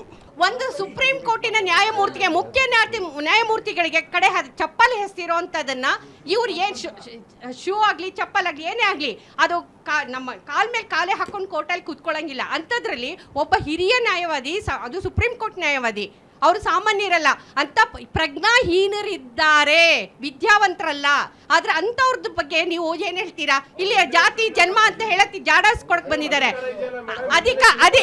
ಅಧಿಕಾರಕ್ಕೆ ಬೇಕಾಗಿರೋದು ನಡವಳಿಕೆನ ನಮ್ಮ ಬಾರ್ ಕೌನ್ಸಿಲ್ನಲ್ಲಿ ಒಬ್ರು ಓದ್ ತಗೊಂಡಿದ ತಕ್ಷಣನೇ ಅವ್ರು ಹೇಳ್ತಾ ಇರೋದು ಏನು ಅಂತಂದ್ರೆ, ನೀವು ಜಾತಿ ವ್ಯವಸ್ಥೆಯ ಬಗ್ಗೆ ಇಷ್ಟು ಟೀಕೆ ಮಾಡ್ತಾ ಇದ್ದೀರಾ, ನಾವೆಲ್ಲರೂ ಹಿಂದೂಗಳು ಜಾತಿ ಪದ್ಧತಿ ಜಾತಿ ವ್ಯವಸ್ಥೆ ಇದು ಯಾಕೆ ಬೇಕು ಜಾತಿ ಗಣತಿ ಅಂದಾಗ, ಒಬ್ಬ CJI ದಲಿತ ಅನ್ನೋ ಮಾತ್ರಕ್ಕೆ ನನ್ನ ಸನಾತನ ಧರ್ಮದ ಒಂದು ವ್ಯಾಜ್ಯಕ್ಕೆ ಅವ್ರು ಈ ತರ ಹೇಳ್ಬಿಟ್ಟು ಅಂತ ಚಕ್ಲಿ ಎಸೆಯುವಂತ ವ್ಯವಸ್ಥೆ ಇನ್ನೂ ಜೀವಂತವಾಗಿದೆ ಅಂತ ಅವ್ರು ಹೇಳ್ತಾ ಇರೋದು. ಎಸ್ ರಮೇಶ್ ಬಾಬು ಅವರು, ಹಿಂಗೆ ಹೋಗೋಣ ಆರ್ಡರ್ ಪ್ರಕಾರ.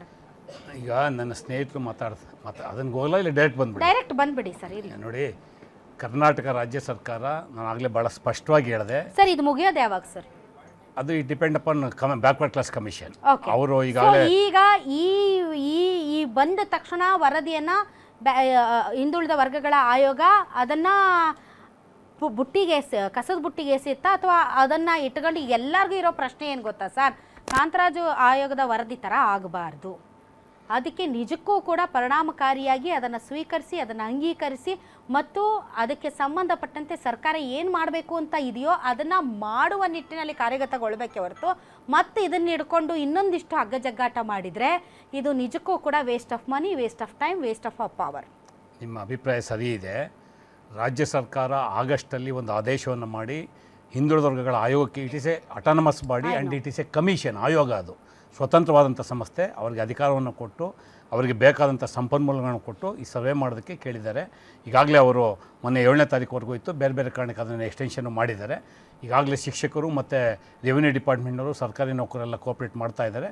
1-2 ಪ್ರಕರಣಗಳು ಸಣ್ಣ ಪುಟ್ಟ ಆಗಿರ್ಬೋದು. ಭಾಳ ಇಂಪಾರ್ಟೆಂಟು, ಸರ್ವೋಚ್ಚ ನ್ಯಾಯಾಲಯದ ತೀರ್ಪಿಗೆ ಅನುಗುಣವಾಗಿ ಯಾರು ಶೋಷಿತ ಸಮುದಾಯಗಳು ಅಥವಾ ಹಿಂದುಳಿದ ಸಮುದಾಯಗಳಿಗೆ ಸರ್ಕಾರಿ ಸೌಲಭ್ಯಗಳಿರ್ಬೋದು ಅಥವಾ ಸರ್ಕಾರಿ ಯೋಜನೆಗಳಿರ್ಬೋದು ಅದರ ಲಾಭ ಸಿಗಬೇಕು ಅಂಥವ್ರನ್ನ ಆಯ್ಕೆ ಮಾಡೋದಕ್ಕೆ ಈ ರಿಪೋರ್ಟ್ ಅನುಕೂಲ ಆಗುತ್ತೆ. ಸಾಮಾಜಿಕ ನ್ಯಾಯದ ಪರಿಕಲ್ಪನೆಯಲ್ಲಿ ಈ ಕೆಲಸವನ್ನು ಇವತ್ತು ನಾವು ಮಾಡ್ತಾಯಿದ್ವಿ.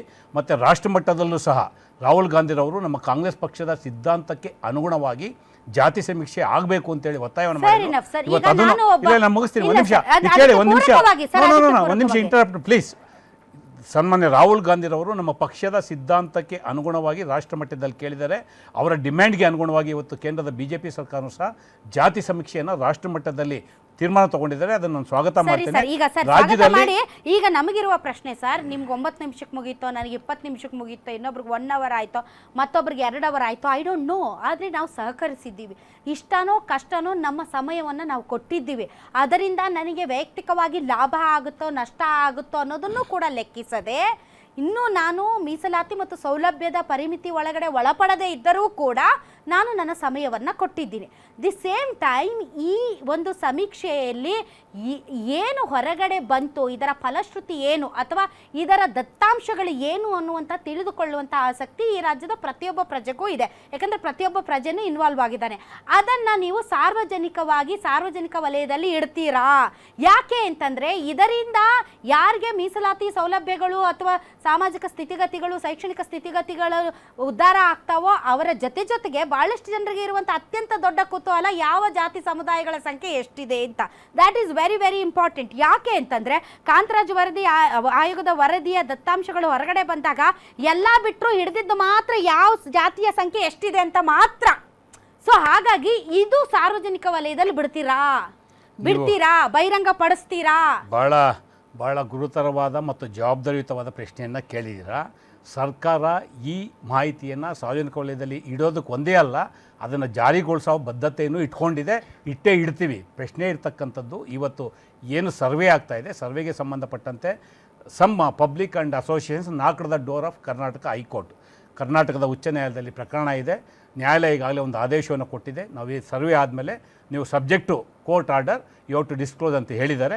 ಹಾಗಾಗಿ ಇದು ನ್ಯಾಯಾಲಯದಲ್ಲಿರೋದ್ರಿಂದ ನ್ಯಾಯಾಲಯ ತೀರ್ಮಾನಕ್ಕೆ ಒಳಪಟ್ಟು ಖಂಡಿತ ನ್ಯಾಯಾಲಯದ ಕನ್ವಿನ್ಸ್ ಮಾಡಿ ನ್ಯಾಯಾಲಯದ ಪರ್ಮಿಷನ್ ತೊಗೊಂಡು ಇದನ್ನು ಸಾರ್ವಜನಿಕ ಮಾಡುವಂಥದ್ದು ಸಾಮಾಜಿಕ ನ್ಯಾಯದ ಜಾರಿಯ ಹಿನ್ನೆಲೆಯಲ್ಲಿ ಇದರ ಪ್ರಯೋಜನವನ್ನು ಕರ್ನಾಟಕದ ಅಷ್ಟು ಜನಕ್ಕೆ ನೀಡುವಂಥದ್ದು ಕಾಂಗ್ರೆಸ್ ಸರ್ಕಾರದ ಬದ್ಧತೆ ಇದೆ, ಕಾಂಗ್ರೆಸ್ ಪಕ್ಷದ ಸಿದ್ಧಾಂತ ಇದೆ. ಏನು ಕರ್ನಾಟಕ ಹೈಕೋರ್ಟ್ ಆದೇಶ ಕೊಡುತ್ತೆ ಆದೇಶಕ್ಕೆ ಅನುಗುಣವಾಗಿ ಇದನ್ನು ನಾವು ಸಾರ್ವತ್ರೀಕರಣ ಮಾಡ್ತೇವೆ. ಶರಣ ಸರ್, ಇದು ಒಂದು ಕಲ್ಲಿಗೆ 100 ಹಕ್ಕಿಗಳನ್ನು ಬೀಳಿಸುವಂತಹ ಒಂದು ಸಮೀಕ್ಷೆ. ಯಾಕೆ ಅಂತಂದರೆ ಇದರಲ್ಲಿ ನೀವು ನಿಮ್ಮ ಆರ್ಥಿಕ ಸ್ಥಿತಿಗತಿಗಳಿಗೆ ಸಂಬಂಧಪಟ್ಟಂಥ ಪ್ರಶ್ನೆಗಳು ಇವೆ. ಈಗ ನಾನು ಆಗಲೇ ಕೇಳಿದ ಹಾಗೆ ಭಾಳಷ್ಟು ಜನರಿಗೆ ನಮ್ಮ BPL ಕಾರ್ಡ್ ರದ್ದಾಗುತ್ತೆ ಅನ್ನುವಂತಹ ಭಯ ಇದೆ.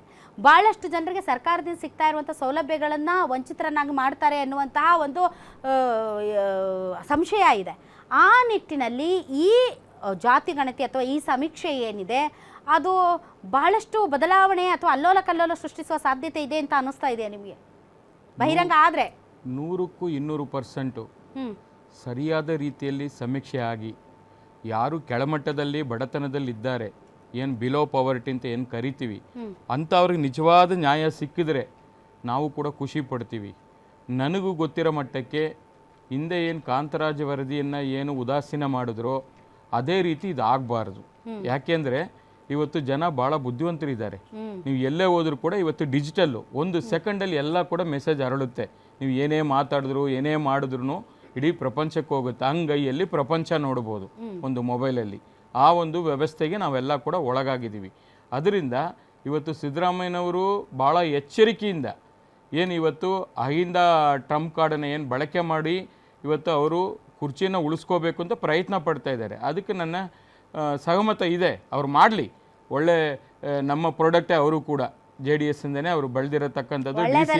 ಹೌದೌದು, DCM ಆಗಿರತಕ್ಕಂಥದ್ದು, ಫೈನಾನ್ಸ್ ಮಿನಿಸ್ಟರ್ ಆಗಿ ಬಡ್ಜೆಟನ್ನು ಸನ್ಮಾನ್ಯ ದೇವೇಗೌಡರೇ ಅವರಿಗೆ ಅವಕಾಶ ಮಾಡಿಕೊಟ್ಟಿರತಕ್ಕಂಥದ್ದು ಮಾಡಿದ್ದಾರೆ, ಒಳ್ಳೆ ಕೆಲಸ ಮಾಡಿದ್ದಾರೆ.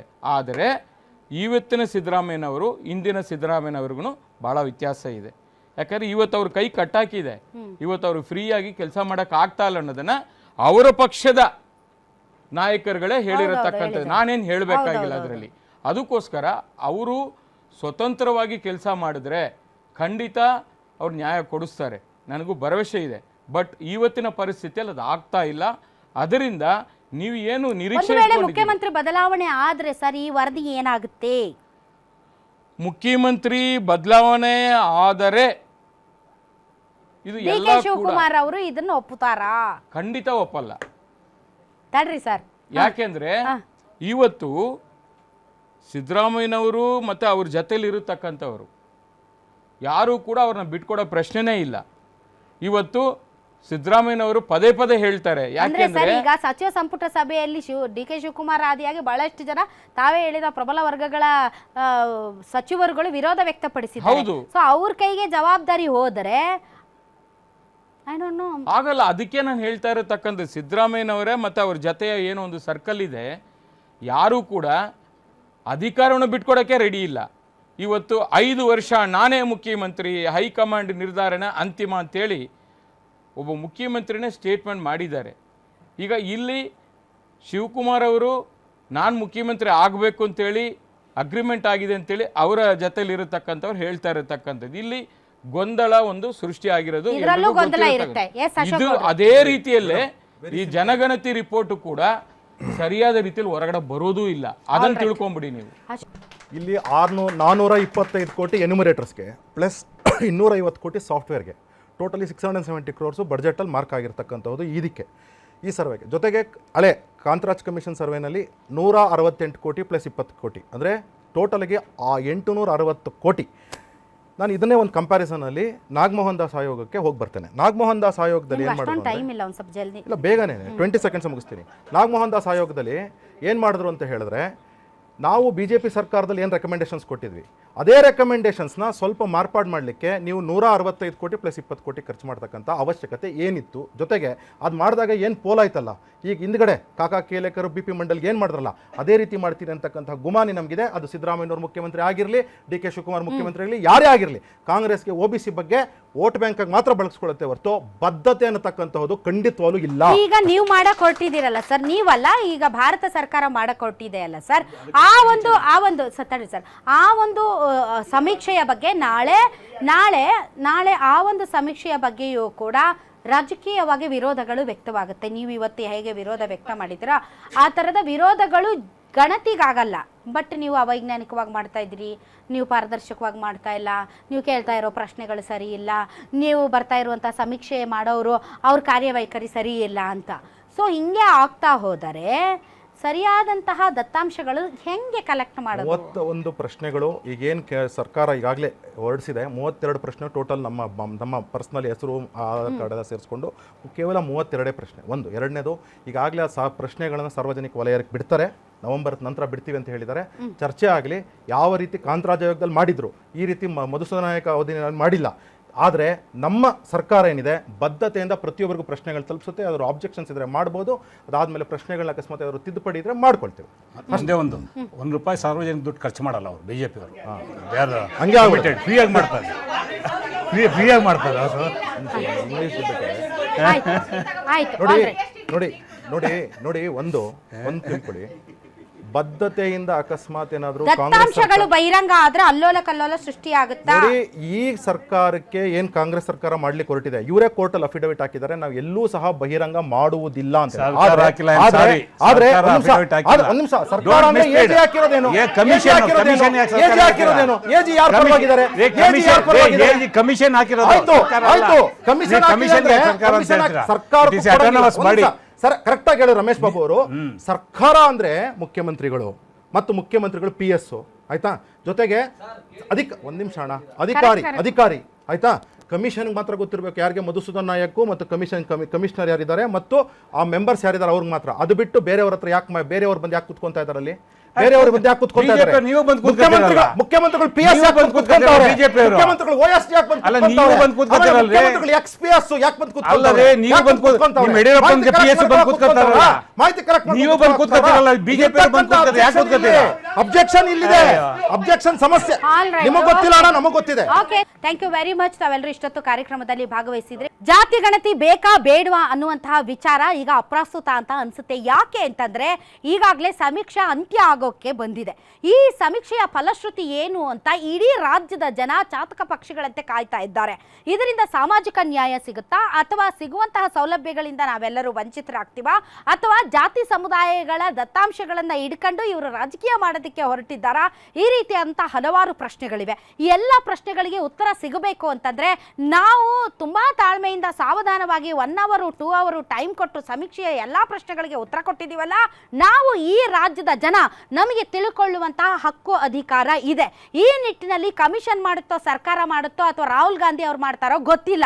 ಇದರಿಂದ ಆಗುವಂತಹ ಫಲಶ್ರುತಿ ಏನು ಅಂತ ತಿಳ್ಕೊಳ್ಳುವಂತಹ ಹಕ್ಕು ನಮಗಿರೋದ್ರಿಂದ ನಾನು ರಾಜ್ಯದ ಜನರ ಪರವಾಗಿ ಕರ್ನಾಟಕ ಸರ್ಕಾರ ಮತ್ತು ರಾಹುಲ್ ಗಾಂಧಿ ಅವರ ಬಹು ಪ್ರೀತಿಯ ನಿರೀಕ್ಷಿತ ಈ ಗಣತಿಯಿಂದ ಸಾಮಾಜಿಕ ನ್ಯಾಯ ಜೊತೆಗೆ ಜನರ ಸ್ಥಿತಿಗತಿಗಳ ಉದ್ಧಾರ ಮತ್ತು ಇದರಿಂದ ಸಾಮಾಜಿಕವಾಗಿ ಮತ್ತು ರಾಜಕೀಯವಾಗಿ ಯಾವುದೇ ರೀತಿಯಾದಂಥ ಗಲಿಬಿಲಿ, ಗೊಂದಲ, ಬೆಂಕಿ ಹಚ್ಚುವಂಥ ಕೆಲಸ ಮಾಡಿ ತಮ್ಮ ಬೇಳೆಯನ್ನು ಬೇಯಿಸ್ಕೊಳ್ಳದಿದ್ರೆ ಸಾಕು ಅಂತ ಹೇಳ್ತಾ ಇವತ್ತಿನ ಈ ರಾಧಕ್ಕ ಪಂಚಾಯಿತಿಯನ್ನು ಮುಗಿಸ್ತಾ ಇದ್ದೀನಿ. ಮುಂದಿನ ವಾರ ಪಂಚಾಯಿತಿಯನ್ನು ಇಟ್ಕೊಂಡು ಮತ್ತೆ ಬರ್ತೀನಿ. ಇದು ಈ ದಿನದ ಸ್ಪೆಷಲ್ ಗ್ಯಾರಂಟಿ ನ್ಯೂಸ್. ಸುದ್ದಿ ಖಚಿತ, ನ್ಯಾಯ ನಿಶ್ಚಿತ.